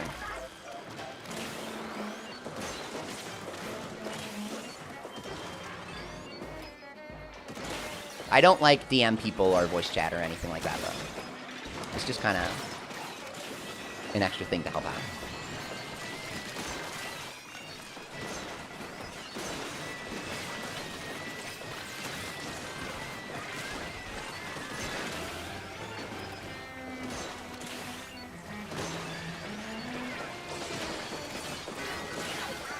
Whoa, dude, what is that? Let me in, let me in, let me in. Primo balloon roller? Oh, I needed that. I sold my last one. Okay.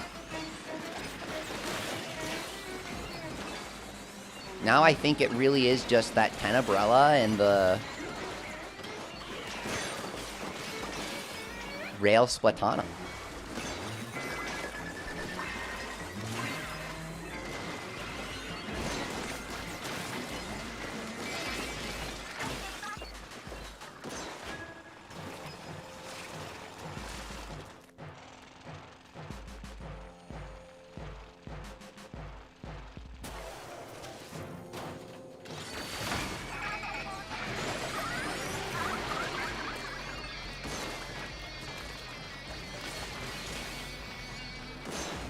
Go. Boom. That's a sick combo, man. Rocket blasting backwards to freeze the enemy and then sniping them with long range. Oh, it just feels badass every time. I love it.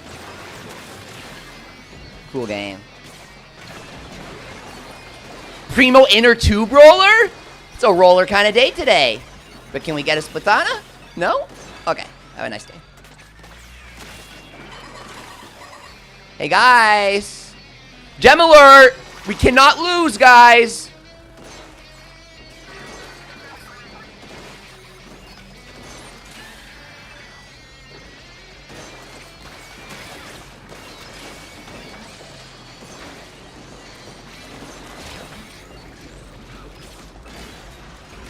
Oh, it's my fault. Yeah, shit, man. I'm sorry. Damn. What was going on there, guys? Wait, I kept it? So if you're helping, you don't keep. If you're asking for help or you're helping, you don't keep. But if you're in a multiplayer lobby, you keep it? Wait. So grinding multi actually is good? That's like the only time we've lost today, I'm pretty sure. You actually keep your stuff when you lose? As long as you're not helping. If you're specifically doing help out, you don't keep it. Damn, okay, that's really good. This whole time. Okay.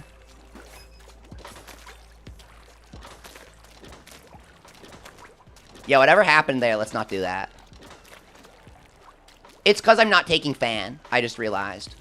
For some reason, I'm not doing fan.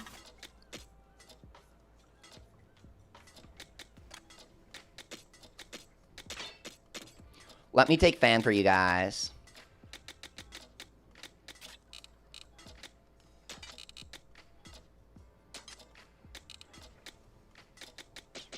Fan has a space issue. It's one of the only gadgets where every single upgrade is like the best upgrade ever.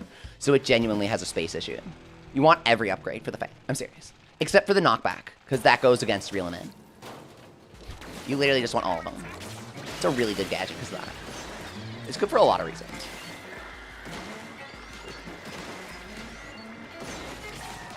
The damage is so easy to boost with long range. It's like, damn.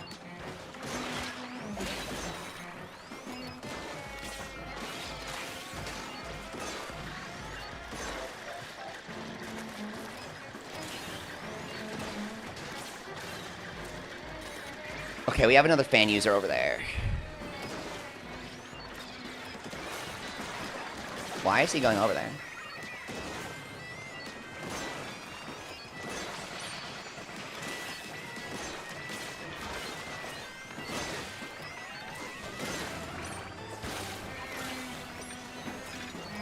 Did I not have ink refill there?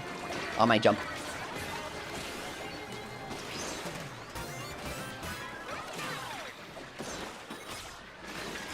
I might not have ink refill on the jump right now. Hey, hey, hey, hey. That was my bad. Danger damage is like the best skill. For real. It's so good. It boosts the damage of everything, including your gadgets and your fan. So you can just step back while you're in danger and let your fan obliterate people for 20,000 damage per tag. For real. It actually works.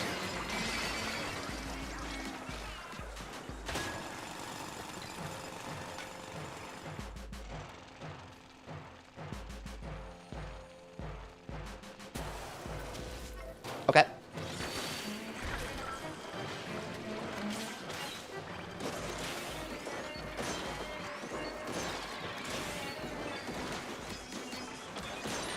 Okay. It sort of felt like we had an egg picking up problem and I had to manually pick some up. It's definitely because I didn't have the fan on. Normal fan. Plus 100% radius.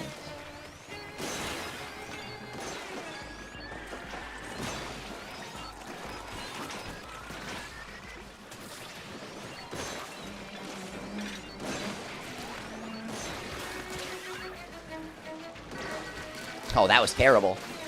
He unfroze right as I shot him, so he fell down and I missed the shot. Okay, note to self, aim for the bottom of the big shots. Because of that. Okay. Okay. Yeah, okay. That middle part is kind of stable when they're jumping. Like, that's always going to be available. Now those worms, man. The smokers. They're eels. They're not worms. I'm just calling them worms to belittle them and reduce their morale before heading in to beat them up. Part of the strategy. Definitely outlined in the guide.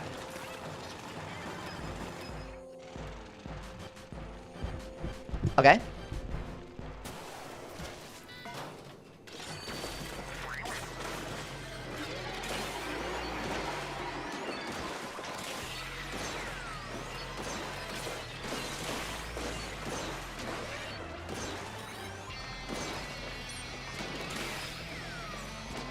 Fan. Go.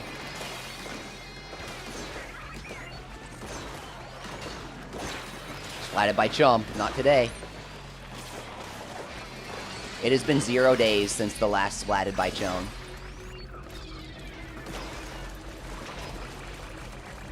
The sign never changes from 0.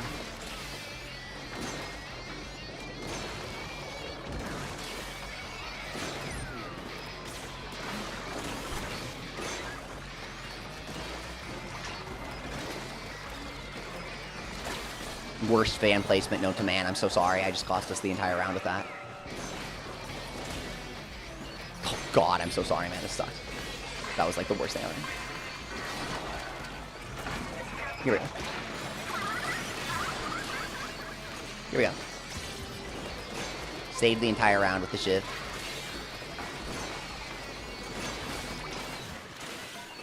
Okay. Beyblade? Oh, fan. Okay. Propeller damage up! 5! Guys, we've been looking for that forever! Yes! Yes!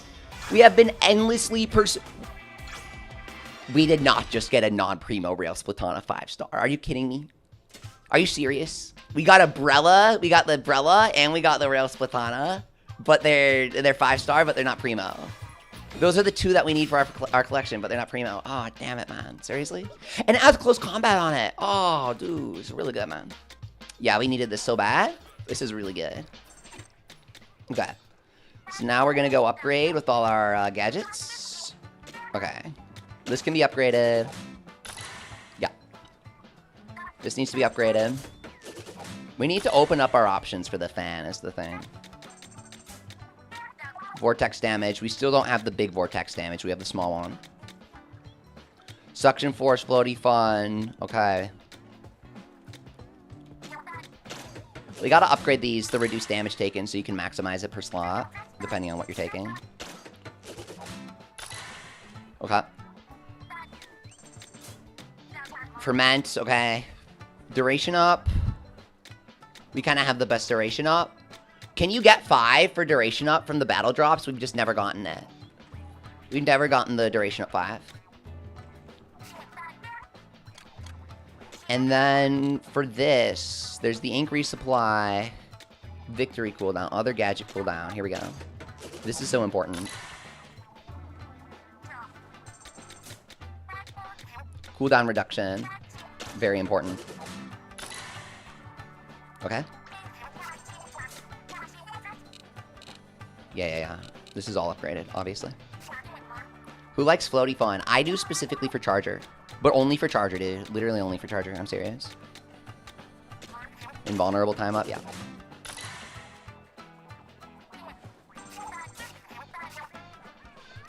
These seem like good upgrades to get. I like investing in my gadget collection. It's fun. Here we go. I knew something was off with this. This sucks, dude. This build sucks. Why is it like this?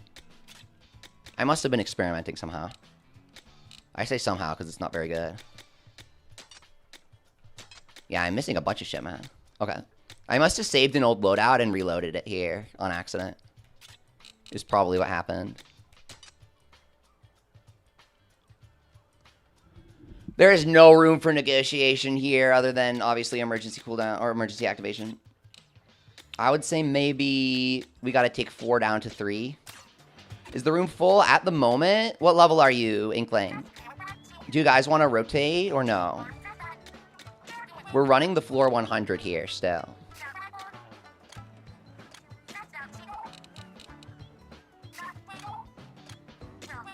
For cooldown for the fan, we're looking kind of limited here. 4 to 3. Okay.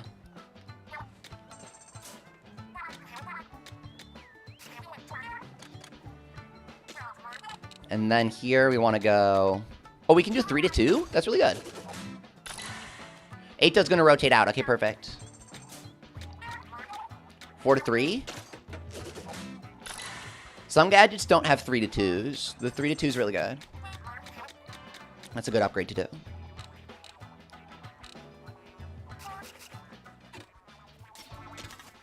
Okay. So the keyword is leafy with a capital L. If someone wants to join, they can, because we have a free slot. We are going to do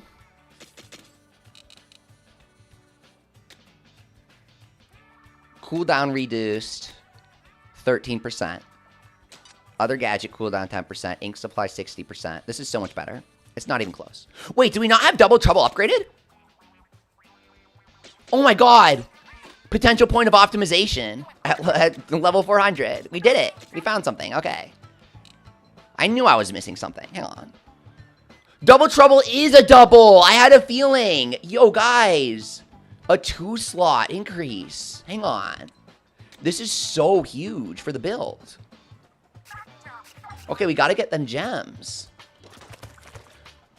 You've won floor 100. You can join us then if you've done floor 100. The keyword's leafy with a capital L. Wow, okay. I can't believe I overlooked that double trouble upgrade because it was at the top of the list.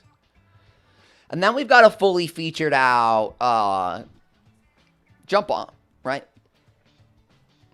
You can always go explosion area up or whatever because the explosion area is really freaking scuffed on this thing. It really sucks. SS rank member BC, what's up? Gotta go get some sleep. Thanks again for the games. Absolutely. And for the stream. No worries about the lapse of membership. No need to apologize. I really appreciate you coming back, dude. Absolutely. Good games, dude. We did great. You did great. You got some great grinding in. You joined your splash. Perfect. Let's go. We are looking easy here. 3240. It's a lot of HP.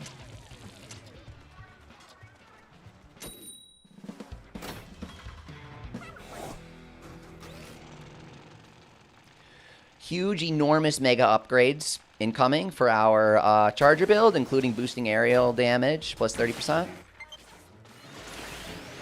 I gotta plug this thing in.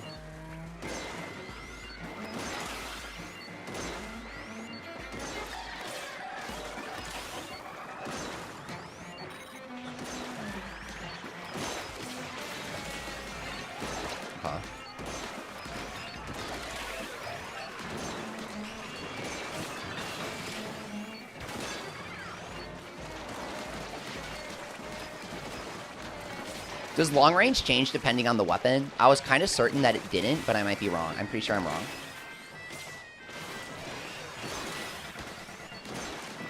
I told someone that it's an absolute value regardless of the weapon that you're using. It's not like relative to the weapon that you're choosing. But I actually think I'm wrong. I think the charger's long range is like really far away, dude. You gotta like go super far for the charger's long range. Is what I'm kind of noticing.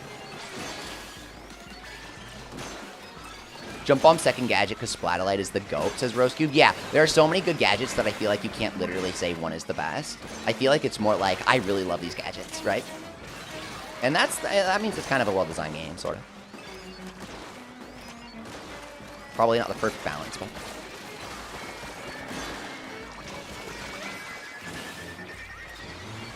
I think the gadgets are really satisfying to upgrade. Like, you might think a gadget's trash till you upgrade it, and then it reveals a hidden strength. I always like that sort of thing.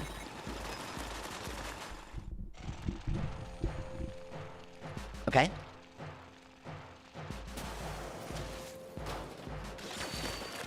I'll go left here.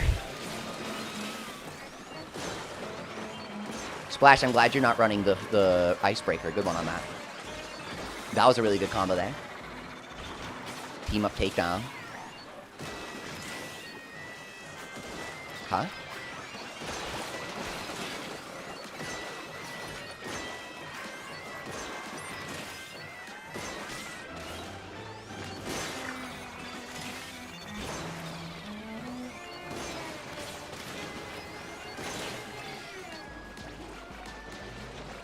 There he is. I was like, where is that?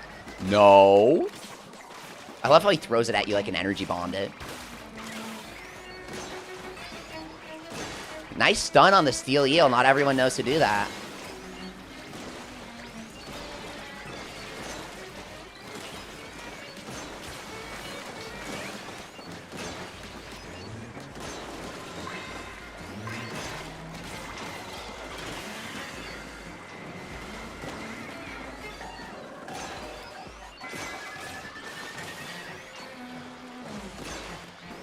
If you want to make the most of the gadget damage up 60% from the blast boot, you got to turn off your auto trigger on the fan, which also frees up a slot. The auto trigger is really good for DPS on the fan, but you need the slots on the fan. Fan's like the only thing that needs slots. And then fans also really needs that auto cast, which sucks.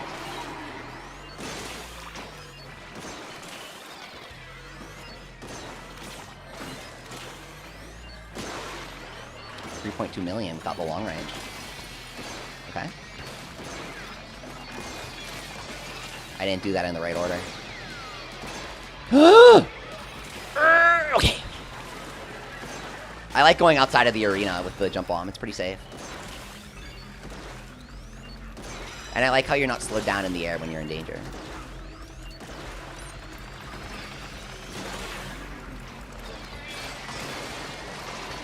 Gem alert! From the bottom strong arms?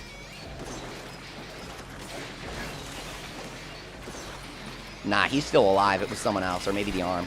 Nah, all the arms are alive. Damn, okay.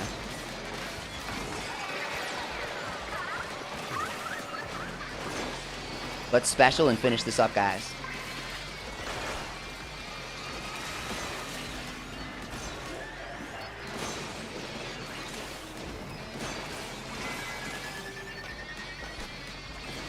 Floaty Fun does not interrupt Blast Boot, so it's kind of fun.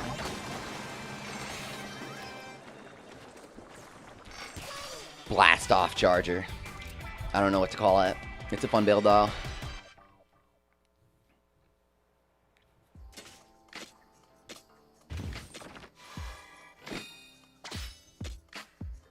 One. Good.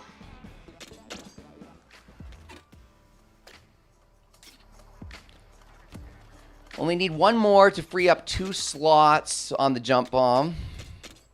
Once those 2 slots are freed up, what are we going to do with it? Maybe we upgrade to 5 slot cooldown reduced. Might be nice. Or we go to...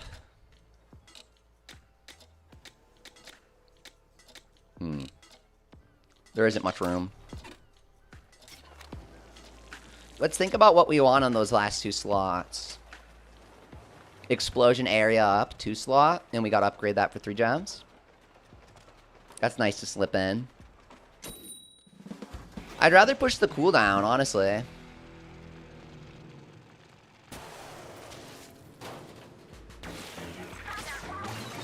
This is kind of what I mean when I say that I might do perfect guides for each gadget. Like, I feel like I've spent a lot of time kind of upgrading every option and experimenting with every option. And not really just kind of saying that something's bad. And I kind of want to talk about my experience doing that and, like, maybe don't buy this, maybe buy this if you like that. Like Floaty Fawn, right? If you're doing Charger, invest in Floaty Fawn. If you aren't, then don't, right? Even if it's fun and floaty, you don't always want it. That name, though, it makes it tempting. It's pretty damn tempting from the name, dude. I am in the market for some floaty fun, dog.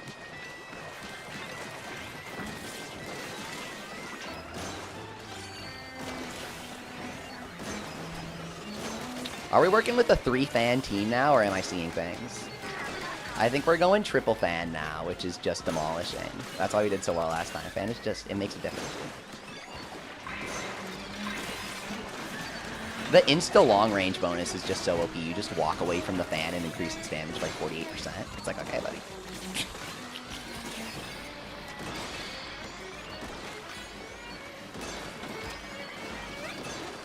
Sometimes you just gotta walk away from a tough situation, you know?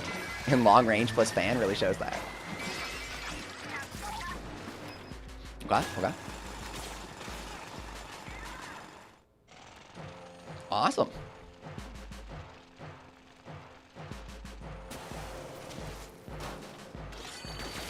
Jump on. Boom.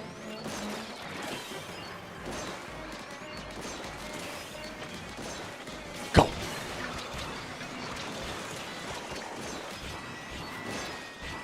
$4.8 million with our new damage upgrades. The new airborne damage upgrade.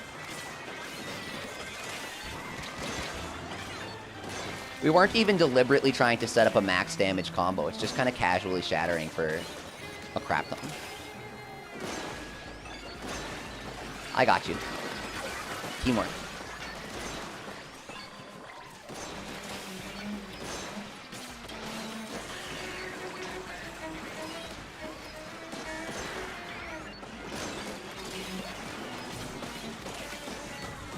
Throws that steelhead through the lid, man. What's up, M3J?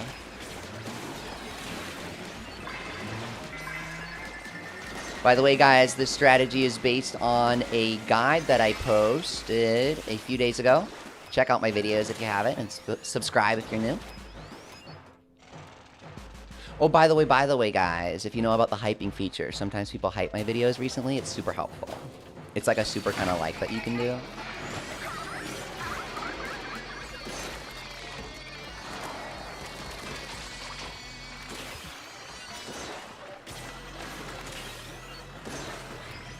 So thank you for that, is what I was going to say.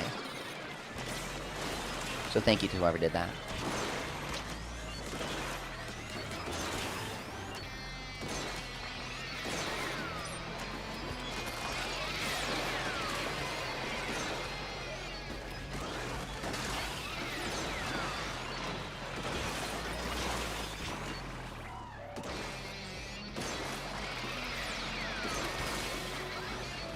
Can he stop turning like that? Bro is like a Pokemon, man. In Pokemon ZA, where they just like keep turning around and they have no clue where to go. Prevent explosion, my beloved dude. It turns any chaotic situation into an instant win. Oh, this is the final floor. I didn't even really notice that we were doing the strong arms floor until now, honestly. I like literally didn't even notice. I was so lucky. I'm like, oh shit, we're at the strong arms floor just now. I was like, oh, okay.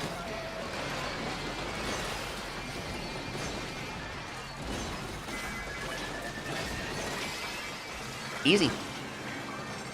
I was so zoned in for that one. That was great. In the zone, dude. Primo High Octane 4K? I wish I had one of those. I really wish I had one of those.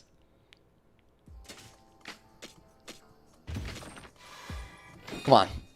Yeah, let's go. Great one. All right. Great job, you guys. Another. We've yet to best 2 minutes and 39 seconds.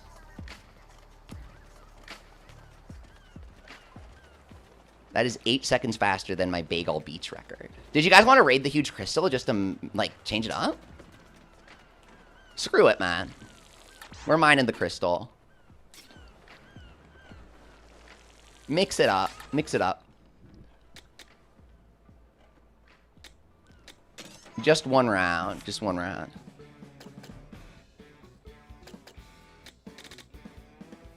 Huh? So, oh, Bagel Beach is optional and somebody didn't play it. That's fine.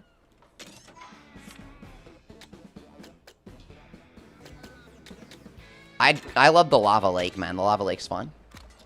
It's just a fun, different game mode to mix things up with. I'm having fun on the floor 99, but I figured do one round here and see if people like it. Because I need the goldies for my goldie research. Kind of. I need like 15, 10 goldies for the 3 gems.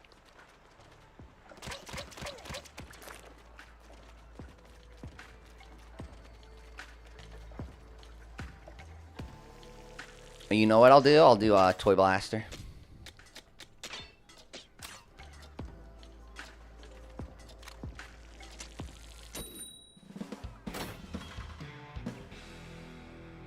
Crystal mining.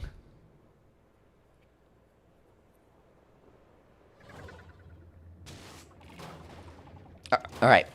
Everyone split up, I'm thinking, right?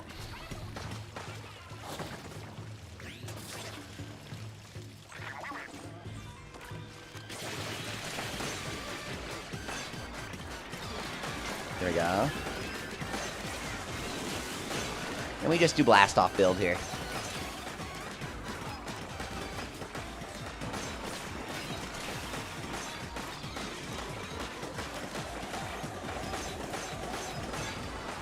Easy, okay?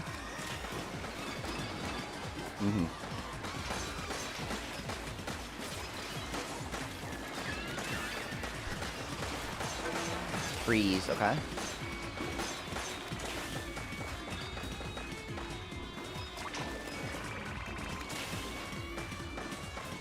You get him?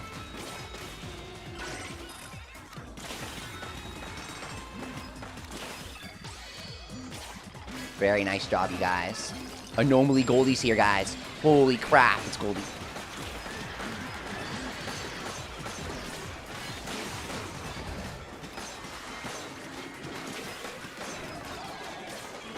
Huh? Whoa, whoa, whoa, whoa, whoa. It's Goldie, there he is. Get him.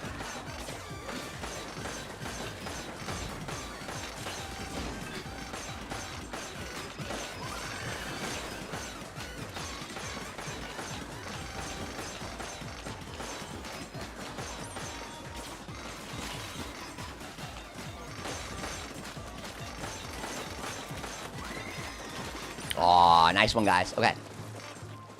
He has a lot of HP in multiplayer.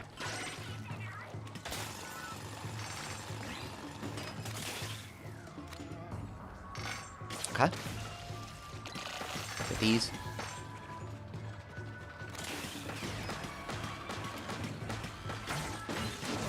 Fan, go.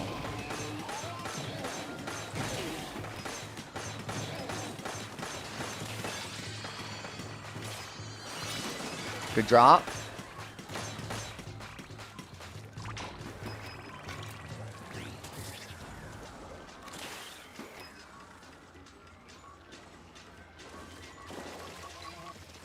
I'm seeing some potential over here.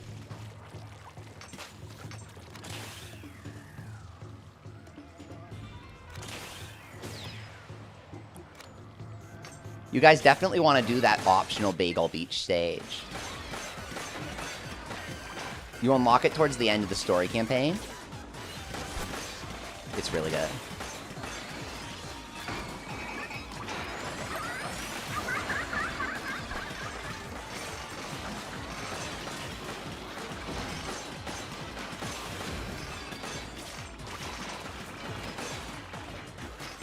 Okay.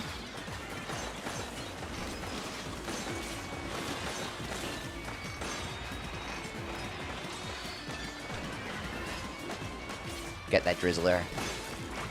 Very nice.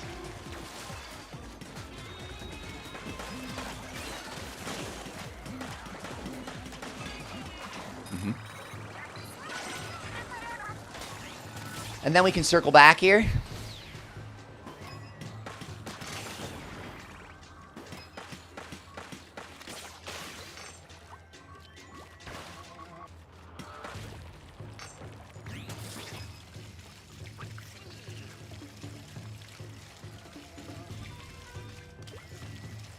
I actually really like the music for this level.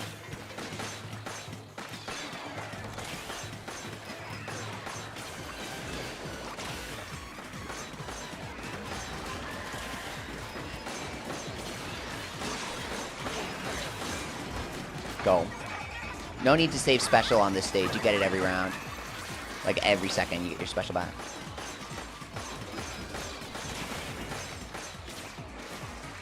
That's one of the best parts about Huge Crystal, is just spamming your special. Pretty sure they make it easier to charge your special too. Like you just get more of your special per mega power.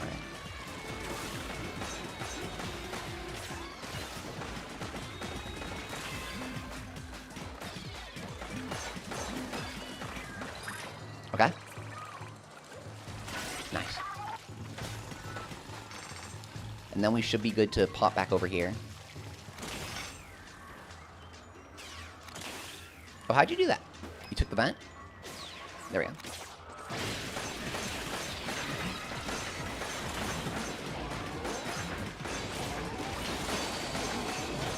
Shiver time, go!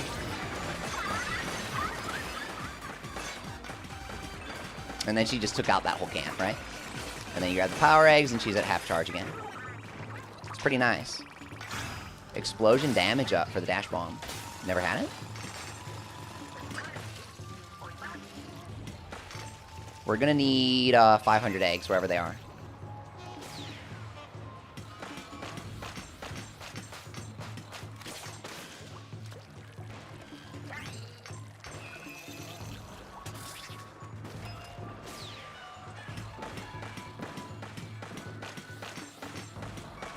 What I like is that you can get 15,000 just from the chest, from finishing the Bottomless buffet, which is pretty massive on its own. Whoa, whoa, whoa. Splatted by Chum. I told you guys, 0 days without it.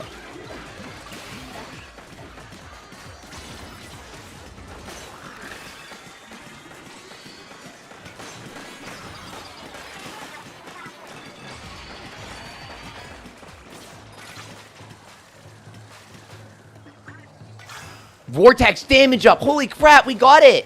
Mind the huge crystal might be the best source of gadget drops. I don't know. I feel like you get hella gadget drops on this. Finally, the vortex damage up 5-star. We needed that so bad. Oh. And then we mine it. Do you have a preferred website to get the Raiders amiibo from? I have never, I don't have the Raiders amiibo.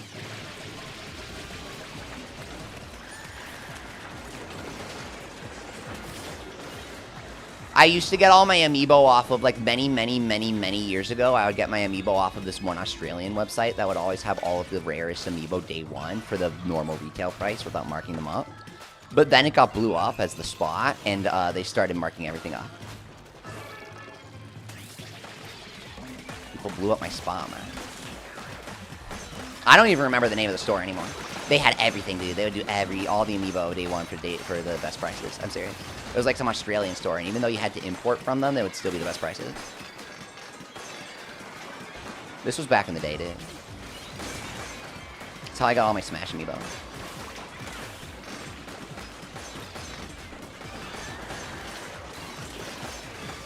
Shiver go. Now it's like, you gotta import from Japan, so use JP fans, if you know what I mean. With my code. That's how I imported the Splatoon stuff from the Nintendo store, of course, with JP fans. Okay.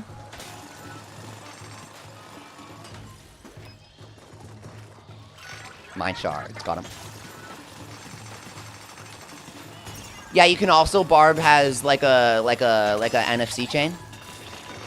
That's what I'm gonna do for the Raider amiibos. I'm waiting for people to scan them in. I gotta find it.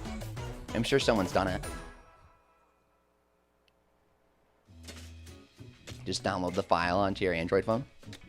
Here we go. 8 slots, 60% vortex damage. That's sick. That is really good. Okay, that was a fantastic run. So now we're going to go back to the dungeon.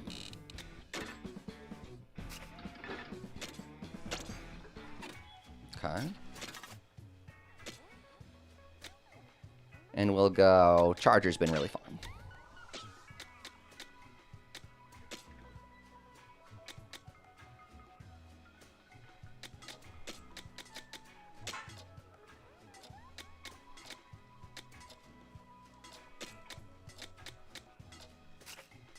I don't know if you need the ink saver. Let's go hard. No. Fantastic. Okay.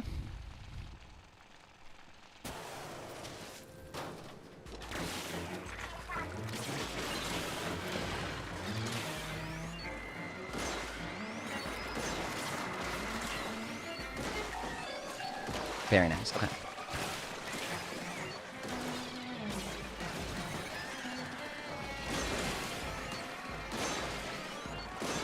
Okay.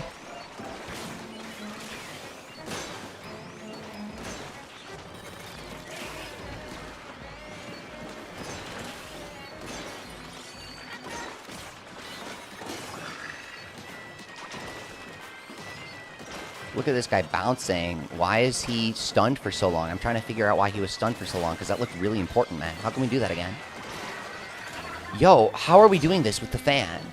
Because this might be the secret to taking out the long line Steelio. Hang on, we gotta figure out how we're doing this.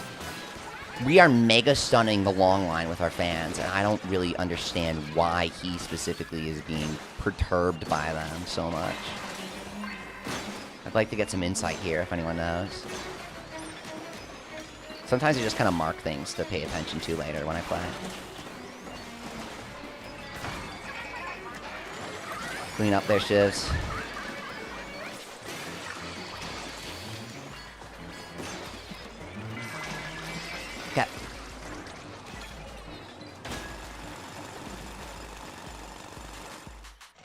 Mm-hmm.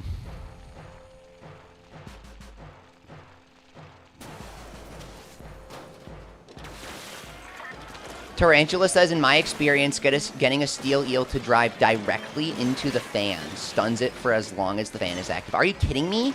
The eel got caught on the propeller itself? That's what it is? Thank you, Tarantula. I totally forgot that the propeller and the vortex are technically different attacks with different hitboxes. It's actually the fan attack, the propeller attack, that stuns the steel eel. Huh, dude.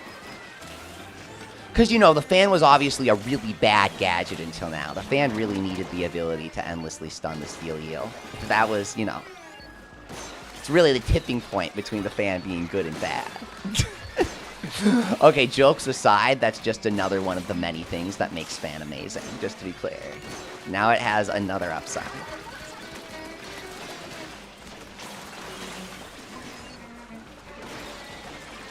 Wow, dude.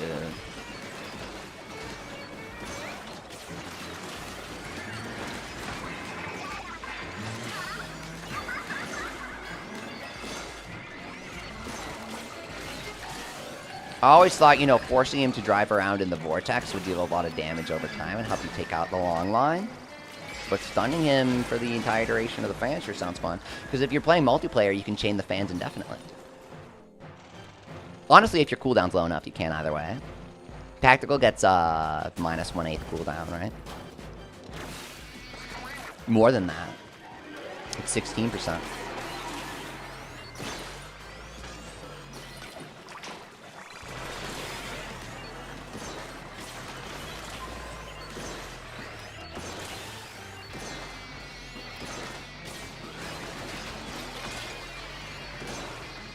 Great explosion.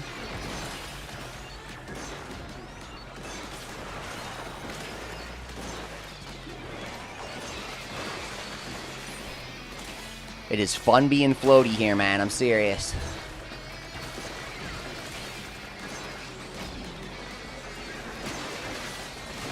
Okay.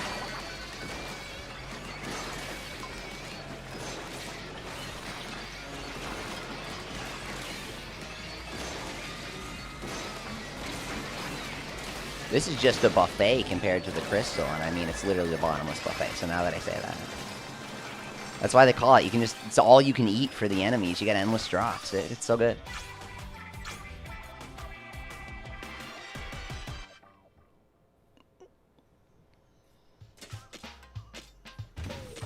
In Japanese, it's like the endless cafeteria or something, if you're curious. It's very, very close to ours.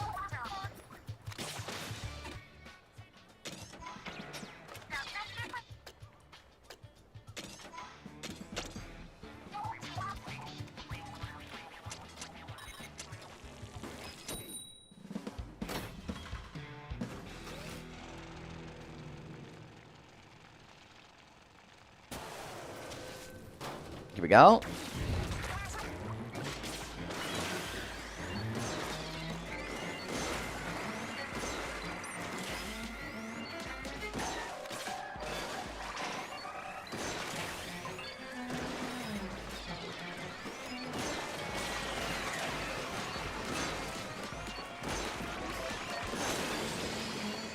Hey, propeller, do I need that?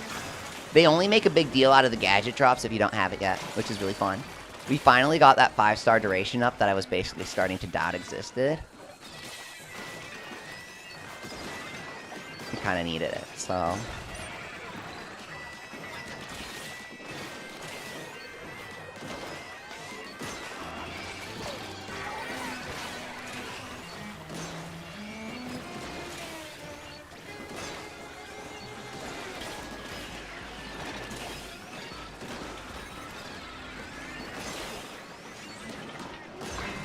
Go.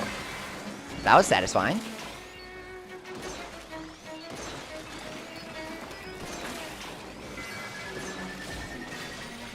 Level 350? Are the levels slowing down? Is it actually getting harder to level up? I thought it never would get harder. Are they slowing down?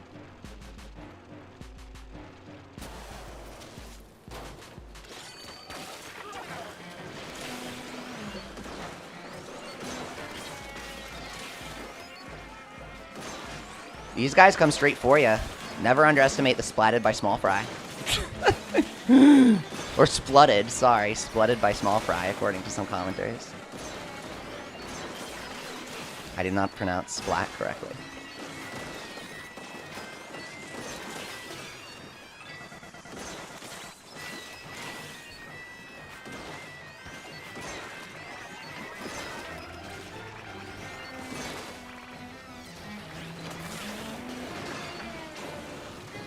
Huh? 4 million? 3 million? Pleasant.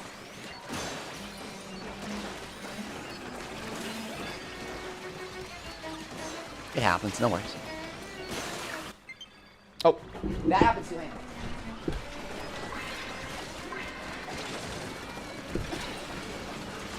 Got it.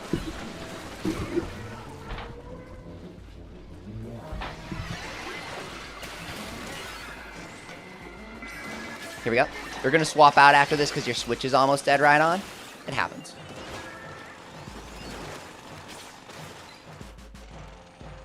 You're playing handheld?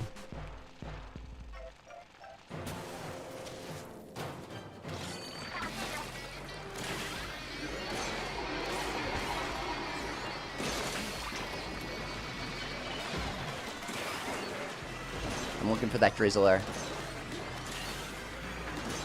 I'm seeing the big shot. There's always a big shot at the start. You want the big shot. I'm really looking for that Drizzler. The Stinger tends to spawn here. I don't know if it's guaranteed. I really don't see him, but I see the Drizzle itself, which is bad enough for me to keep looking.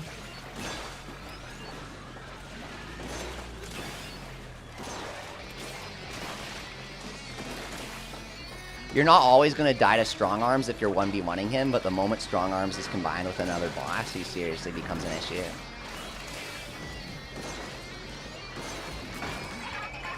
It's like when some random guy starts chasing you in Night Rain. You step vaguely too close to Loretta and now she's on your ass.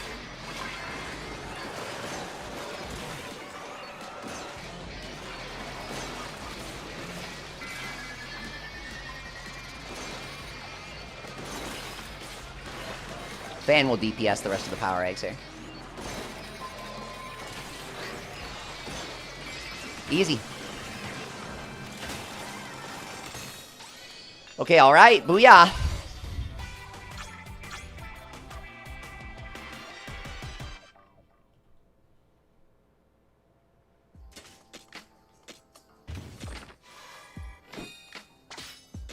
$15K. Guys, we have been trying to get this for 2 days of streaming. I have been trying to get this torque screw duration upgrade. We had to get all the other upgrades. There's a special power that guarantees you won't get duplicates until you have all of them. But it's still really difficult to get the 5 stars. It's still really difficult.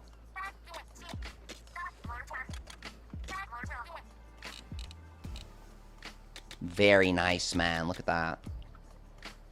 60%. Okay.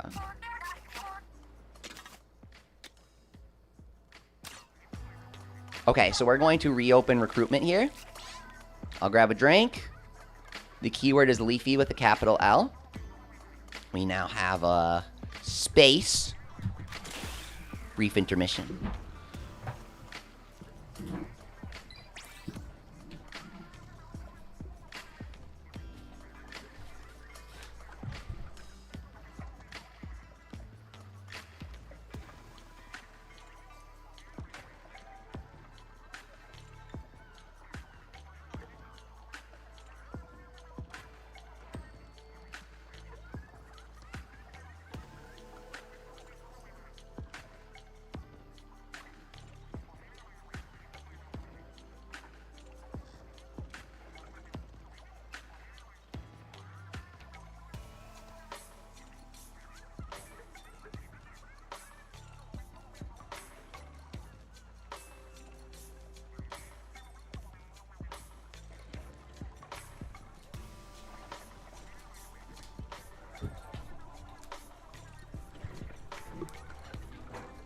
All right.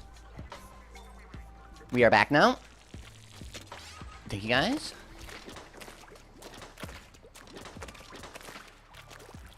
Mysterious winds? That was me sitting down, yeah. That was me smacking my knee when I was sitting down. It kind of hurt.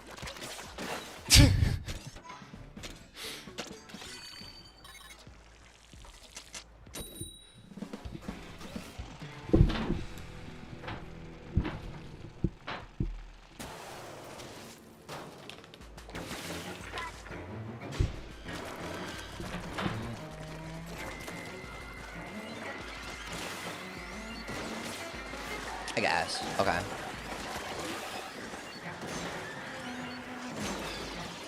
Back to Splatoon. Let's grab this guy here.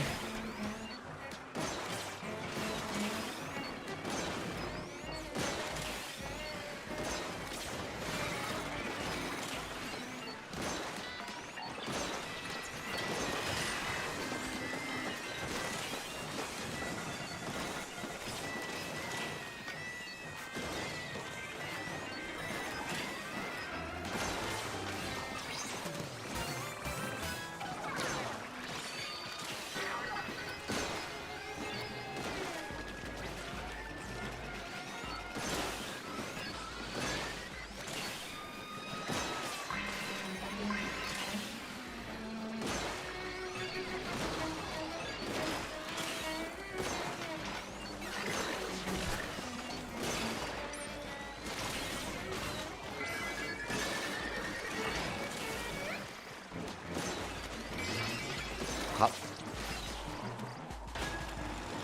Very nice.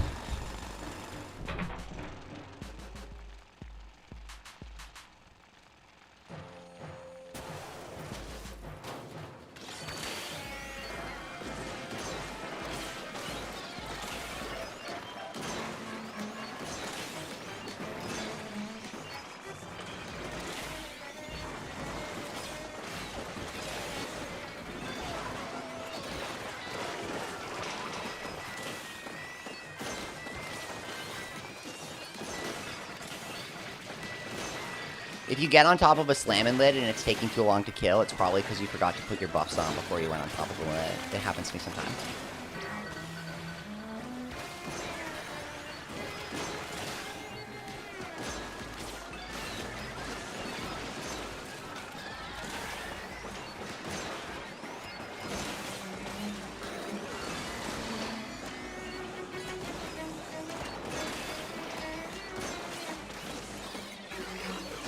We're almost level 300.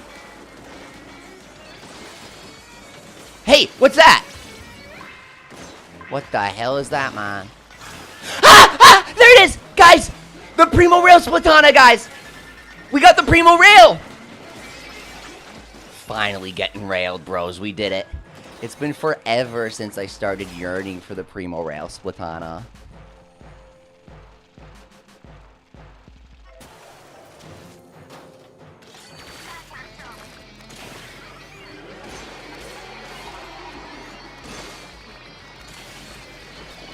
Very nice. You guys like the Splatana weapons? Have you been using them? I've been wanting to experiment with the Splatana weapons for a very long time now. I just haven't gotten a Primo Rail to really invest in.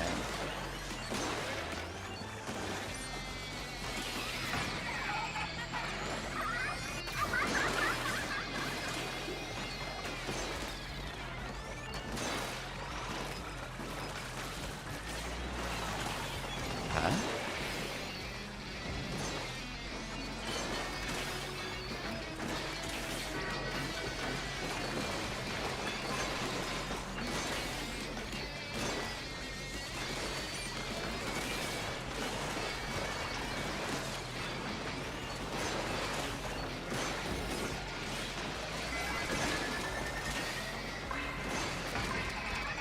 Go second shiver. Awesome. I like getting the second shiver out there. It's fun. Go.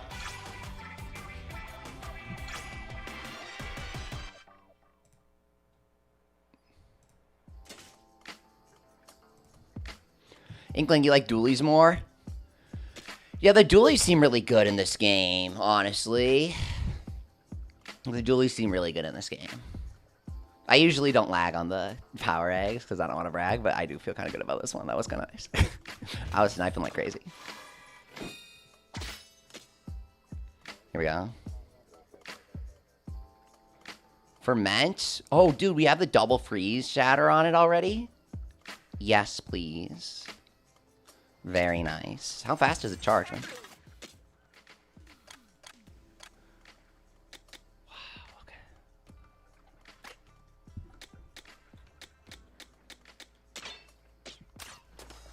My main in this game is probably Blaster or Roller.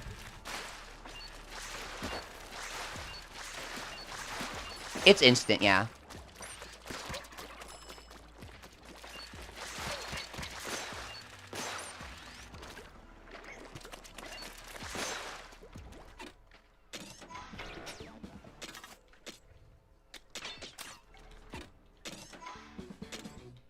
Okay.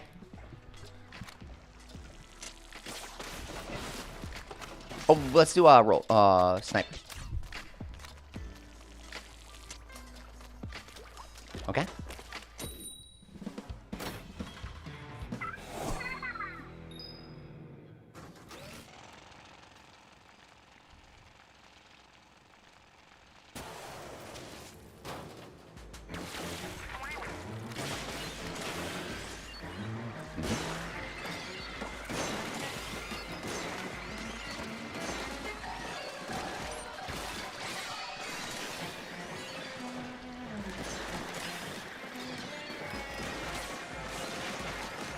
Bring him right to the edge and snipe his back. Dash backwards, get the long bonus. You want the maximum jump height on these boots, on this jump bomb, when you're doing the sniper, because the max jump height gets you into long range faster. And you don't want to have to use both charges just to get into long range. It's kind of bad. I love when they get sucked in while they're pursuing it. It's so good. Best spot for the fan in this level is probably here.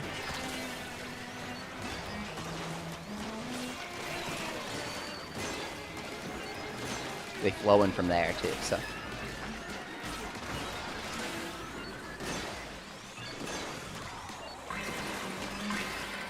Okay.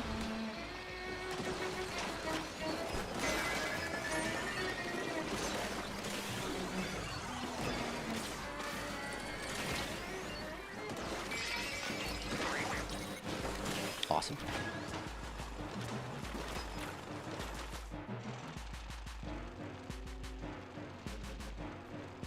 Wasn't yesterday Tuesday? Is it new Ghost in the Shell episode on Tuesday night? I've been watching that. I gotta catch up on Digimon. I'm like an episode or two behind. New Digimon was pretty good.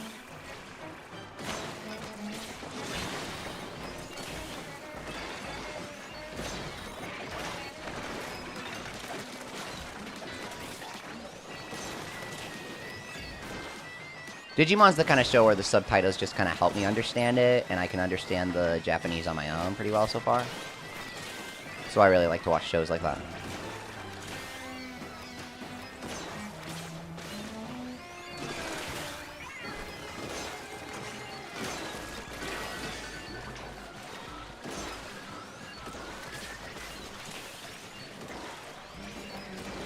Oh, Ribbon Dude. Ribbon Princess. Ribbon Knight. Ribbon Knight? Yeah. Ribbon Kenshi, but then it's localized as Ribbon Prince. Is that what it is? That Netflix movie. That looks really good, dude. I've been super psyched for that, man. That's right up my alley if you look at that on Netflix. That's like my kind of thing, man. It looks really good. Comes out, it's like August 4th or 5th or something. That's like tomorrow. It's like today. Okay.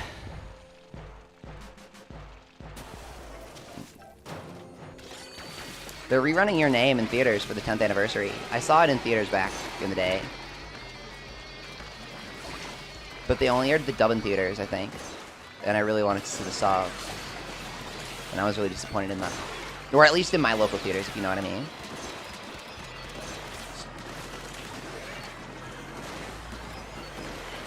I've seen Your Name a lot, though. My favorite Shinkai film was Weathering with You. I saw that, like, IMAX, day one. Oh my god, it was so immersive and stuff, dude. It was so good. The music and stuff.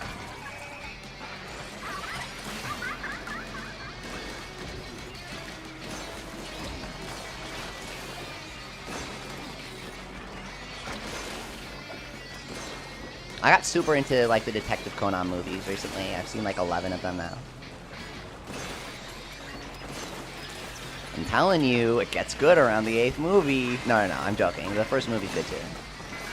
They're kind of all separate, if you know what I mean.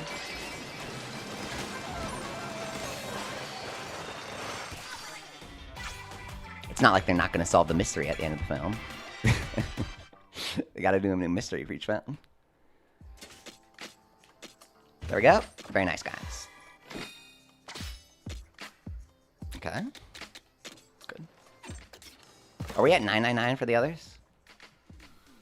I'm at 903 buckets now. I spent like 100 buckets. No way. Okay, I think you do cap out at 999 then. You can gather them and they can drop, but they won't go above to 1,000. For sure. Absolutely. That's totally got to be how it works. Okay.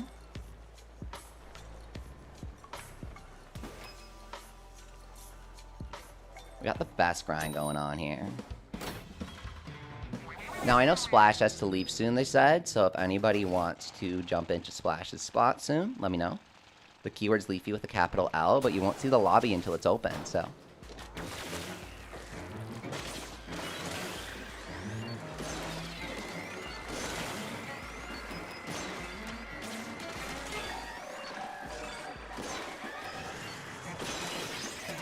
Can I show you your build and how do you join, Ati? I can absolutely show you my build after this. I'm working on a more detailed breakdown for it. Gem alert, guys. Gem alert. And then,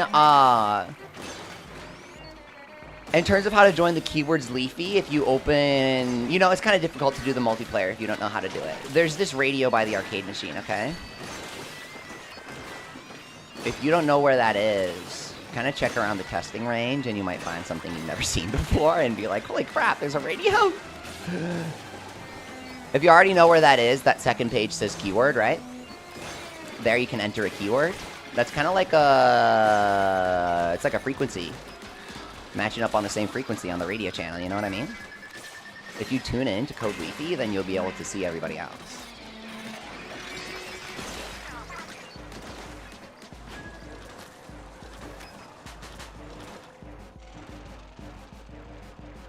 Okay.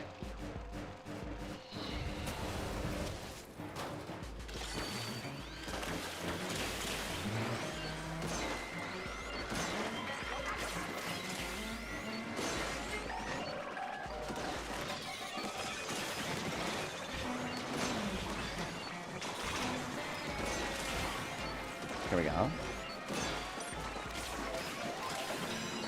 Hey, gem alert, guys. Yeah, I know that sound anywhere now.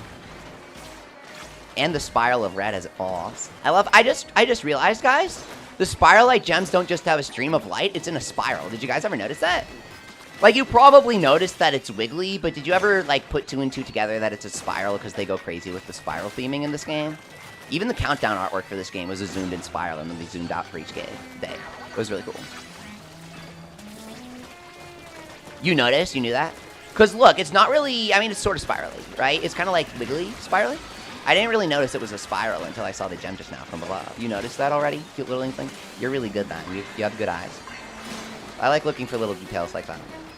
It's, like, not as tight of a spiral. Maybe the spiral gets tighter depending on the strength. Like, this is a 4-star. Primo Thermal, but it's a 4-star. I am going to cry. But that's okay, man. We all go through rough times, like grabbing a 4-star Primo weapon for the last Primo weapon that we need in our collection. We all have those days. Here we go. Hey!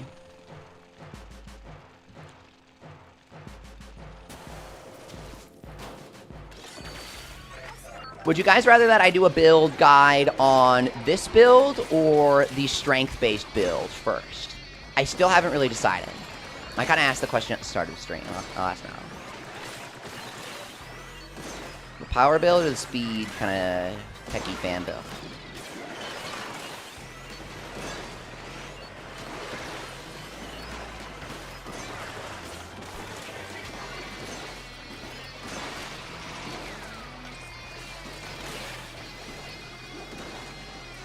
Go.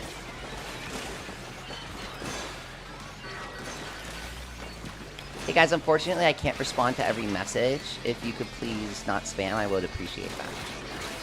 Here we go. Go.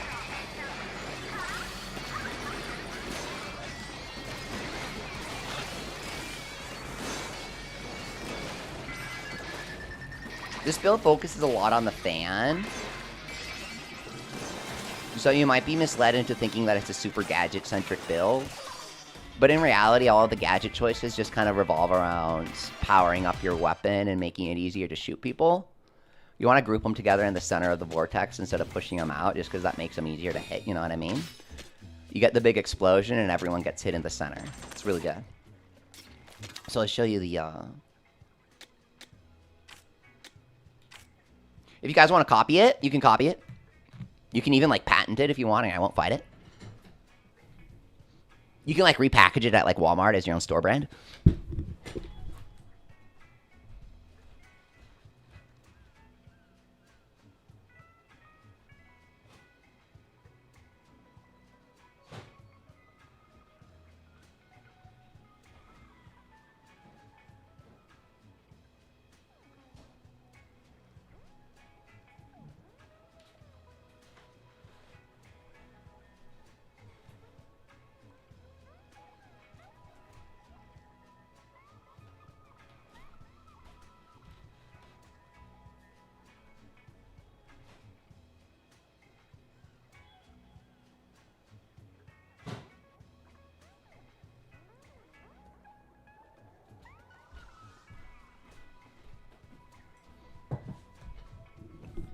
Yeah, I would say I like to... Yeah, you took a screenshot? Okay, good.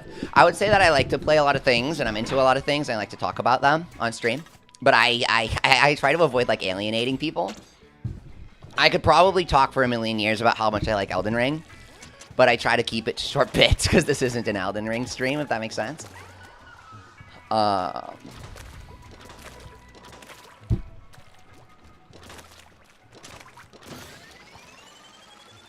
Do you guys ever go to round 1? Do you have a round 1 near you? I like, sort of have one near me. It's not super accessible, and it's not really nice either, but... I go for rhythm games sometimes. Lots of Japanese musicians I like are usually featured in them, so...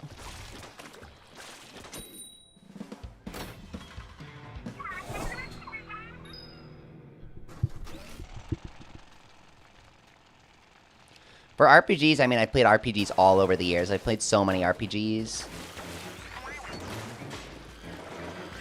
Kingdom Hearts, obviously. Final Fantasy, Dragon Quest. The World Ends With You, one of my favorite games of all time on DS. Switch version's pretty good, too. I was playing it with a friend again recently.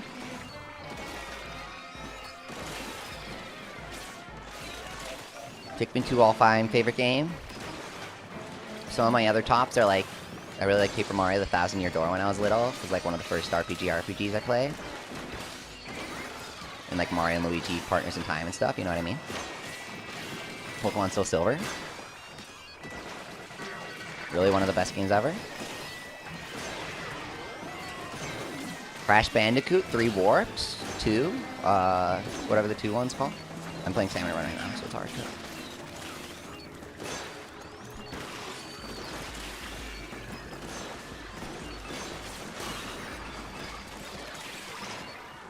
Spyro 1 through 3. Spyro 2 maybe the best one. What was the one with the guy that steals your gems? And then when you get to the secret area at the end of the game, you can just beat the shit out of the guy infinitely and get infinite gems from him. Dude, that was like the best thing ever, man. Which Spyro game was that? Do you guys know? Which Spyro was that? That was the best one. I think that was 2 or 3. You haven't been to the round 1 near you too often, but your friends love going there? Oh, yeah. Each round 1 has, like, different games, you know? Sometimes they have the good games, sometimes they don't. Hey, what's that? Let's go, man. Crash down to earth and grab it. Primo Pulley brush. I already got a Primo Pulley earlier today. I'm pulling a little too much today.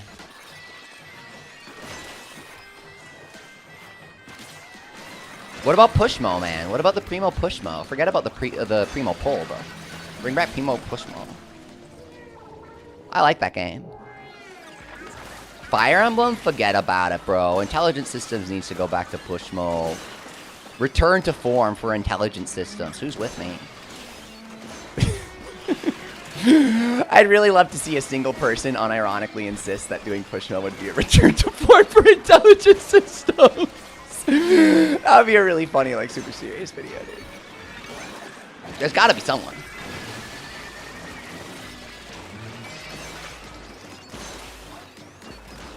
Now, Crash Mo? I'm a kind of a fake Pushmo fan, bro. I did not play Crash Mo. I played Pushmo and Wooshmo, whatever the second one was called. I did not do the Wii U Crash Mo, actually. I should go back and play that. Nintendo just doesn't do those sorts of titles anymore. When they started the Wii U and 3DS eShop, they went through a major period. I was thinking about doing a video like this recently. I was thinking about doing a video like this recently, like the forgotten like age of Nintendo, where they did all these small AA titles. Dylan's Rolling Western? Do you even know that phrase of 3 words? Have you ever heard Rolling and Western even put together before, man? Maybe you have if you were a Nintendo Power reader back in the day like I was. That series was always interesting to me. Sakura Samurai as well? Guys, why is everyone wiping? What's going on here? Thanks for coming, Ryan. Really appreciate you playing and chatting with us.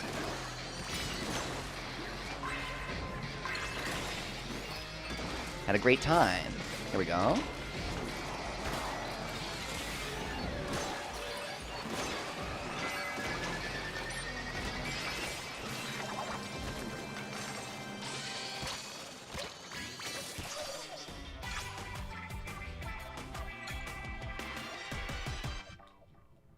Easy. Okay.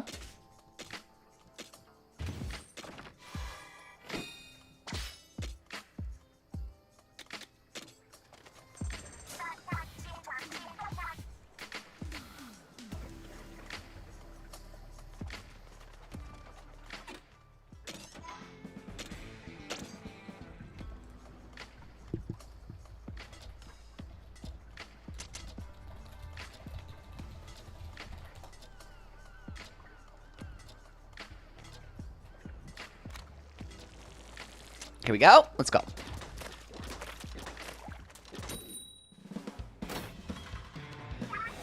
Yeah, I mean, I've been into all sorts of stuff over the years, so I tend to just kind of talk about stuff and see if I strike something with someone. Like, if someone's like, oh, I like that, right? Usually I know, especially if I'm streaming late, like, people are kind of chilling while watching. So I kind of talk about random stuff.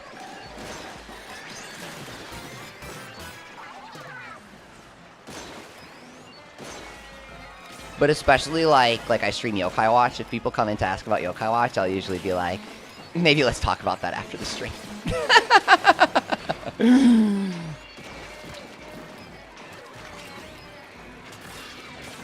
Here we go. That big shot animation is kind of raw. Slamming it in to the ground. You go, big guy.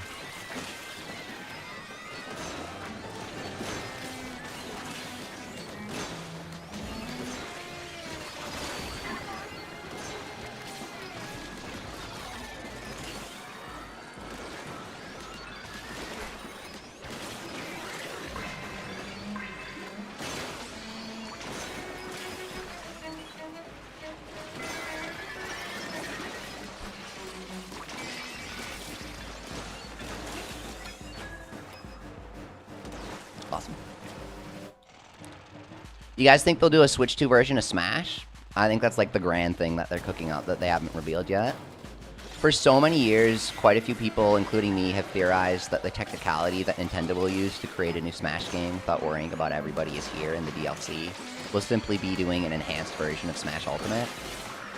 I think that's pretty clearly what they're going to do. Especially those Square Enix bastards, man. They don't want to play ball. That's just how it is with them. They've never had a head on their shoulders ever since merging Square Enix together. And I mean, that was pretty much when I was infantile, bro.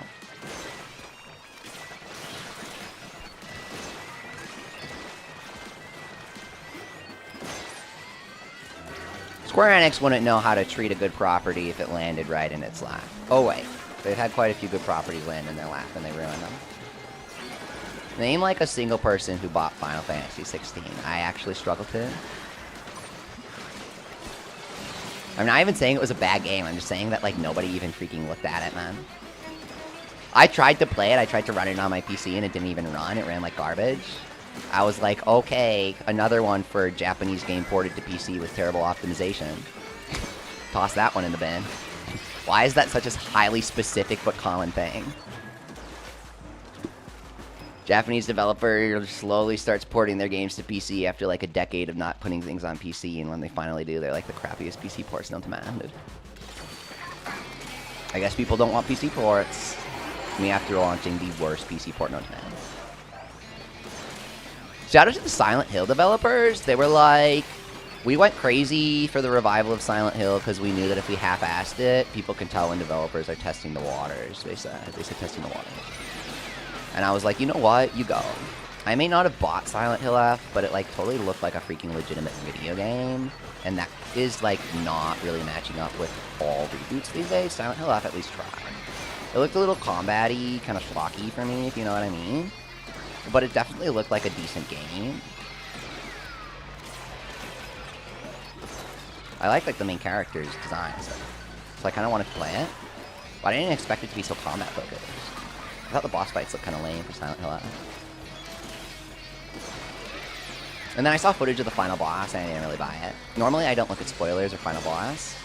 But I saw a lot of people saying it was a bad fight, so I watched it and it was really bad. You kind of just club the boss by mashing the attack button.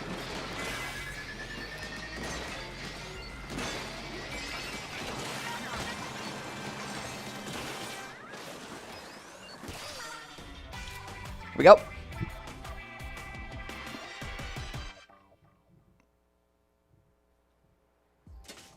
I mean, yeah, why wouldn't they try to go for authenticity if they're incorporating Sora? Do you think that if they're going to incorporate Sora, they would just, like, break how the freaking Kingdom Hearts series works? Obviously not. That's not how it works, dude. Kingdom Hearts is the one series that you need to retain the lore for when crossing over with other worlds, because the only thing that Kingdom Hearts exists to do is crossovers. So yeah, Kirby can't wield a Keyblade. I mean, big whoop. Who cares, man? That's to be expected. That's just how Kingdom Hearts works. Kingdom Hearts is all about going into other worlds, so like, why would it be different for Smash? I don't get it. Major Kingdom Hearts nerd since I was absolutely tiny. Always wanted Sora in Smash. Zero disappointments about the way he was implemented. It's exactly what I wanted. I didn't even notice he didn't have any moves from Kingdom Hearts 3 until I saw some people complain, and I was like, you know what, this is exactly how it should be. Like, shit like Strike Raid is all I remember from Kingdom Hearts 1 and 2. Like, that's how I beat all the Titans. You got a Primo Oil Blaster? So close, man, so close. So close. So close, dude. Premium garbage, dude. Absolutely love the taste of premium garbage. I may be timing out, but at least I'm full on ink, dude. Full of satisfaction. Randomly in handheld, your Joy-Con stop working. That happens to me too. It means your connector is broken. That happens to me on my Switch 1. Oh, for the Switch 2, if you push forward on your Joy-Con, they disconnect because of the magnetism. That's what it is. That happens to me for the Switch 2 as well. If you, like, depending on how you place pressure on the Switch with your hands, when you play the Switch in handheld, depending on how your shoulders are oriented and stuff, the way that you place pressure on the device is totally different. Trust me. Ergonomics, dude. It's called ergonomics. This sounds kind of stupid, but it's pretty important here. If you focus your pressure on the wrong spots on your hands, gem alert, and this guy drops gems all the time. He's just a freaking gem cow, man. We just come here to beat him up, and he's like, oh, you want my gems? You only care about me for my gems? Well, here are some gems, but come on. He's always like that, dude. The scrappy. But yeah, if you're pushing forward with your thumbs, or if you're pushing backwards, they're gonna unseat in the magnet. That does happen to me sometimes if I'm not careful.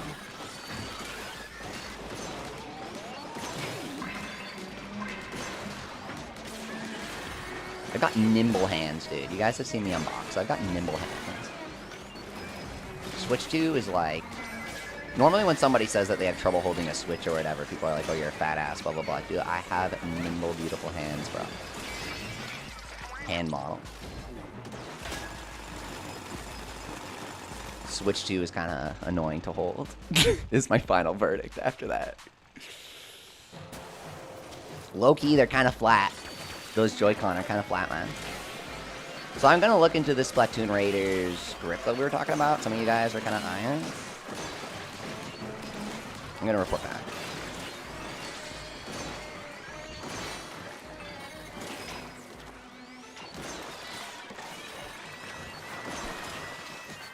It was crazy when I met you IRL and you were just hands, says Warlock. It was kind of fucking weird, man, but I appreciate you accepting me for my master hand state.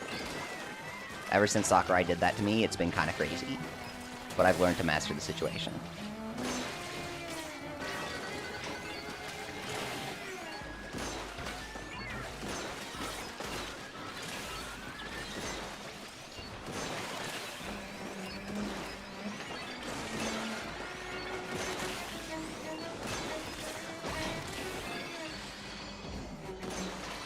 What is that, man? Okay, nothing.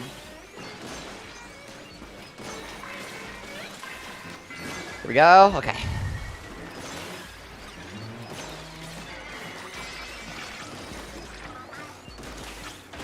That's a keeper for sure, she says about something we'll be scrapping instantly. I appreciate the optimism, Fry.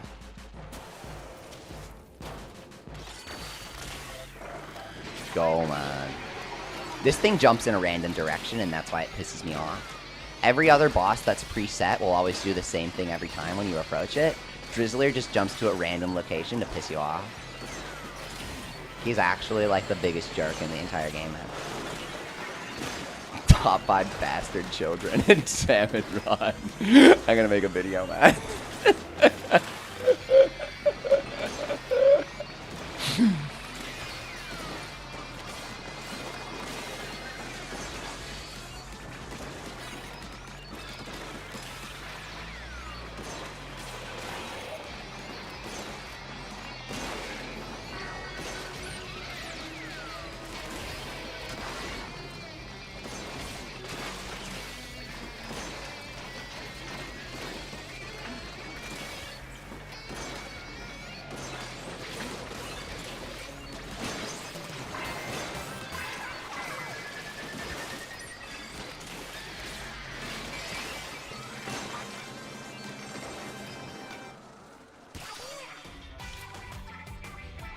Here we go.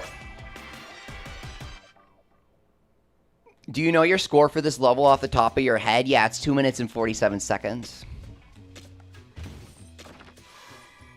What's up, S3N? Hey, weren't you here previous stream? Or am I wrong? Welcome back, if so. Here we go.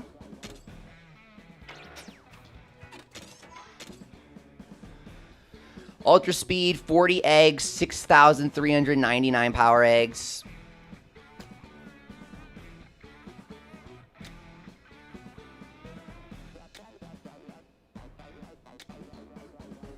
Pretty good.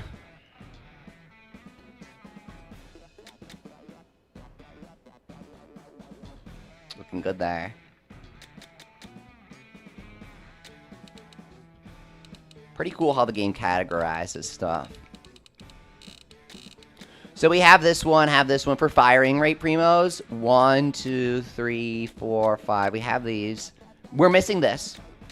Have.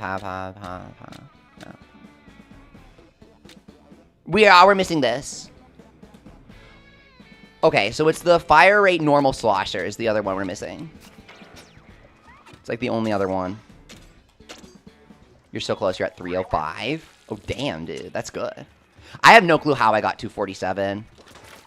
Whenever I get a max time, it's just a feverish haze that I can't replicate.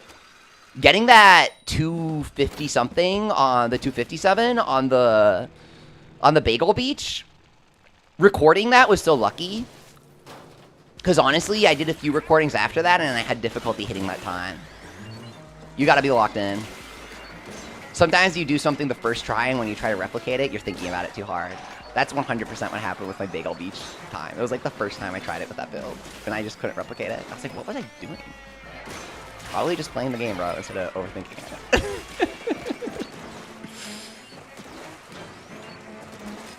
You max Primo Squelcher? Dude, Primo Squelcher's the best. I am a Jet Squelcher truther. My name tag title in Splatoon 3, ever since the very first day of the splash tag, has always been Unyielding Truth Teller. Is always my splash tag, dude. I told you all.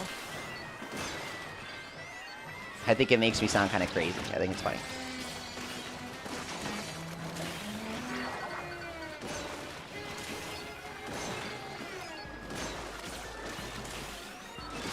Here we go.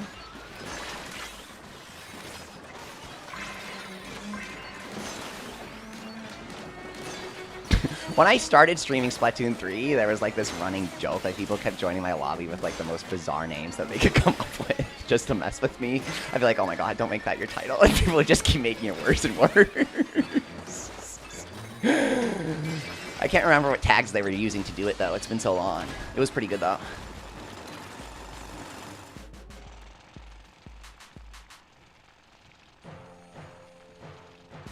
There are no splash tags in this game. But you can get a Raider splash tag in the normal Splatoon 3 game.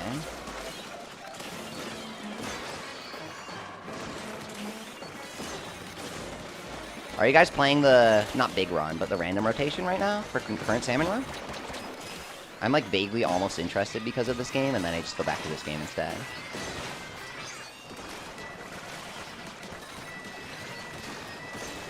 Any game tied to online multiplayer, even this game is optional. It just feels better to me. I don't know. I still love Splatoon though. Here we go. Go! 1.8 mil on 4 players. Good.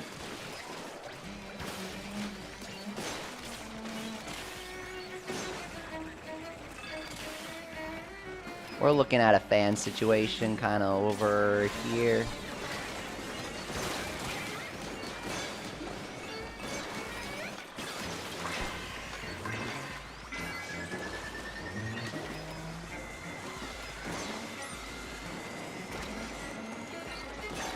Got him.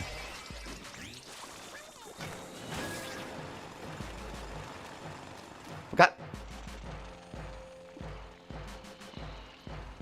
You guys remember the golden salmonid badges in Splatoon 3? Those were so addictive. That's why I like gathering the items here. Dude, 500 of each salmonid? Forget about it. I've splatted 1,000 of each salmonid in this. Wasn't it 500 for the gold badge? Whoa, dude! You are pushing him back. How did you do that?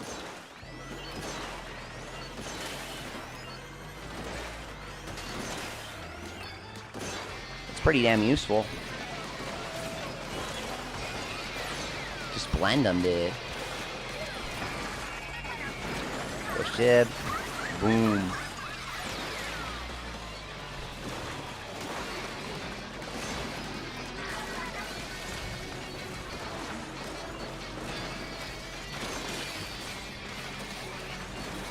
Okay.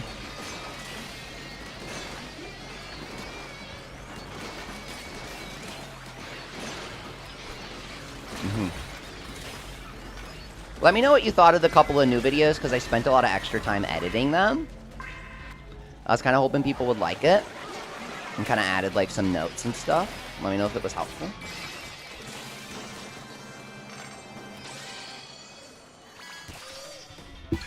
For the build videos, I kind of want to do matchups against every boss, like quickfire.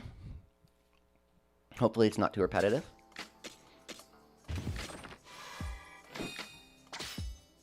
Rail Splatana, 4-star. Primo? Oh, we already have the normal Primo, that's right. Okay, so Splash has to leave, which means we have an open spot in the lobby. If anyone wants to join, then that would be super fun. We have 4 gems right now, which means that we can actually get one of the upgrades that we were looking for, which is really good news, you guys.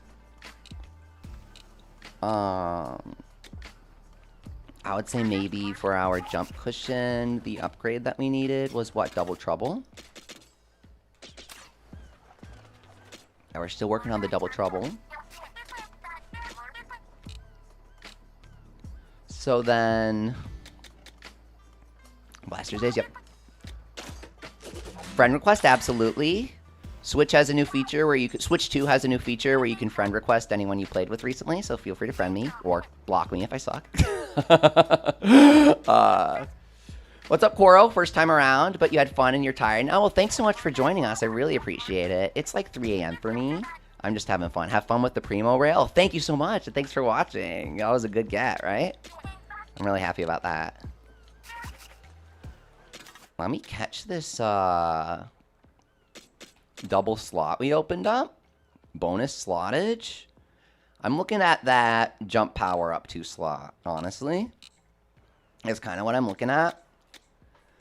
But I'm really eyeing this explosion area up because I feel like you need it. That's just my opinion. I think it's tough. It's a tough call.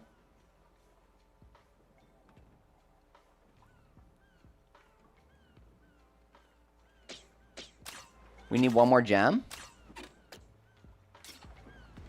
Yeah, we need one more gem to upgrade that explosion area. Since the base area is small, a percentage-based increase won't do too much.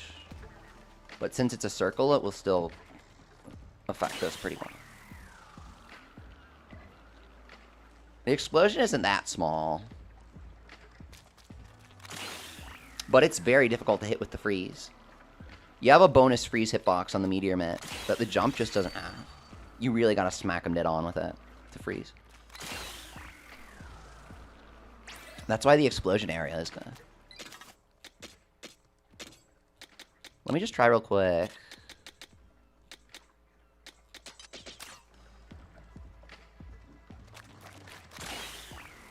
That is easier to hit with, man. Okay. I think we're going to want this over the jump power, to be honest. I think it's going to make a big difference. When I don't hit the freeze on the jump, it really sucks. It really hurts me. Kibby, welcome back. And Matthew, dude, I like your junior. I've never seen that one. It has a shark on it? What the heck? It's kind of sweet, dude. The shark adds extra power. Everyone knows that. Okay, raid. I guess you're gonna miss the panty raid. Literally the only thing I think when I click the raid button. I literally think it every single time.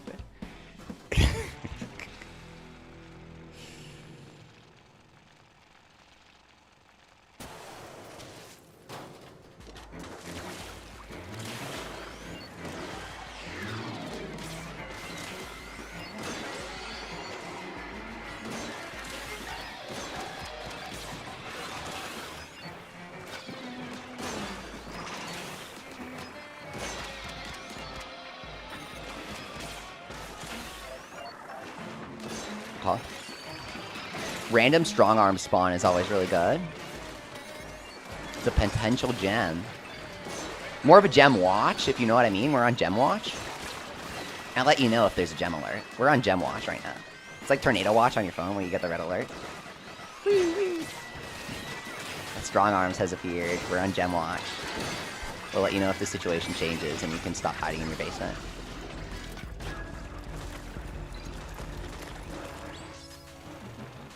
Okay.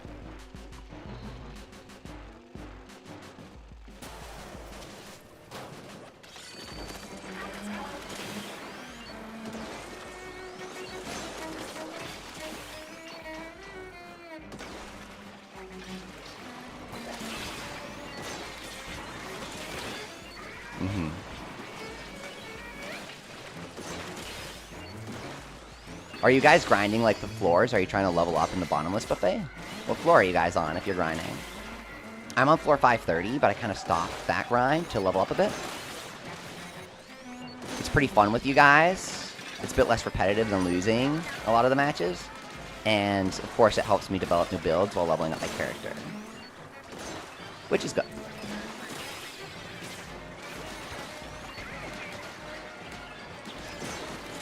Because you really want those levels for the later difficulties. A lot of the people at like floor 900 in Japan are max level, and they have 5,000 HP.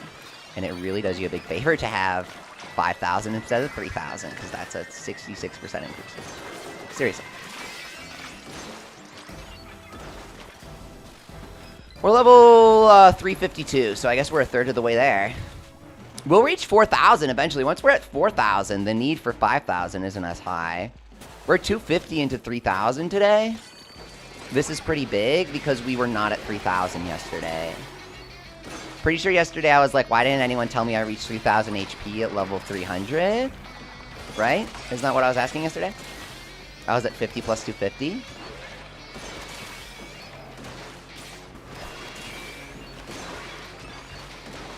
This is easily the best way to grind levels.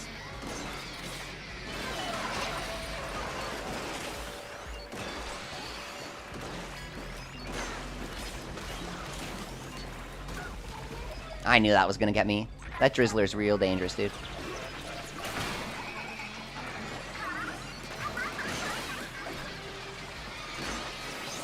Boom, freeze. Got him.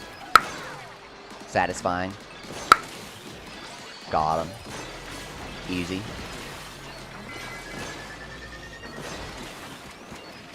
Oops.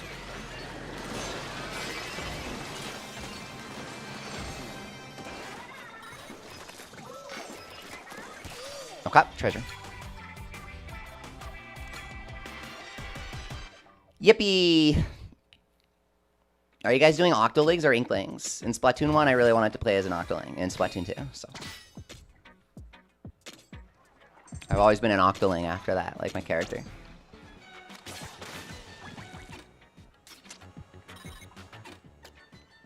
I got the gem? I got the gem? No, I need 3.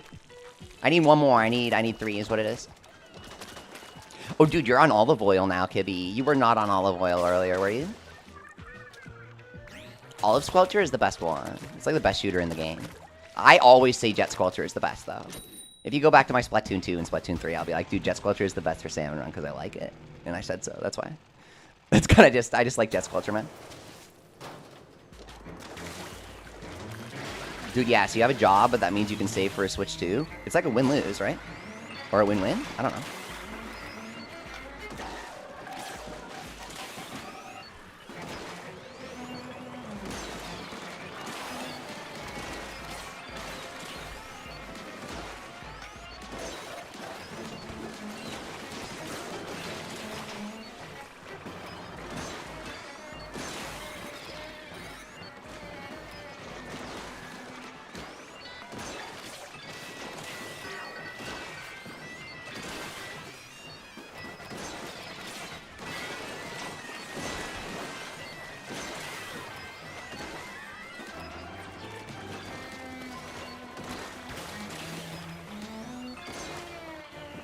Where's that fan? Where's it going? Maybe here?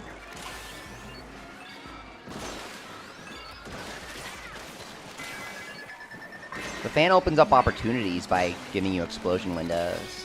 It's not just about grouping the enemies together. Okay.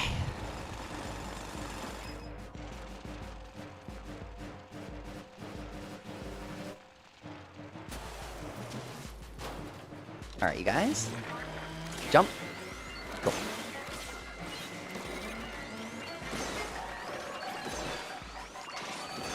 Very nice. Double fly fish. That was epic. Yo. Turned around and sniped the other one.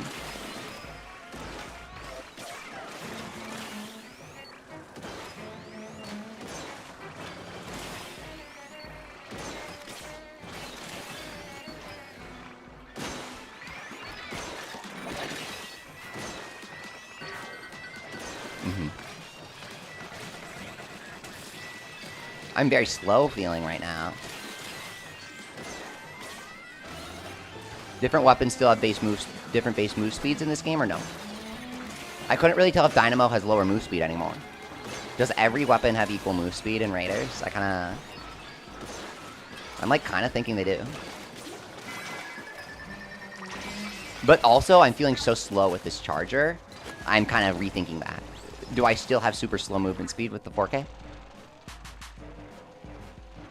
like kind of slow, dude. I'm like, Reggie Gigas over here, bro. Don't make me start.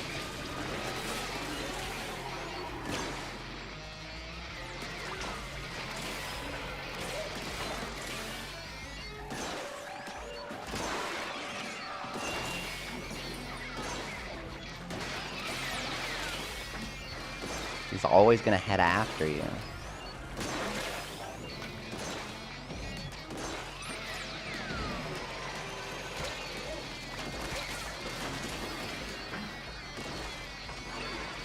Pretty sure you can hit the tip top of his head and deal normal damage if you hit that little hair thing on the top of his head. It's like a headshot. It's better to hit the arms, though. It's way better to hit the arms. There's like a tiny head window where you can deal full damage, so I'm positive. I've hit it quite a few times across my time with this family. Strong Arms has like this really small head window. It just, I don't really think it matters. It's more of a fun fact. I don't really think it's good to shoot for that. Because you deal full damage to his HP bar when you do the arms, right? It's not like his actual HP is smaller and each arm deals partial damage to the HP, right?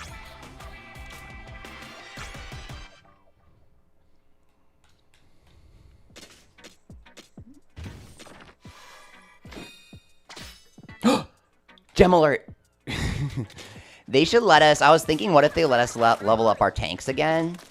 And you can do Super Ultra Tank, where you can equip one... They should do like an Omni Tank, where you can do one of each gadget, but not two of any.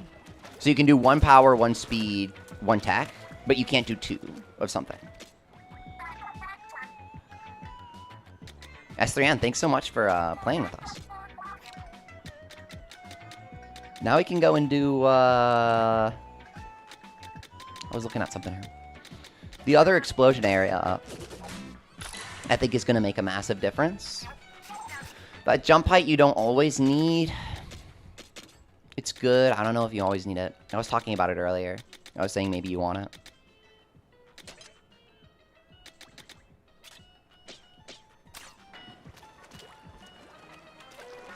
I think that extra chance, basically, to freeze is good. Okay, yeah. You want that explosion area up, because that just kind of feels intuitive to me. Like, that's kind of where it feels like it should be freezing for me. So if that's exactly how it is with the area up, then that's how I want it. It feels better, man. Yeah. You wicked need that, okay. I love these 3 slots that upgrade to 2 slots. I love these 5-star things. I think a lot of people overlook them. Because they're kind of made for when you upgrade all your parts and you have 2 spare slots, and then you upgrade the 3 to a 2 and you slip it in. Really good, man. Good stuff. Good idea. Good game balance.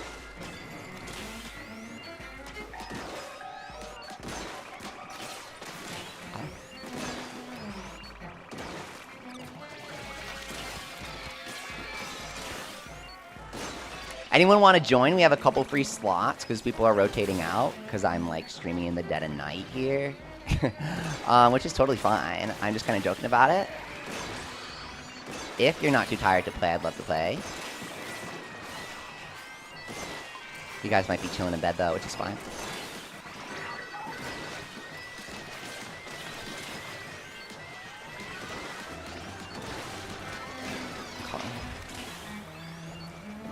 I was really hoping to freeze him there and it worked. That was sick. You can do all sorts of little tricks in this game.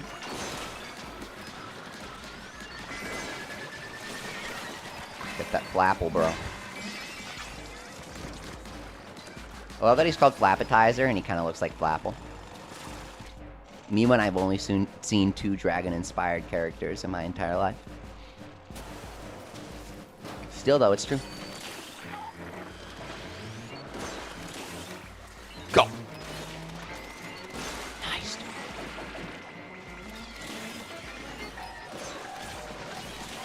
This game was designed for single player, but I think multiplayer team builds are going to be pretty interesting.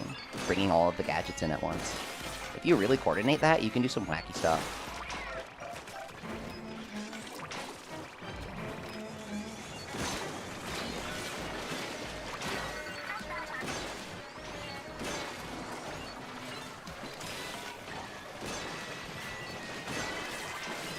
Lingering Smell is one that no one really uses, but is pretty good. it creates this area of effect that all the salmonids get gathered to. It's kind of like the smoke, but for you. That's pretty cool.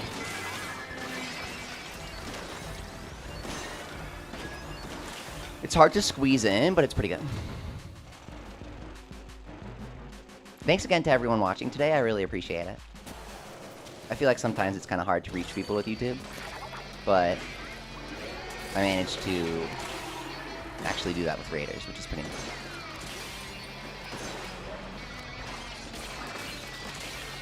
Go.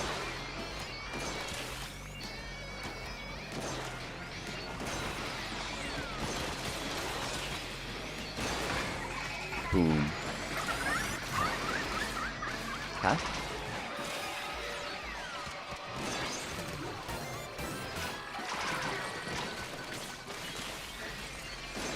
What level are we now? 354? Let's go. Going from 300 to 350 got us 250 health. Really nice. Every 200 levels you get 1,000 HP? That doesn't sound right.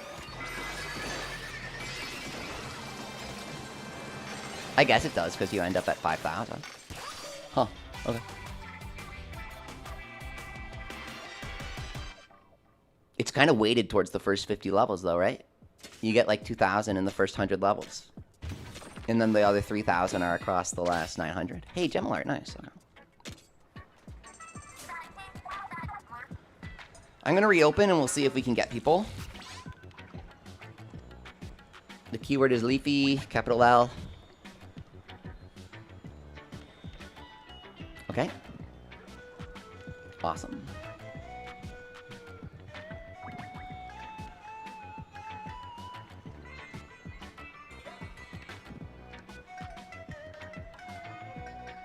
Level 350.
We've got Mega Rage 72.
All right.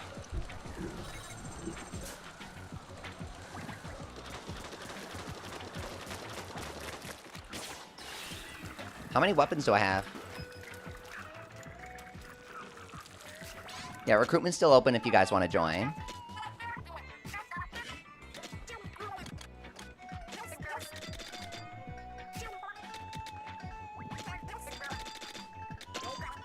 Okay. You gotta unlock the non... You know?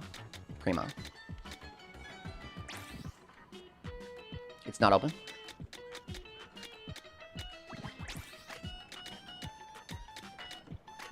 We have 3 Primo pulleys. I'm sorry to whoever wanted it. I took it. This one looks like a good skill set.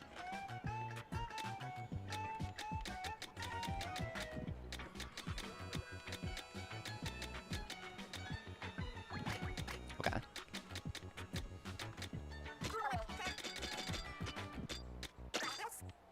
$122,000. Charlie, welcome. Okay.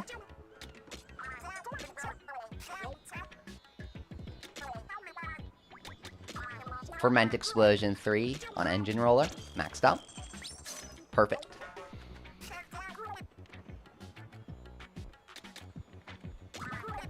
Shatter. Maxed out. Perfect.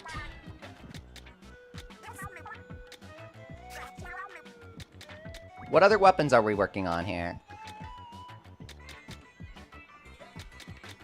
Charger needs to be maxed.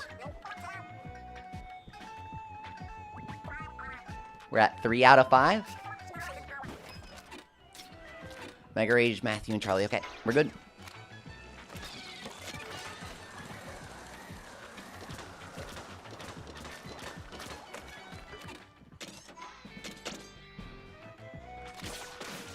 I appreciate them making that final level kind of a difficult achievement to get. It's a totally optional, really nice little stretch goal for your weapon to power up one last time when you're totally ready for it, if you're super committed to it. It's like saying that you're gonna marry your weapon. Kinda cute.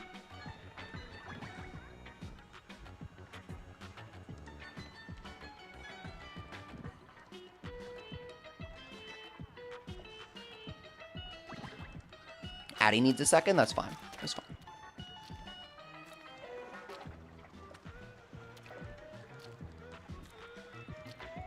Love the splashdown splatalight. Should I do 4? Should we do quadra splashdown splatalight? I feel like having one fan for ferment will be a nice balance. I like the quadra splatalight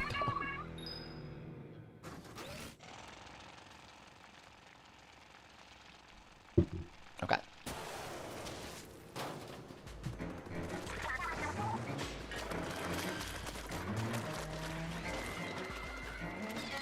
Fan jump. The Scrapper tweaking out in multiplayer is so funny, dude. He never knows what to do. He would just bounce between us. I do not remember them doing it like that in normal Salmon Run. OG. I think it's just because this is meant to be a single player game, right? The Scrappers are like so weird.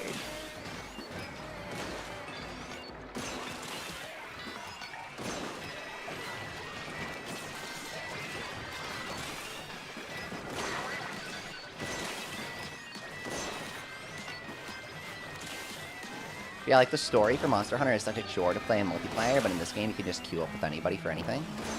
Like if you're a parent and you want to play with your kids, it's like really easy to do that. The whole story, and just carry them through it. It's really cool. Not enough games do that sort of thing.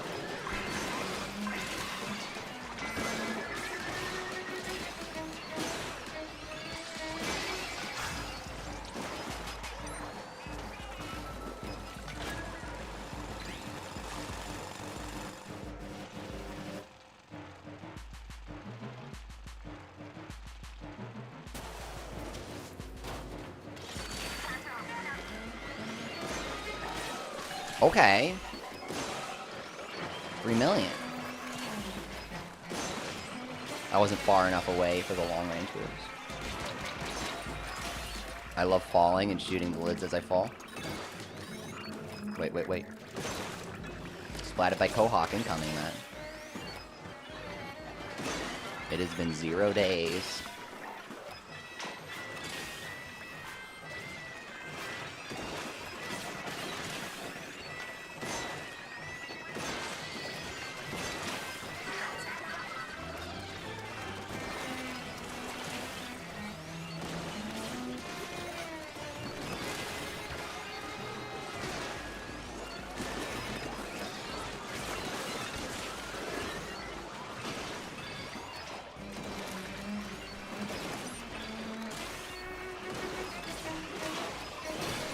It's a bit difficult in multiplayer. Sometimes the enemies will do stuff because someone else goes near them and I have no clue that they're there. Okay, I'm going for this stupid drizzler, man. 1 million damage to him off the bat because I hate his stupid face.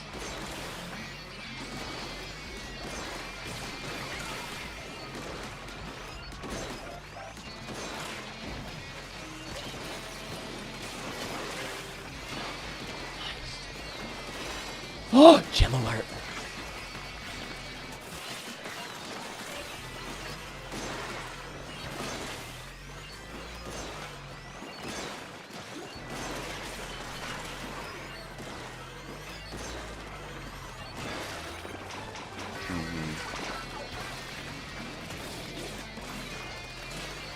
See ya. I love one-shotting those jumbo big shots, man. Okay, they are not a jumbo big shot. Jumbo big shot is the name of the salty one, but you know what I mean. Extremely large big shot. Comically large big shot. A word for comically large that is not jumbo.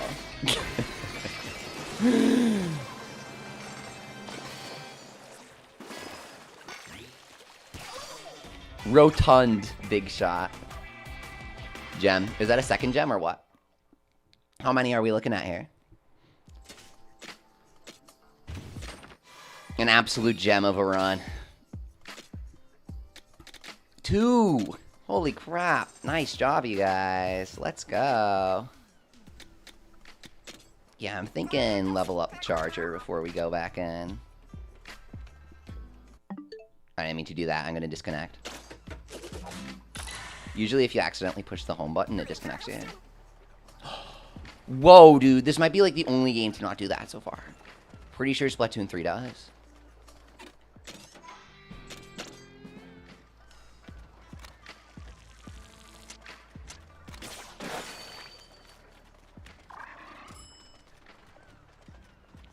Mm-hmm.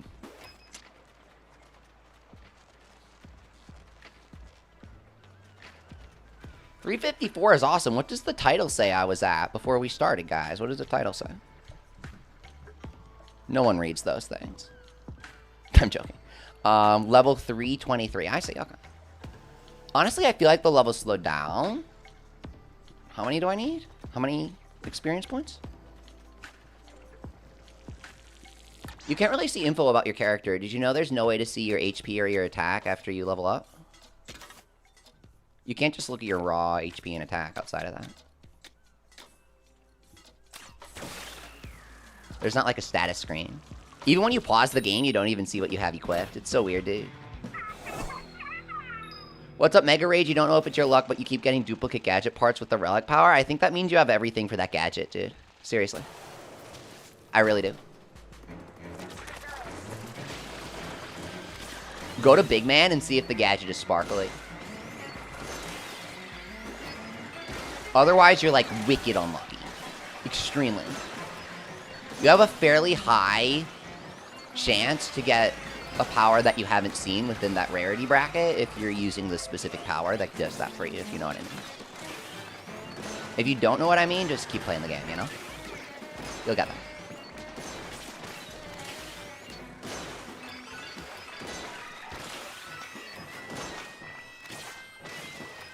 Okay. Hey. Spring Chum. Splatted by Spring Chum. I've gotten that once or twice. Spring Chum I usually take out. Normal Chum, bro? Don't eat. Strongest enemy in the game. The Springs make them weaker. They're just easier to hit. I don't know. Normal Chum I don't even see coming. Spring Chum, like the bounce is a warning, you know? Normal Chums sneak up on you like a ninja. Ninja Chum. They should do Ninja Chum. That automatically kills you if it backstabs you. Try to sneak up on you with a little knife. It's like a fork. Just poke you with a fork and you die.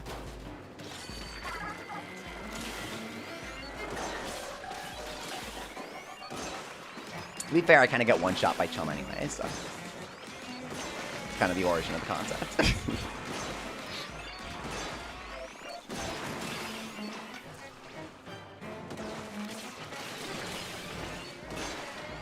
Was that 5 million?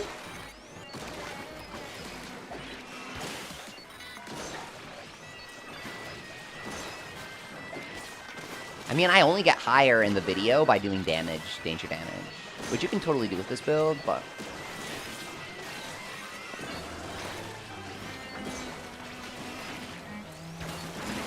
Well, I'm glad I got a steelhead's tire. I didn't have that. I needed that.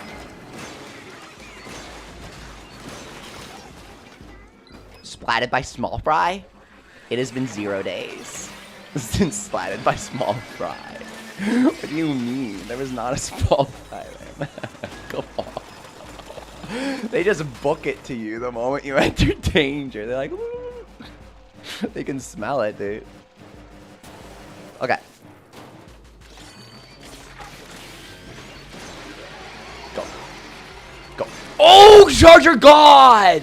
Charger God in the lobby, dude. That was crazy. I suck with Chargers. Did you? Okay. I'm getting better because of this game. It's good practice. But as you can see, it truly is the practice that makes perfect. It's not the perfect that makes the practice. I don't know. That doesn't even make sense. For the perfect comes after the practice. I already have Primo Lifeguard, so...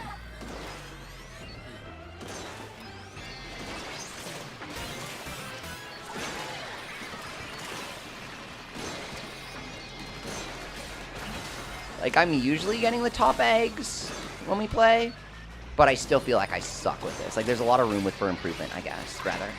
This is a super high skill set, because when you don't land your shots or you don't shoot the right enemy, you lose multiple seconds. Versus shooting multiple times per second, you shoot once every 2 seconds. So there's a lot of weight riding on each shot, man. You got like 30 shots a round. It's like not a lot.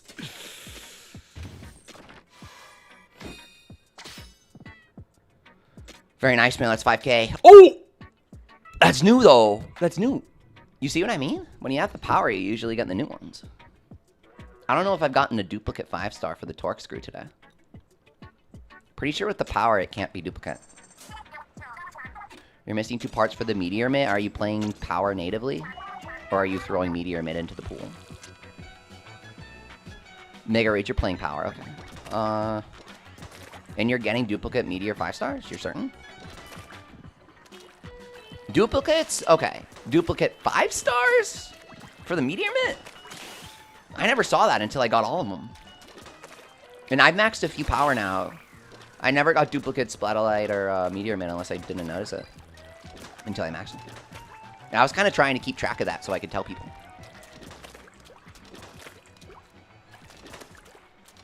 I'd wager a guess that your next 5-star for the Meteor Mitt will be new. How about that? Regardless of what happened in the past. Keep playing with us and your next 5-star for the Mitt will be new. It doesn't guarantee that your next 5-star is new. It guarantees that your next Meteor Mitt 5-star is new. Very different. Very different. You're also playing a speed item, so you have a 1 in 6 chance instead of a 1 in 5 chance of dropping the Meteor Mitt. And that's a major tip that I came up with myself that I want to make a video about. Because I feel like it's pretty high IQ. Noticing that gadgets will drop. Upgrades will drop for the gadget you're using, even if it's not a part of your tank. But if you're using your tank, it's only stuff that's in your tank.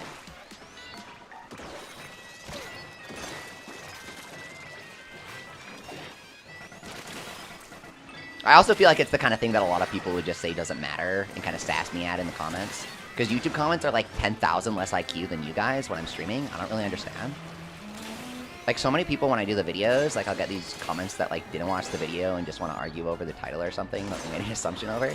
And then when I do live streams, everybody's, like, so reasonable and understandable. And they're like, oh, yeah, that makes sense. It's like, well, what? Is this a different platform or something? I think it's because YouTube videos have a lot of drive-bys from people who don't really give a crap about the channel, but just, like, want to fight for fun, man. Monkeys in a zoo, bro.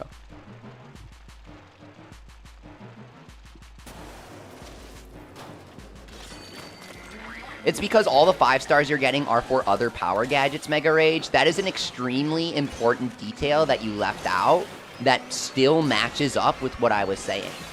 That indeed does match up with what I have always said. I've never said anything otherwise about this relic power. Your issue is that you only have a 1 in 6 chance of getting the meteor mitt when you want a 1 in 5. You gotta eliminate whatever power gadget you're using from your tank for the grind if you want max chance at that meteor mitt drop. Otherwise, you're gonna be dropping boots left and right, bro. It's like Animal Crossing, you're just fishing up boots sometimes. Now, you might say Animal Crossing isn't very related to this game, but it's actually the same team, same people, so. And they freaking foreshadowed Kuma-san being a mammal by having him be the only character in the game that uses Animal Crossing sound. In case you never noticed that. Instead of speaking like a Splatoon character, the mammal speaks like an Animal Crossing character. It's been a while.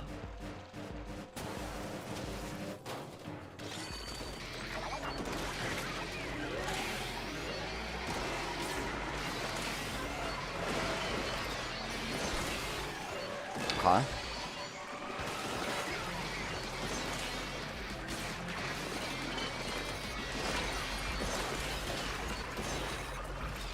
Oops. Splatted by Spring Chump? It's revenge, dude. It's revenge. He said, oh, you never had a splatted by Spring Chump today. You'd have a splatted by Chump, splatted by Tongue Hawk, splatted by Small Fry. And now I got a splatted by Spring Chump. All right. We're putting together the bingo list together today. Clearly.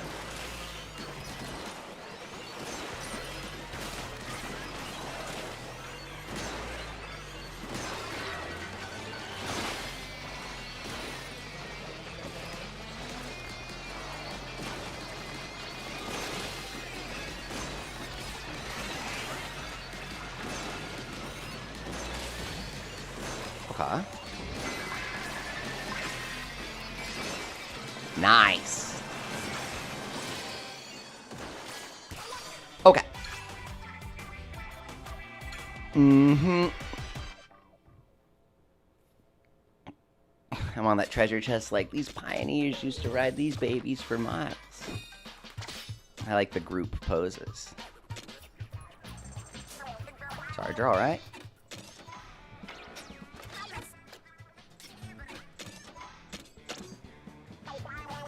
What are we trying to build here? Should you switch the blast boot to splash it? If you have a good splash it, then switch it, yeah.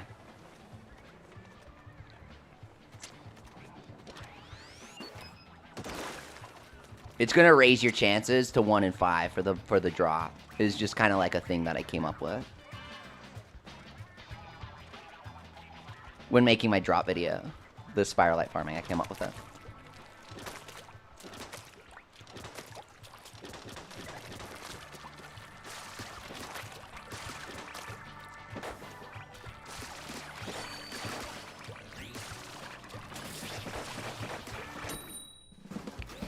Leveling my character to level 1,000 so my squid attack deals 100,000 damage, scaling off of my 5 million attack.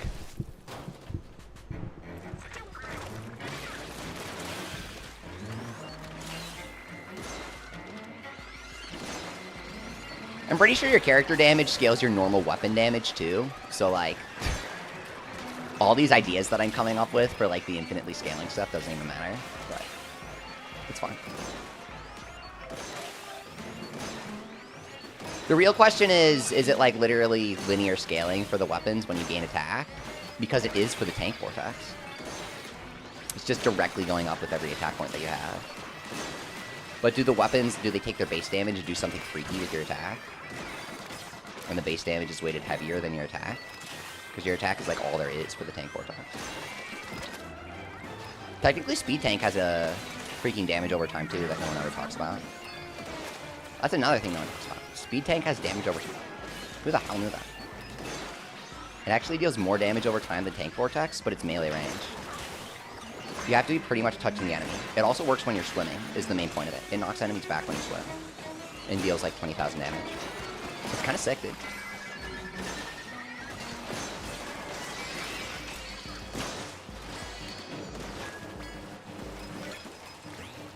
Man, I got that weapon from that Salted right as the match ended. Always kill the Salteds, they give weapons. Okay, here we go. Bow, bow, bow, bow, bow, bow, bow, bow.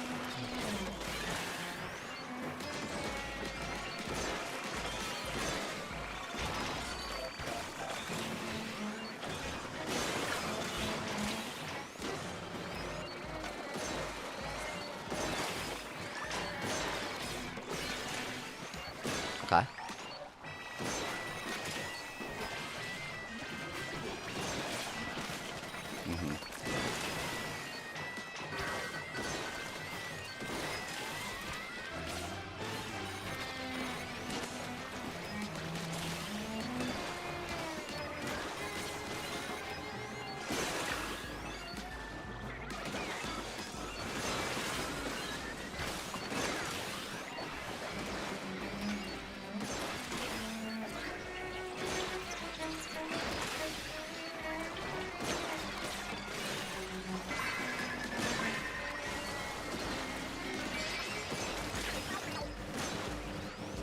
Splash it build I would recommend. Not at the moment. The keyword isn't coming up because we did not have recruitment open. What's up, Shankra? What floor are you on, Sean?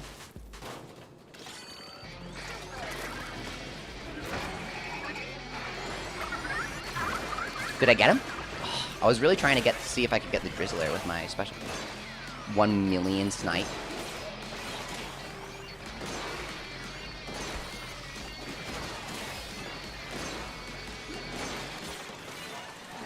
Volume. Yep.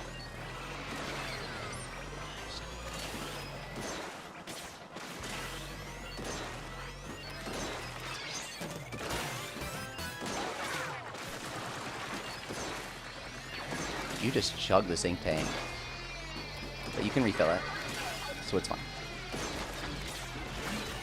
You've tried this level so many times, but you still can't beat it. Unfortunately, our lobby is for people who can beat the level easily, because this is the fastest grinding method, and I made a video about it. So if you haven't seen the video, then make sure to check the video guide on how we're getting so many gems, because I've gotten over 50 Spiralite gems today. I'm serious. I'm not exaggerating. I spent them all. But I've gotten over 50 Spiralite gems on stream. I'm serious. It's a lot. It's a lot of gems, dude. Lots of primos today. Mega primo.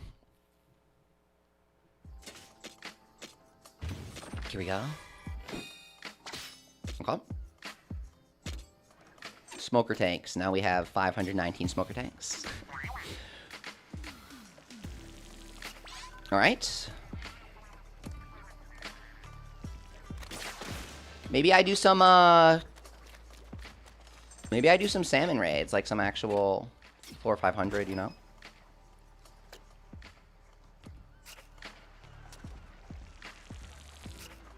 Good games, you guys. That was freaking amazing. What if we do some,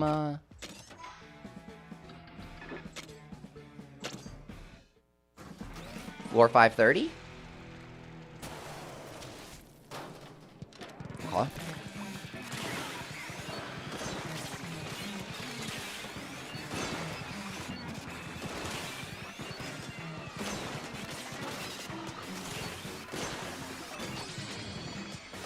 Huh?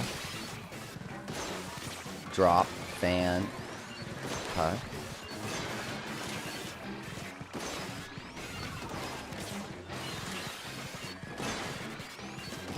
Nuked him.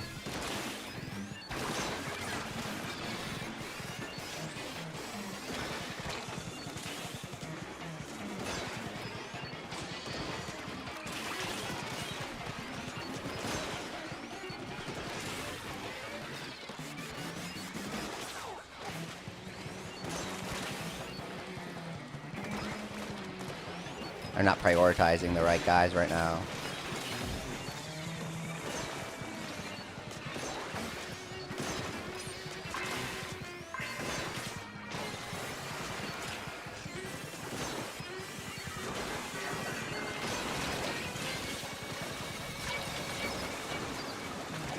Whoops.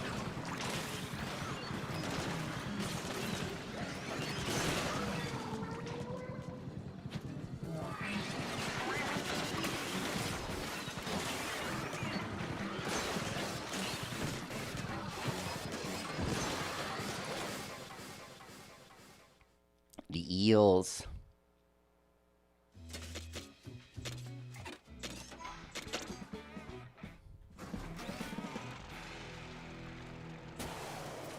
Scrappers.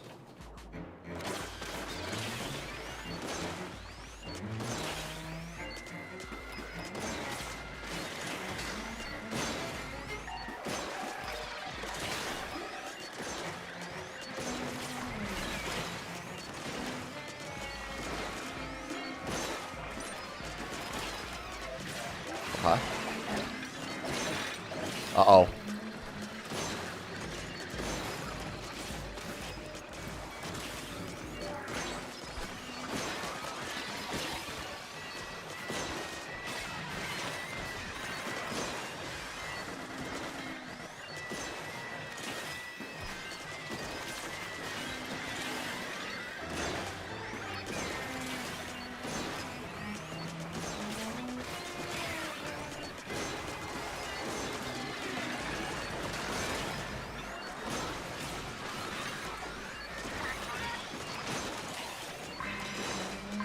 Gem alert?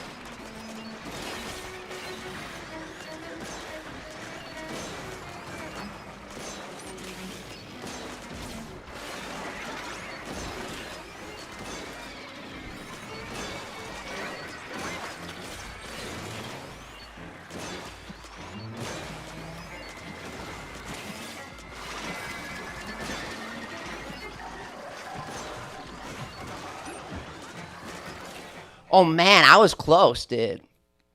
I was close. Alright, you guys. We are going to go to bed because I have been streaming for 6 hours straight. I did not realize this until now. The stream has been going for 6 hours and it is 3:30 a.m. I thought I was streaming for maybe 3 hours straight. I thought maybe it was like 1 a.m. The math doesn't add up there because I'm stupid. With love and peace, thank you so much for watching. I had so much fun. Thank you guys for the support. Welcome to our new members. And thank you, Kira, for the amazing super chats. We really appreciate all of you guys watching. No matter if you played with us or chatted or if you just chilled in the background, that is even better. I hope you had a wonderful night. And if it's the morning for you, then it must be nice to not have it be 3 a.m. right now. With love and peace, thanks for watching, everyone. Bye.